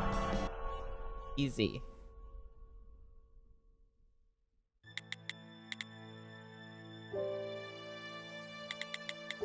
You thought the reason she might do that was to whack him on the head, right? Right. There's a puddle on the floor. You normally just take the long way to go around it, no? Her getting so close to the victim is something we can't really explain without assigning the action some sort of special reason. Right, I agree. However, she might not have approached the victim with the intent of killing him. Well, what are you basing that assumption on? The suspect's skill. Her skill? Indiscernible object manipulation. It's a rather particular name, but you said it's basically just telekinesis, right? She's able to use it up to 2 meters away. For a person with the ability to wield such a skill,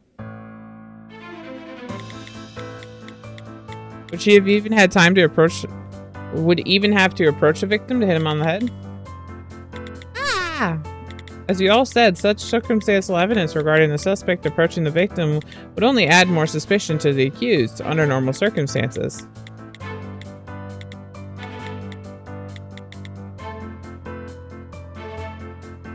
I like this music. You're right! With her powers of telekinesis. Ooh.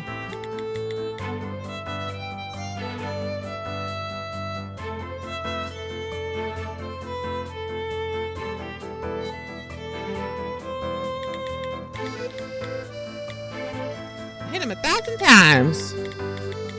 She had no need to approach the victim, yet she approached him anyway. Assuming Miss Geller is the culprit, it's rather unnatural action for her to carry out.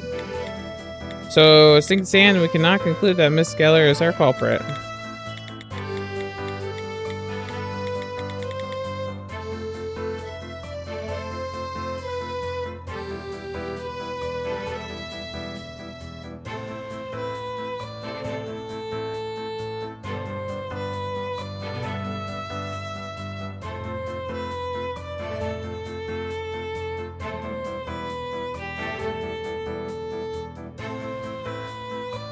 favor of an ordinary blow. Yet, we can't say for certain that no skills were used either. Plus, you see the floor was wet, right? With wet shoes, you have no idea what sort of footprints you'd be leaving behind. In fact, Geller's footprints being left at the scene of the crime led both Detective Dina and Brian to suspect Geller. Would a person looking to commit a crime take that risk? Especially if she had the means of killing her victim without getting close to him? It would be more odd for her not to use her skill. Dun, dun, dun, dun. Logical.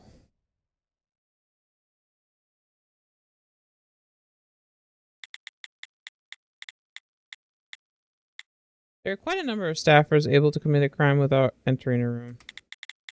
It's true that Geller is still suspect, but as long as there are doubts to be raised, I believe the case must remain open. I think you're right about that. If Geller wasn't our culprit, we'd be in a real pickle. I apologize for having brought it up. Recently, the amount of cases assigned to our apartment has increased remarkably. I must have grown impatient. We needn't worry about that, though, right? After all, we got another hand on deck now. Sergeant, does that mean? Honestly, I was thinking I'd fail you and send you home no matter how you did on the test. You snake. However, you've grown on me a little. That may be true for me. But are there any objections from you two? He spotted a flaw in our logic. I can see no reason to object to his joining with us. Here! Would we have a leg to stand on if we did? Andy, did you know our reasoning in this was so far off? Well, it is sort of a basic line of reasoning in a Mana Affairs investigation. So much so that arrogance of the fact borders on moronic. I apologize for being so much of a dimwit that I missed something so simple. I'm so ashamed of myself. I don't mean to cast blame. After all, even the best investigators sometimes end up hooked by the wrong hypothesis. The important thing is that we correct the faults in our logic. This is just a theory of mine, but what's more important than finding the right way immediately is the ability to turn around when you're on the wrong path. And don't just prove that he has that ability. So, we're a little late in saying this, but welcome to the Mana Affairs Division. No need for the pleasantries. The pleasure's all mine, though you're right that it was a bit late. Well then, we'll have our welcome party later. For now, so we get ready to head out? Head out? Where to? Where do you think? Continue the investigation. We're off to the scene of the crime. Trump Tower Theater. I still can't believe it's named Trump Tower. That's hilarious.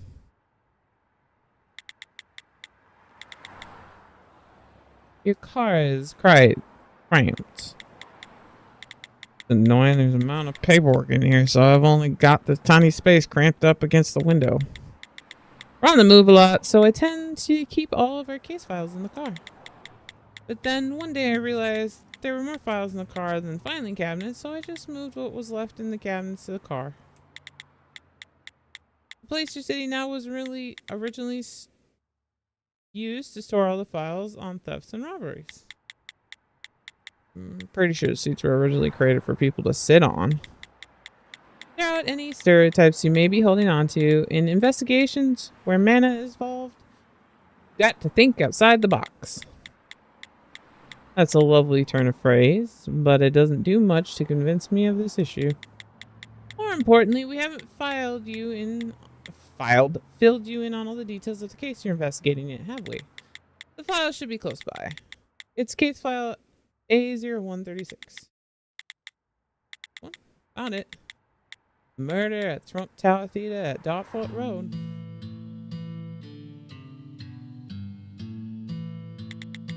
Bum bum bum bum bum bum bum bum ba-da. The body was found inside the theater in the office of the victim at 9 p.m. on the night of October the 29th. The first to discover the body was Eula Geller, an employee. The victim's name was Jean Henry Houdini. He was the ringleader of the circus located at the Trump Tower and the owner of a small theater within said building. The cause of death was due to a blow to the back of the head. The force of a single blow was enough to shatter his skull. Besides the victim, there were only 3 other people able to gain entry into his office at Trump Tower, the scene of the crime. The police named all 3 people as suspects before beginning their investigation. All the employees of Trump Tower are staffers, and they've been using their skills during the circus performances. Thanks to that, it didn't take long to figure out what those skills might be. There's the clown, Eula Geller, with her skills of telekinesis. Then comes the magician, Frederick Vernon, gifted with the skill of flames. Finally, we have the acrobat, Oz Aston, with his skills with ice. At first to discover the body, Eula Geller became the prime suspect, but it's difficult to pin the crime on her. That's because the murder weapon was never found. No suspects was found leaving the scene of the crime, yet they weren't able to find anything resembling a murder weapon within the theater. On inspecting the body of the deceased, there's no question that the murder weapon was large and heavy. It would normally be impossible to hide such a weapon. It was then made clear that one of the staffers used a scale to carry out the murder. That's when the police classified this a phenomenon, and the case was handed over to the Mana Affairs Division. Disappearing murder weapon. Finding that may be the key to solving this case. If you're done reading up on everything, get ready to go. We're almost there. Seems like Dana and Brian beat us here, seeing as their cars are already parked. I ordered them to secure the suspects and prepare them for questioning. No, you come with me to the scene of the crime. I need you to help me until these 2 get done with their job. All right, ma'am. It begins my first investigation with the Mana Division. A phenomena, a seemingly impossible incident involving the supernatural. Yet, there exists clear rules that these supernatural powers and events must follow. Everything is documented. I can't forget.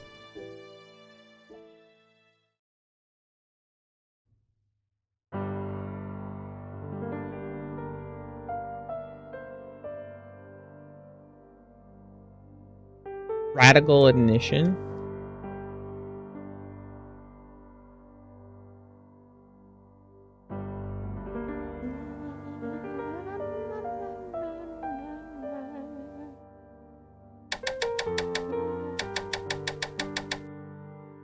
Case 1, backstage.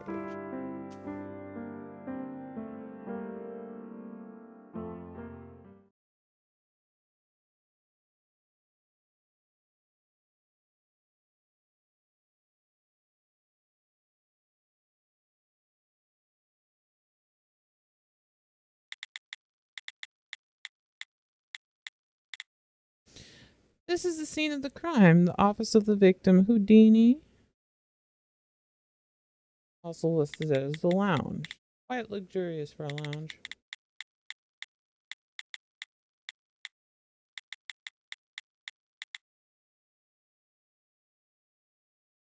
Because the room is so spacious, they must have decided to use it more than just your average lounge. Then our culprit must have also known to come here if they wanted to find the victim. We're going to look for clues here. Give me a hand. But I thought Detective Brian already finished his investigation of this room. Do we really need to do a second sweep? We do. Just like certain pieces of trace evidence only Brian can see, there are other clues that only will show up for me. Come to think of it, I haven't told you my skill, have I? No, you're saying so I guess you're a staffer too, huh? What on earth sort of skill might you have? Contact memory recall. I can read the memories of items with a single touch, commonly known as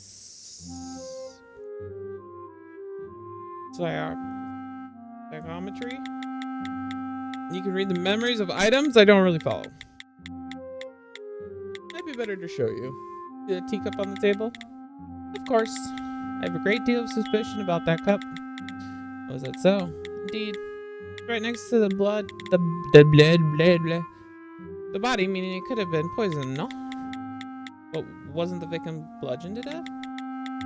So, I shall read into the memories of the suspicious teacup. She's just ignoring me now. Good, I've read them. You already done? Yeah. What? Did you think I was gonna start glowing whenever I use my skill or something? That's really ugly stereotype people have when it comes to staffers. The thought never crossed my mind. Probably didn't sense a thing. But just a second ago, the events of this teacup experience the past 72 hours just flashed through my mind.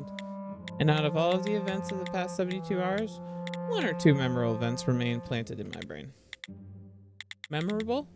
For example, with this particular cup, it's worth noting that not a single memory of someone's lips touching the rim of the cup remain. Means no one drank coffee out of this cup the past few days. Ah, so even the coffee had been poisoned. The victim had no chance to drink it. Seems so. Though we know the victim was bludgeoned to death, so never a possibility in the first place. Of course, the thought never occurred to me. Do you understand what exactly my scale entails now? I do, but if your scale allows you to read the past different of objects, can't you just read the face of the culprit from the object's memories? I cannot. Sight isn't an option. Huh? There are only 3 senses I get from an object. Sound, smell, and touch. I can't get a read on anything besides those 3. Put it more simply, the cup doesn't have eyes, does it? Sort of like that. Cup doesn't have ears and nose and nerves either. Since there's no visual information, the past I can siphon off is quite fragmented, yet what I can read helps out the investigation a great deal. When Lady Luck shows her beautiful face, I can even hear the voice of the culprit. In those cases, I bet you can find the criminal in a heartbeat. We can. Not bad, huh? So, shall we begin our investigation? I'll read the memories that remain in this room. You listen to my explanations, take note of the parts that you think are important, and fasten them into a document like this. Called a memory survey. This is a document recording the past memories left at the scene of a crime. There's a limit to the information we'll be able to glean from the past, yet this document will let us see the whole incident from a new perspective. Well then, let's begin to find the information that'll be the most useful to us. The important thing would be selecting which objects to survey. Tell me which objects scattered around the scene of the crime you'd like me to investigate.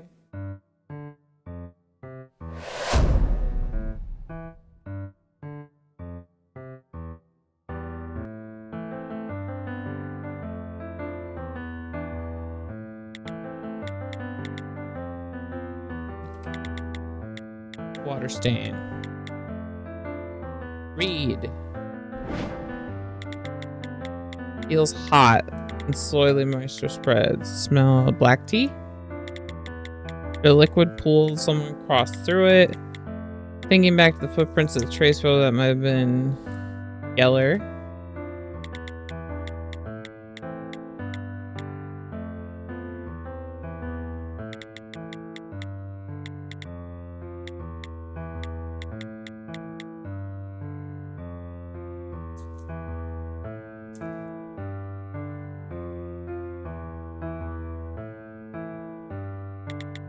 I don't know how my tea would taste. Not much for tea. We're in London. Get used to tea.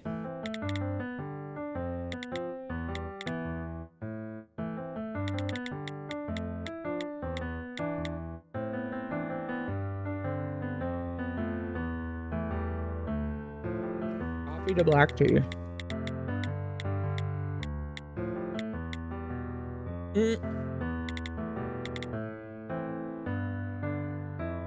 You have no intention of changing your mind on this, have you? Nope. I mean, maybe.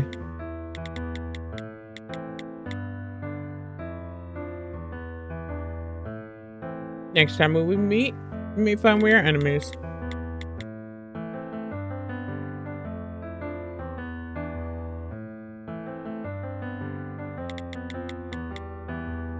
What is that art exactly?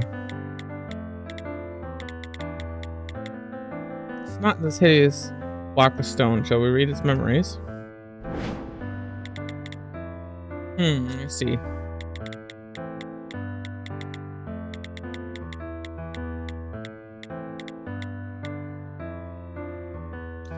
Made in the victim's likeness.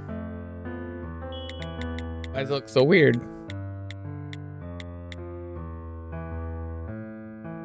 someone burn the bust of the victim.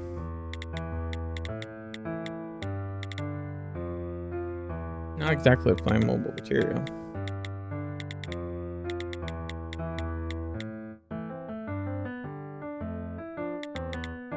Welcome back. I don't want to confuse a statue for a person.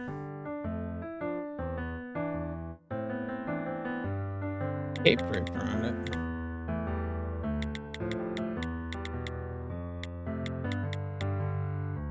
No, one day you're gonna see a statue around a cape and you won't be surprised when you do. Not sure about that, but whoever made a bust like this, quite a grudge against the victim. Okay.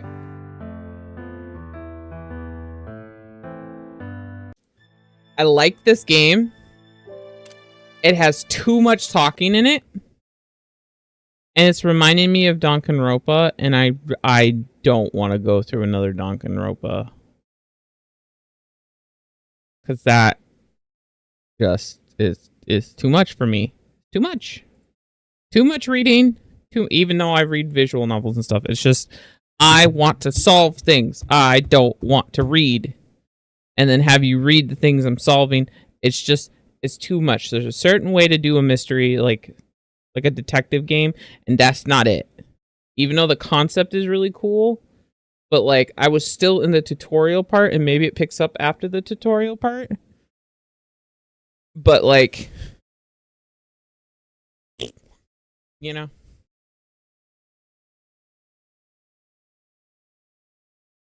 I need some action right now. I don't want to read. Give me some voice actors, man.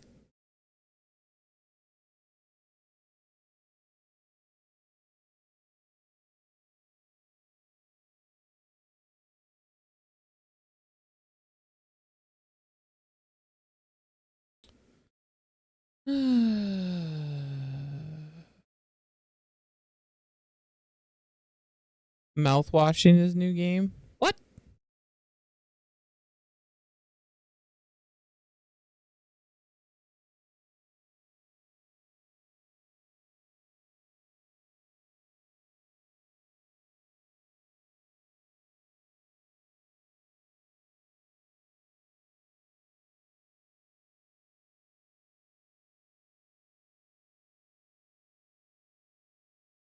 This one?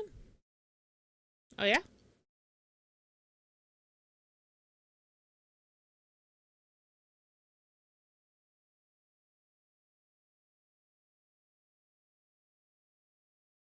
I actually...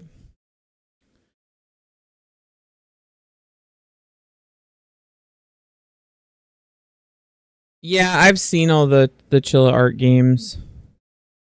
They're also all like, I'm scary. I don't really want to. Not really in the mood. Like this weekend really took it out of me, and I'm still recovering. So I'm actually, I think I'm gonna end for tonight. I know it's not very long. I'll try to do longer tomorrow, but I'm tired. And I don't want to sit here, keep trying to force myself awake. I don't know what's going on.